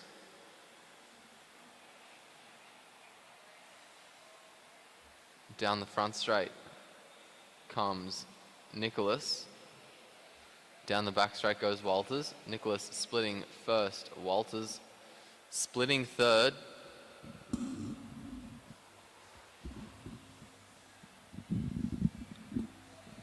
Down the front straight comes Nicholas. 8 to go. So the first kilometre is over. 1 minute and 12.509 seconds is a good first kilometre for any pursuit.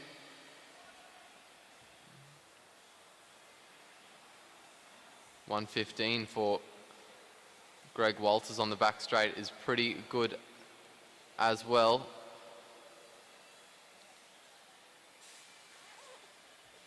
David Nicholas flying down the back straight. And as Gregory Walters leaves the front straight, David Nicholas enters it as well. 6 laps to go for Walters. So we're halfway through the race now. Down the front straight comes David Nicholas, still looking comfortable, still looking calm, still looking composed. Gregory Walters splitting third as he comes around to get 5 laps to go. Walters looking good, starting to hang his head a little bit as he makes his way around. Down the back straight now, he's going to get 4 laps to go. 1 kilometre left in the race for Gregory Walters, less than 1 kilometre for David Nicholas, who's pretty much about 40-50 metres back behind Gregory Walters. David Nicholas splitting first again as he gets 2 to go. Down the back straight goes Nicholas. Down the front straight comes Walters. Down the front straight comes Nicholas now. Gregory Walters going down the back straight with Nicholas hot on his heels. You can see Walters starting to hang his head a little bit more, starting to show a bit more of a sign of fatigue than David Nicholas is, as Nicholas gets the bell. Walters down the back straight now will get the bell for himself as well. Half a lap to go for David Nicholas. Nicholas rounds the bend, comes down the front straight, and he is going to cross the line and set a new fastest time of 3 minutes and 31.28 seconds to beat. Gregory Walters heads towards the line and sets himself a time of 3 minutes and 40 something. We'll wait for the commissaires to give an official time. And we now wait for our final riders to make their way onto the velodrome. Kyle Willis on the back straight, Darren Hicks on the front. Both of them very, very strong riders.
Good starts on both sides for Kyle Willis and Darren Hicks.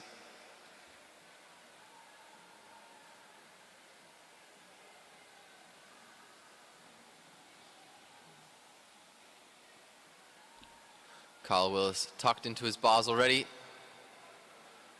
Looking good, looking comfortable, just readjusting his weight in his bars, on his saddle.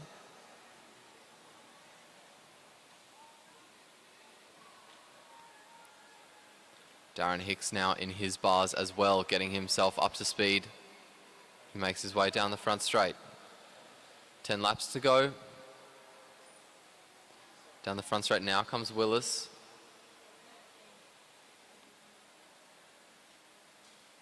Down the back straight, Willis splits fourth as he gets 9 to go. Hicks splits fifth as he gets 9 to go. Hicks starting to close the gap to Willis that opened up.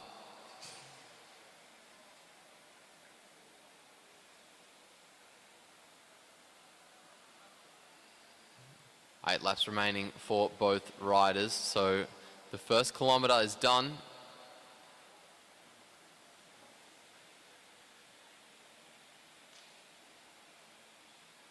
Down the back straight goes Willis. Down the front straight goes Hicks.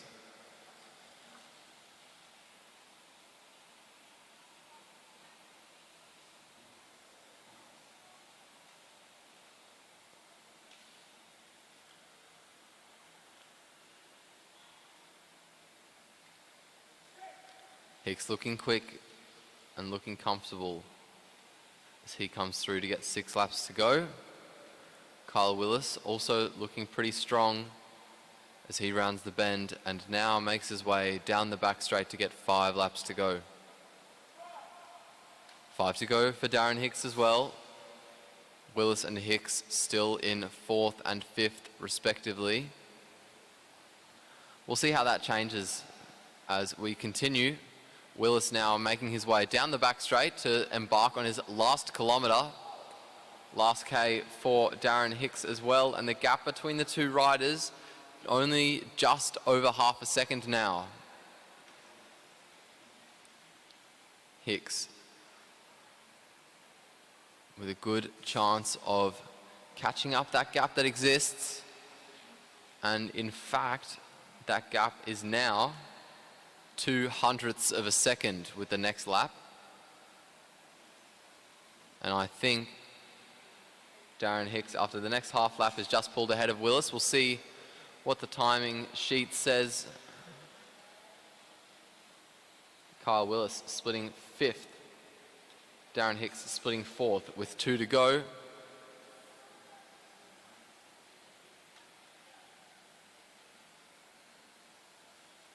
Both riders still looking pretty comfortable. The bell rings. Kyle Willis just being urged faster by his scheduler there on the back straight. 1 lap to go for Kyle Willis. Half a lap to go now for both riders actually. As they make their way around the bend, Darren Hicks makes his way down the front straight towards the finish line. Crosses the line almost at the same time as Kyle Willis. I think Kyle Willis came out just behind. We'll wait to see what the official time is.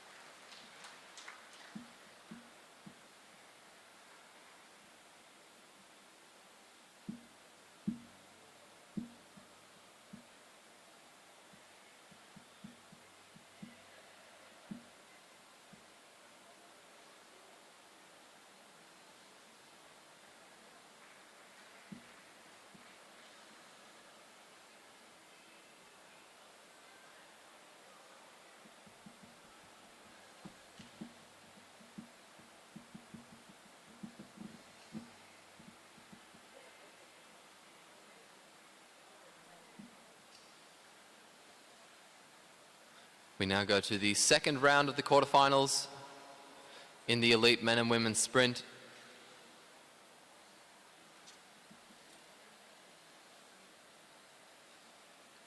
Up first, we have Matthew Richardson versus Nathan Hart.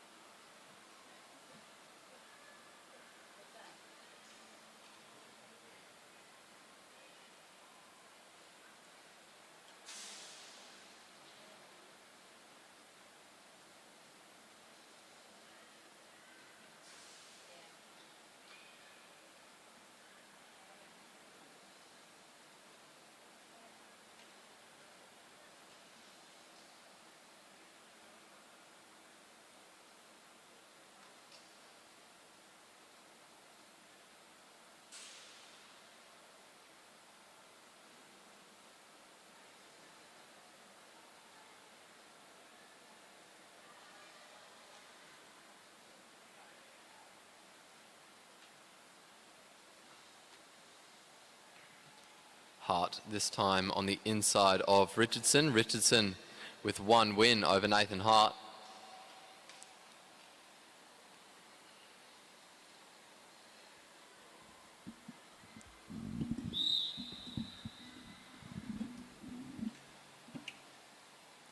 The whistle goes. Hart leads Richardson down to the bottom of the track.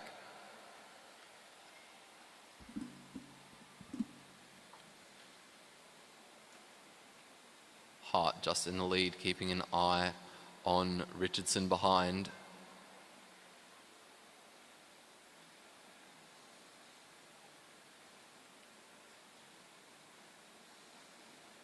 As our riders make their way down the back straight now. They start to make their way up the bank. Richardson moving first, moving higher as well. Nathan Hart just trying to defend from below, upping the pace as he rides back down to the bottom. Now back up, hovering around the stayers line as Richardson stays up towards the fence. A fake swing down by Richardson. Hart trying to defend. Swerves everywhere by Richardson, trying to make himself more unpredictable. He goes down. Close call there. The bell rings. Another close call. Richardson gets to the box first and starts to pull away from Hart. Hart has sat up. Matthew Richardson will make his way through to the semi-final.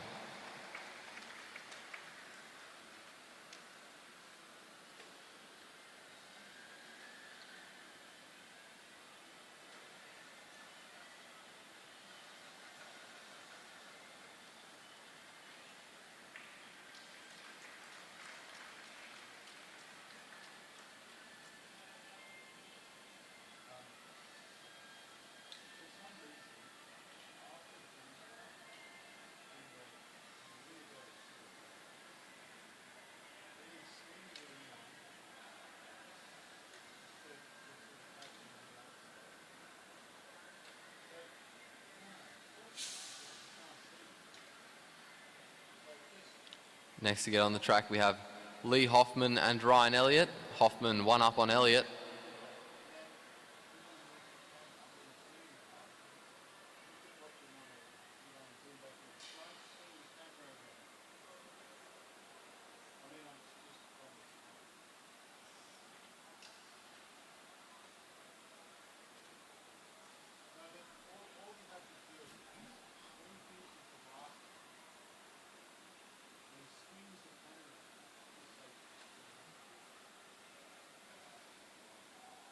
Elliott on the inside of Hoffman this time.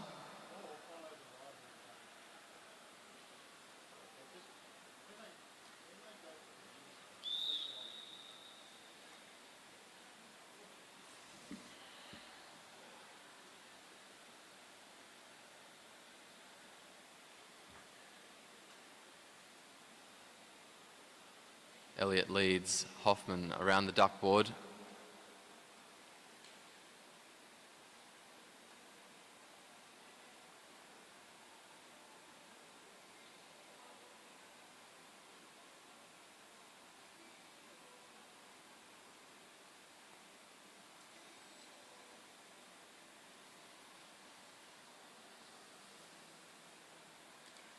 Hoffman up towards the fence, Elliott around the stayers line. Hoffman, it looks like, is going around Elliott.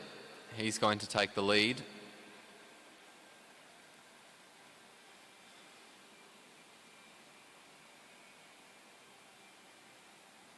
Two to go. Hoffman leading, not taking his eyes off Elliott. And still simultaneously increasing the speed, so it's more and more difficult for Elliott to close up that gap between the two.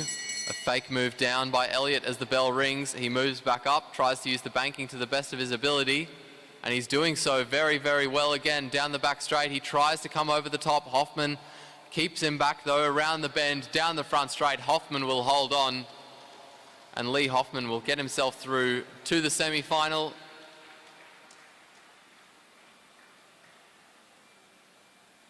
Next to take the track, we have Matthew Gleitzer and Danny Barber.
Gleitzer leads.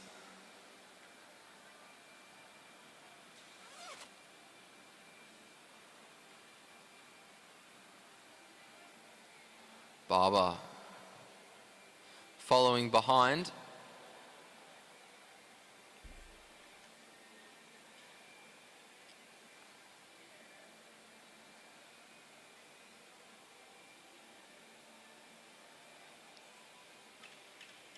Gleitzer just keeping an eye on Barber.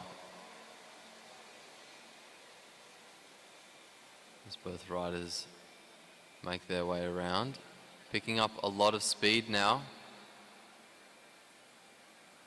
Barber closing the gap to Gleitzer, making sure he's got somewhat of a height advantage.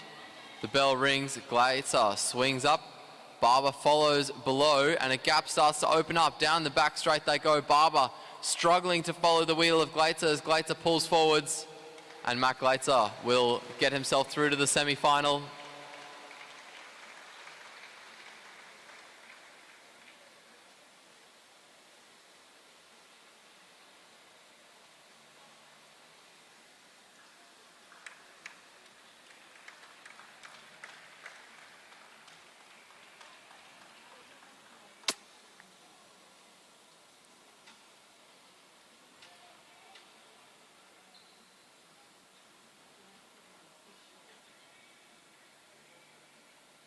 James Brister and Tom Cornish, the next riders to take the track. Cornish one up on Brister, but I think of all the four, this one's the most likely to go to a third round.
James Brister leads Tom Cornish off the mark.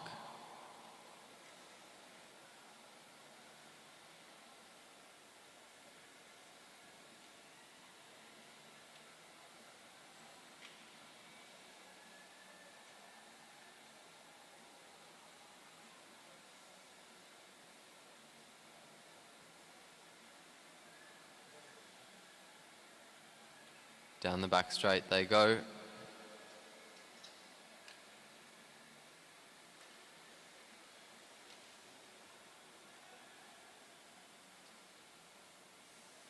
Both riders staying around the stayers line. Now they move down towards the duckboard as they round the bend. Down the front straight they come now. Brister increasing the speed. Cornish trying to close that gap now. They make their way down the back straight. And the gap does start to close more and more. Cornish up the inside of Brister. Very good move. Pushing Brister high as the bell rings. Cornish now comes back down. He's opened up a gap to the South Australian. Brister trying to close the gap to Cornish. Cornish holding him off very well, and down the front straight they come. Tom Cornish will put himself through to the semi-final.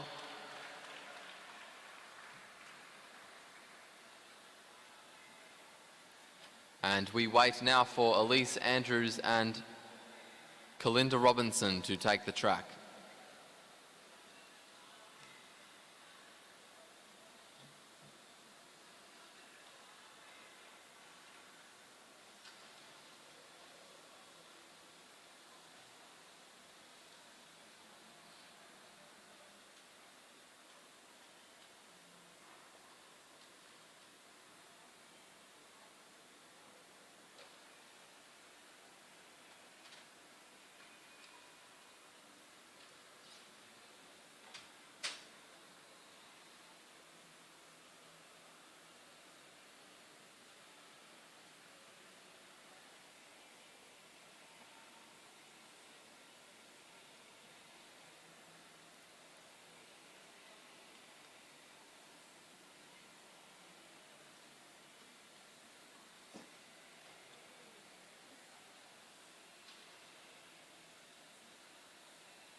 Kalinda Robinson leads Elise Andrews off the mark.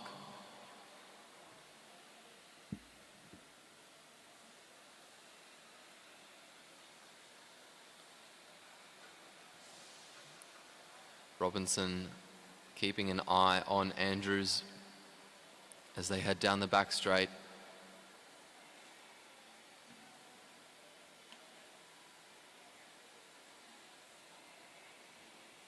Down the front straight they come now. 2 to go. Thank you. Down the back straight now. Starting to build up speed. Robinson still in front.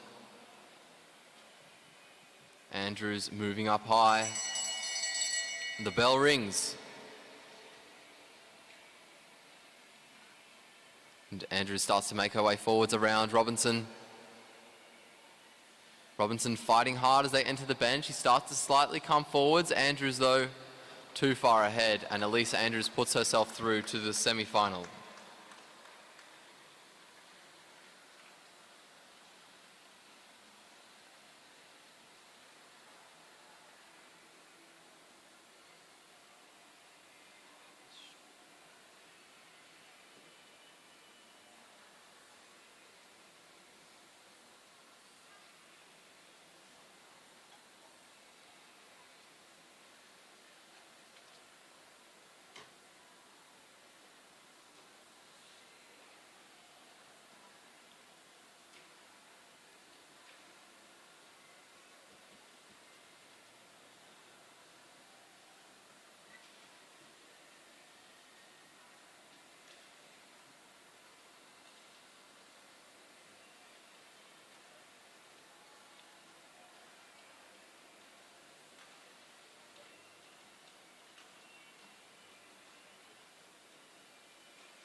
Selena Ho and Christina Clonan take the track now. Clonan one up on Ho after the first round.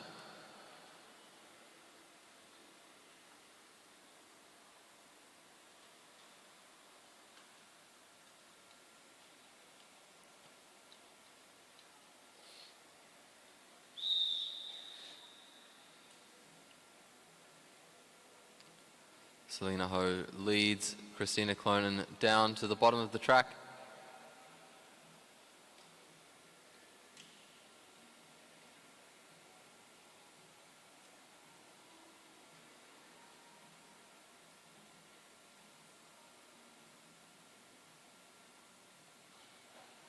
Both of them going very slowly around.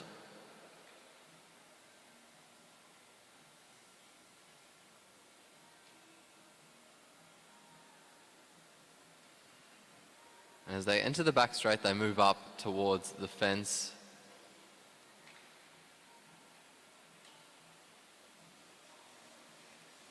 Ho sitting higher than Clonan, although Clonan's further back.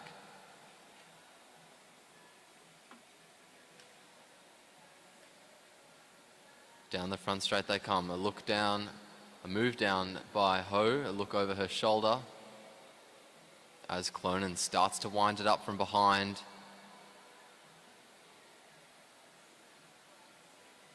Clonan with a significant height advantage at the moment. Selena Ho out of the seat trying to match the pace. Oh, close call there. And Selena Ho sits up. Christina Clonan gets herself through to the semi-final.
Brianna Hargrave and Alessia McCaig taking the track now. A5 warning to Selena Ho. That's a warning on, I think, swerving. Selena Ho. The commissaires would just like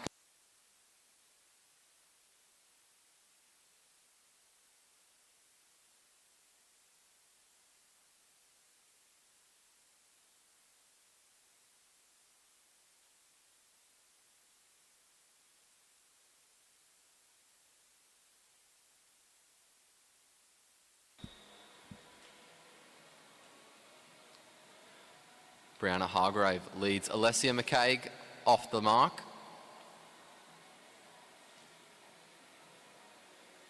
Hargrave one up on McCaig.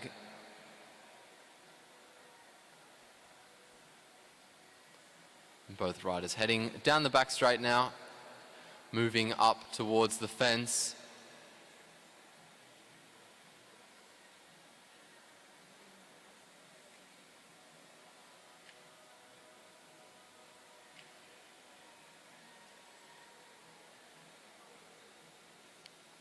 Two to go for our riders here. Hargrave starting to up the pace. McCaig putting her under a bit of pressure. Hargrave moves up and moves back down into the lane. The bell rings. Hargrave tries to take a bit of the track to get herself away from McCaig. McCaig really trying to get herself onto that wheel of Hargrave though. And as they go around the bend, it looks like McCaig is going to try to start moving forward. Hargrave holds on to the line though. and moves herself into the semi-final.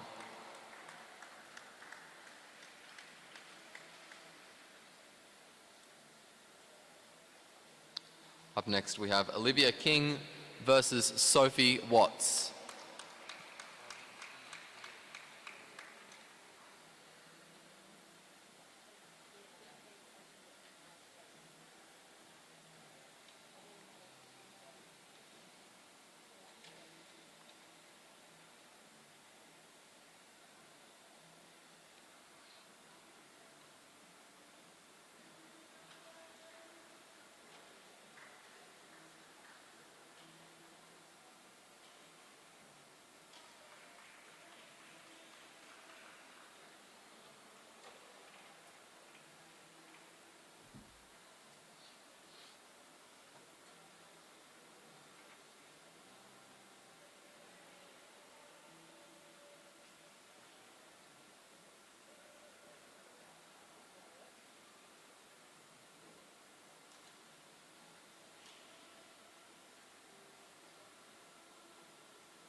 King on the inside of Watts.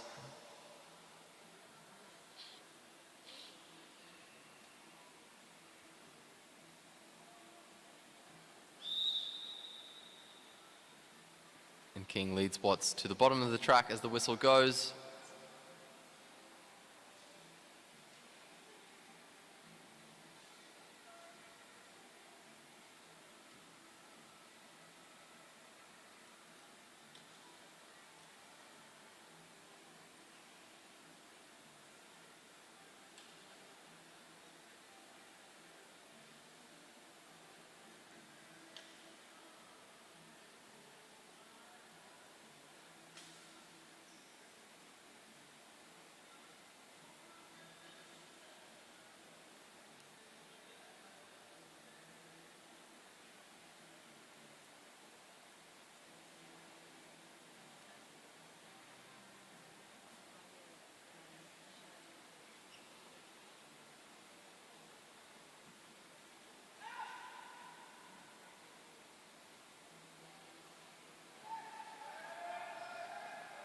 Fake down by Watts, blocked by King. Watts now starting to move forward and has a height advantage. King has a lot of work to do. The bell rings, King moves forward, starts to push Watts high and gets to the sprinters lane first. Sophie Watts now with ground to make up as they head down the back straight. King holding on to her lead as they head around the bend. Down the front straight, Watts starts to come forward, but Olivia King puts herself through to the semi-final. And we now go to the under-19 women elimination.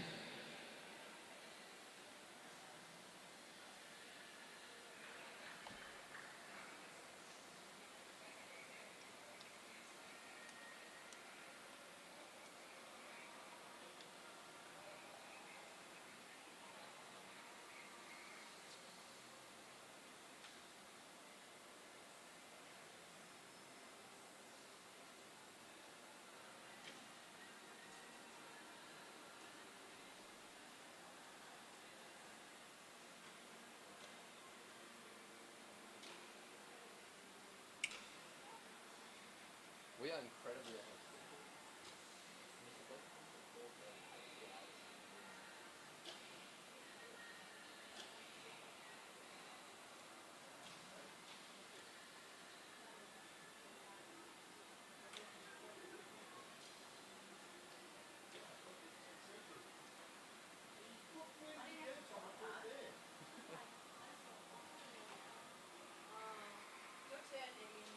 Yeah.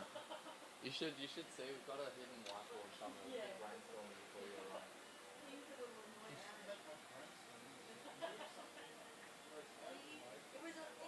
The brainstorming's for us, it's a competition on who can annoy you the most creatively. He picked a song earlier. Yeah. I did that.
The whistle goes. And our riders are off the mark. Some of them very quickly scrambling to get themselves in a better position up the front.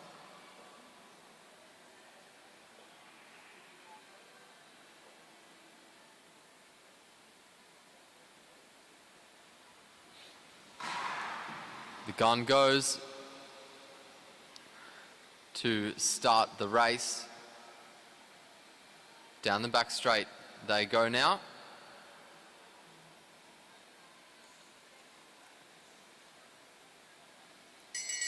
And there we have the bell signifying the first elimination lap.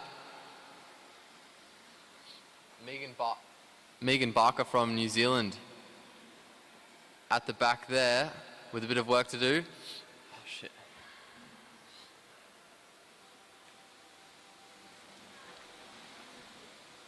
And we look to the board to see what the commissaires say. It's Elizabeth Green who's the first rider to go.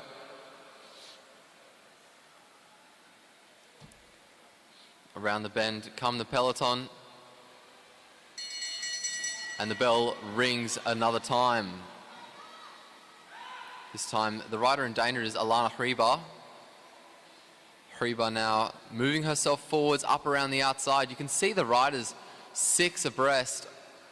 Hribar really has a lot of work to do.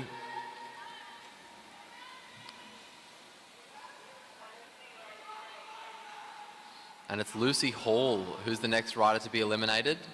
Caitlin Kelly towards the back there. She was in a pretty dangerous position. The national champion needs to probably move forward soon. It looks like she's looking to go up the inside, which is also a very dangerous move. Eliza Carnes might be in a bit of trouble as well. She's looking to move herself forwards. Alana Hribar still at the back. She moves herself up the inside. A very dangerous move to make.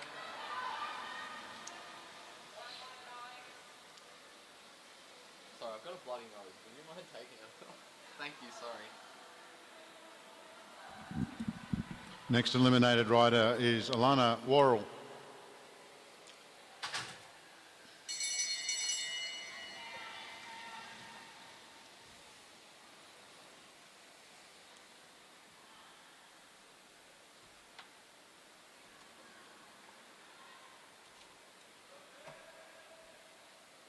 Where's the list of riders? What's this dude work with?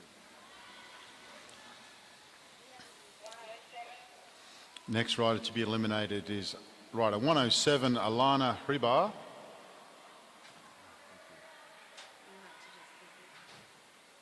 It's fine. It happens all the time. Where's your list? Oh, it's on my phone. Oh, it's here.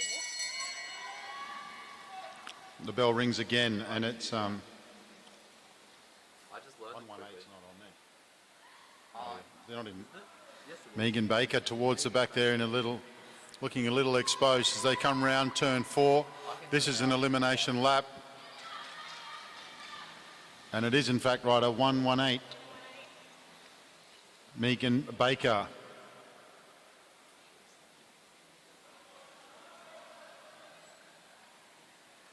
Baker gone, the New Zealand champion, still towards the back.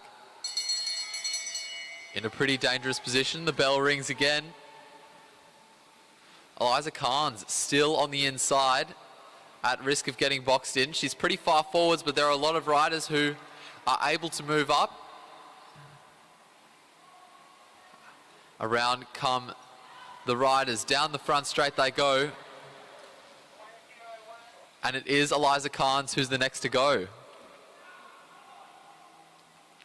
Down the back straight go the peloton now.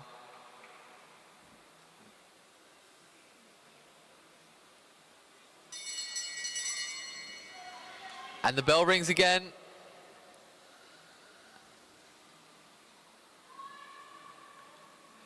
Nicole Duncan there at the back, looking to move forwards. Down the front straight, Caitlin Kelly stuck towards the rear. But she gets lucky. It's Amy Masters who's the next to go.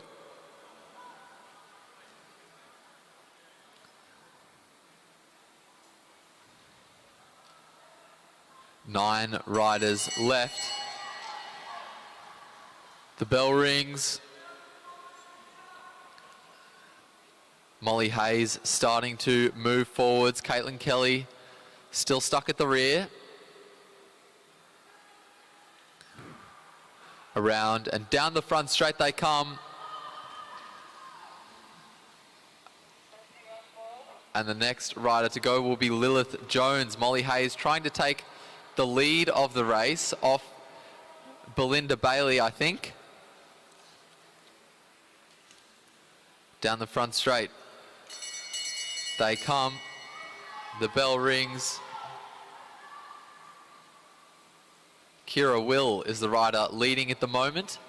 Molly Hayes sitting at her hip.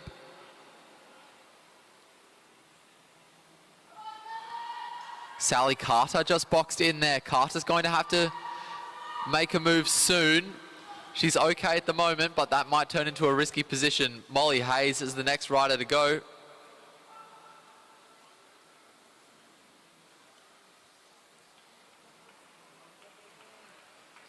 Around the bend and down the front straight they come. And the bell rings one more time.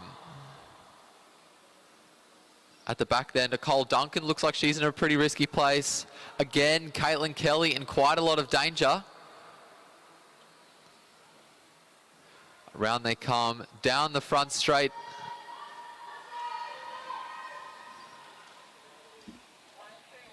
And it is Caitlin Kelly, the New Zealand champion, who's the next to go.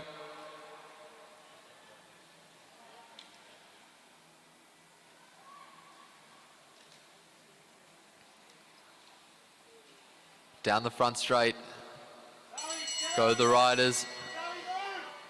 The bell rings.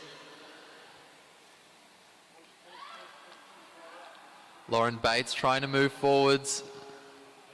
There's another rider trying to come over the top, taking the lead. Sally Carter pushes herself out of her box and moves forward as well. And the next rider to be eliminated is Nicole Duncan. Down the back straight they go. Kira Will moving forwards. The bell rings again. Will on the inside. Lauren Bates at her hip. Sally Carter in third, trying to move forwards. There's a rider there trying to move forwards from the back as well. So we're 5 abreast coming towards the line. And the next rider to go will be Georgia Simpson from New Zealand. Just 4 riders left. Kira Will starting to slip back a bit more.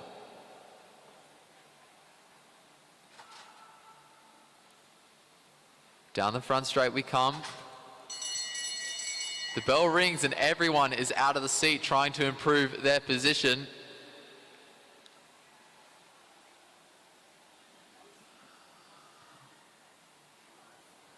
That's one of the 4 abreast again. That looks like Kira Will's going to go.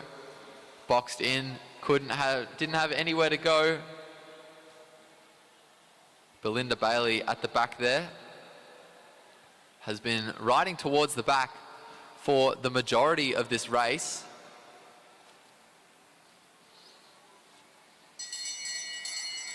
Bell rings again. Lauren Bates on the front, followed by Sally Carter, followed by Belinda Bailey.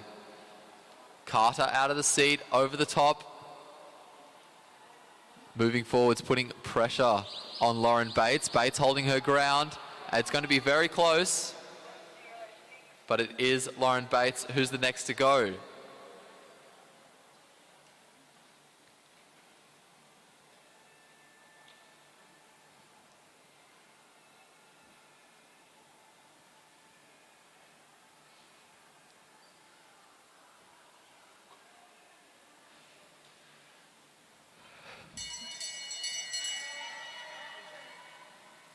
The bell rings. Once again, Sally Carter leads from the front. Belinda Bailey right on her wheel. Both riders making their way around the bend now. Carty's still in the front. Carter holds on to her lead. It's very close on the line.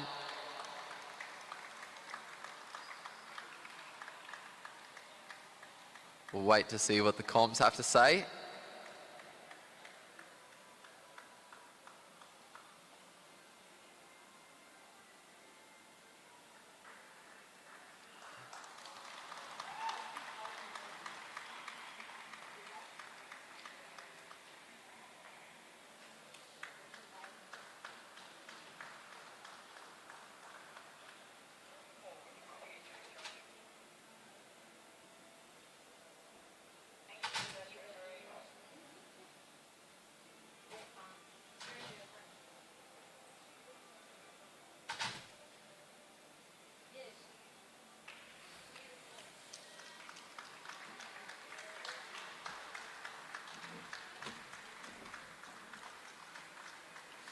Well, thrilling finish to the race there. Belinda Bailey taking out the junior under-19 women elimination. Sally Carter second, Lauren Bates third.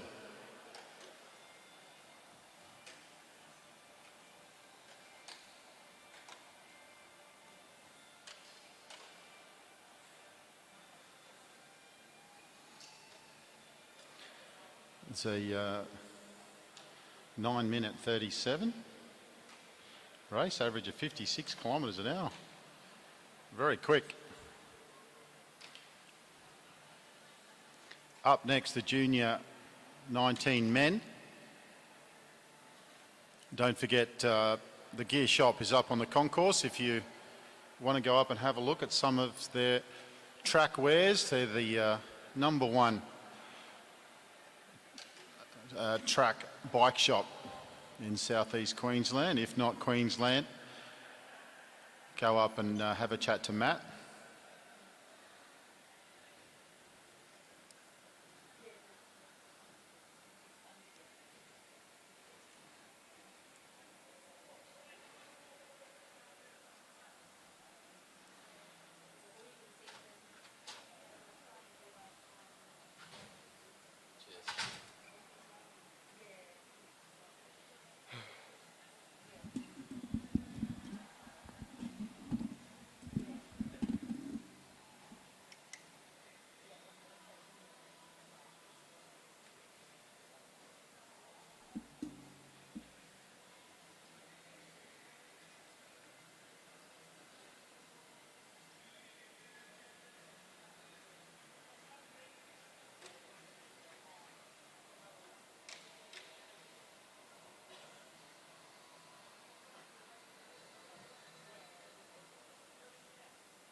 The whistle goes, and our under-19 men are away for their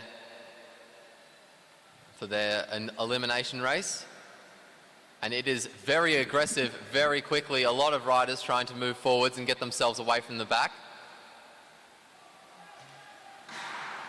And the gun goes to start the race. This race carrying a lot of speed at the moment.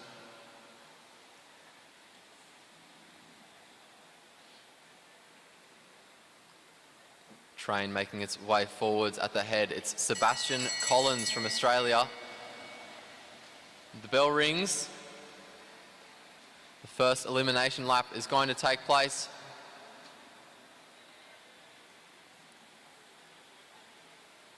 Around the bend they come, down the front straight. There's a move up the inside. I'm not sure if it worked for Bernard Pawson. It didn't. Bernard Pawson is out, the first rider to be eliminated in this race. Meanwhile, the lead has changed hands at the front. The bell rings again. Matt Davidson in the red, making his way forwards there. Getting caught high though, as another one of his fellow countrymen tries to make his way forwards, and Davidson will be the next to go. Wilson Hannon also towards the back, struggling a bit. Lachlan Oliver stuck towards the back as well in the Tasmania gear, looking to make his way forwards now. The bell rings. Also would like to direct attention to Lawson Fransman. Not too far back yet, but he is boxed in. He doesn't have anywhere to go if the other riders make their way forwards. He might be safe now, but it's a dangerous position to stay in. We saw it with Eliza Carnes in the previous race. Tom Kerr, the next rider to go. Big competition for the lead as well. And the bell rings one more time. Going up the inside, that looks like Wolf Penne now going over the top, trying to better his position. We're 5, 6 abreast here at the moment. Wolf Penne with a lot of work to do. And I think that's Wilson Hannon, the next rider to go. Another New Zealander making his way forwards. Luke Richard trying to make his way out. Seb Collins in a pretty dangerous position now. The bell rings one more time. One of the Victorian riders trying to make his way around over the top. Might have been Oscar Gallagher trying to make his way forwards. Gallagher with a bit of a gap to the riders behind now. And it looks like it is Seb Collins that's the next rider to go. Luke Richard over the top of Gallagher, trying to improve his position. Down the front straight we come. The bell rings one more time. Lawson Fransman towards the back, trying to make his way around on the outside. It's all getting very close now. Down the front straight they come. Fransman stuck towards the back. He got boxed in, and he's the next one to go. Penne going around the outside and got a little bit of a gap on the riders behind. Lachlan Oliver from Australia in a bit of a dangerous position. Oscar Gallagher in a bit of a dangerous position as well.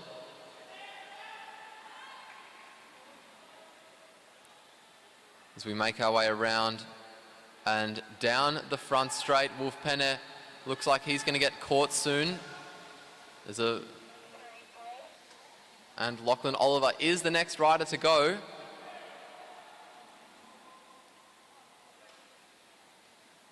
And there's a move again by a Victorian rider. Looks like Oscar Gallagher. The bell rings. Gallagher again with a big gap to the riders behind, securing himself some sort of safety. James Gardner from New Zealand looking to close that gap down. Gardner coming over the top of him, getting himself a pretty good position at the moment. The next rider to go will be Kane Foster from New Zealand. Bernard Pawson, a rider in danger at the moment. We're about single file. So some of these riders at the back are going to start to struggle a bit more. Lucas Bimmy has to make his way forwards. Wolf Penne has to make his way forwards as well.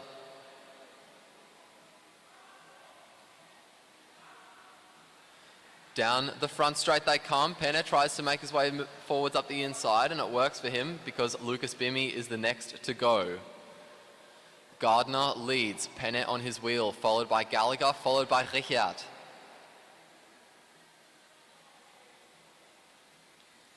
Down the front straight we come. The bell rings again. Gallagher over the top of Gardner. Gardner trying to secure his position on the inside. And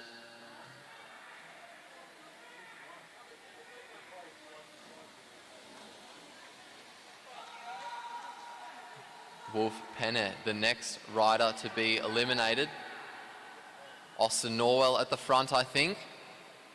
James Gardner still trying to secure his position on the inside. He's trying to force himself on the inside of Gallagher, and now on the inside of Marshall Irwood. Luke Richard also trying to move himself up the inside. Stuck towards the back. He might be the next to go. He's boxed in. A gap opens up for him. And the next rider to go will be Austin Norwell. Richard over the top of Gardner. Down the front straight we come. Just 6 riders left. The bell rings.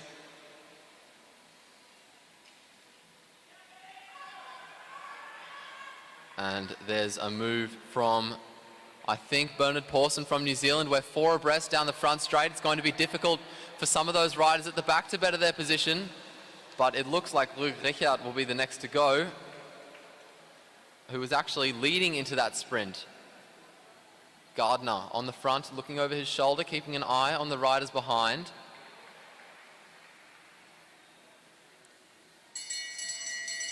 And the bell rings one more time.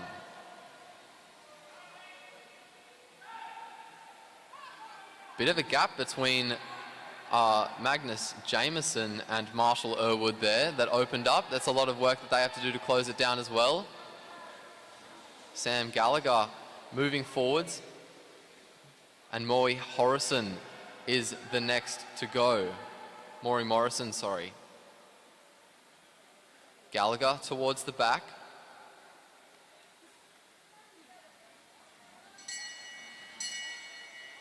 The bell rings again. Gardner leads. Again, a gap opening up. So Gardner has to force his way forwards to get not only past Magnus Jameson, but also past his teammate. And Gallagher sits up.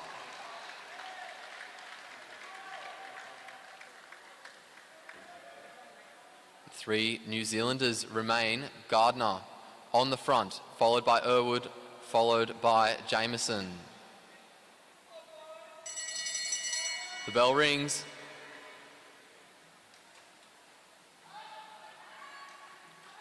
Gardner out of the seat, putting in a gap to the rider behind. Irwood closing it down, and it looks like Jameson will be the next to go.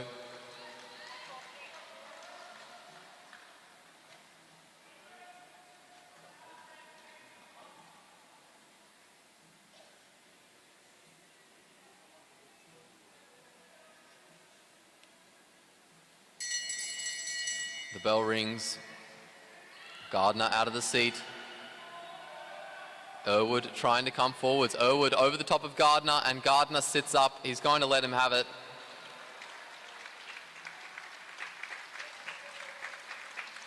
Big celebration from Irwood. Absolutely stellar ride by both riders. Gardner doing very well to control the race in the way that he did.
If we could get you to please make your way to the presentation area so we can do elimination presentations,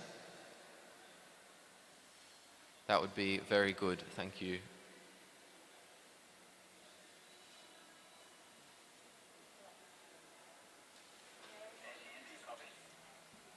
Copy.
Marshall, James and Oscar, if you could just sit in the podium area for us, please, and then we can get podiums underway.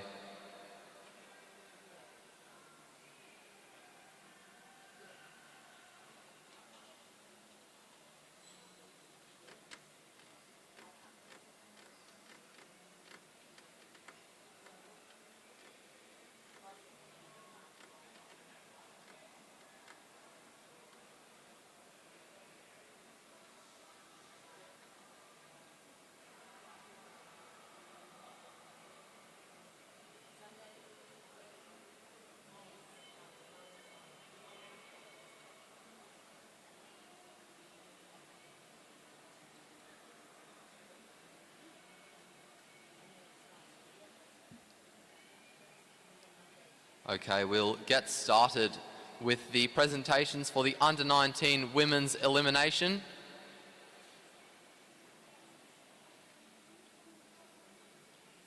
In third place and winner of the bronze medal, representing Australia, Lauren Bates. In second place and winner of the silver medal, representing Australia, Sally Carter. And in first place, winner of the gold medal and your Oceanic champion, representing Australia, Belinda Bailey.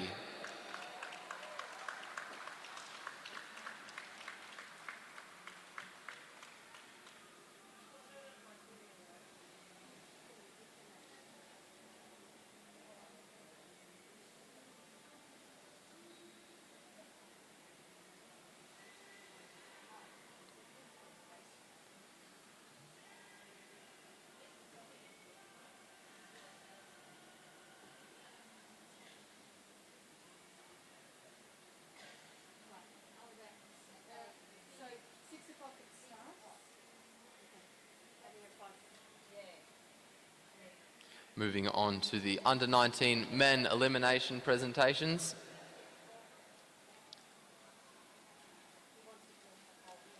In third place and winner of the bronze medal, representing Australia, Oscar Gallagher.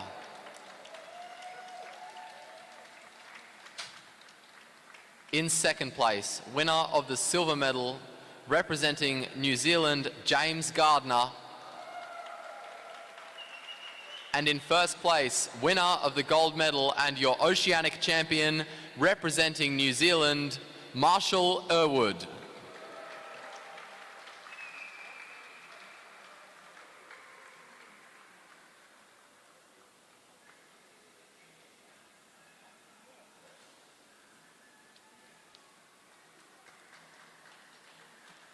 And ladies and gentlemen, that concludes the session. Thank you all very much for coming. We'll be back at 6 p.m. for the start of the next session. Warm-up on the track is open at 5 p.m. Thank you all very much. And thank you very much for tuning in on YouTube as well.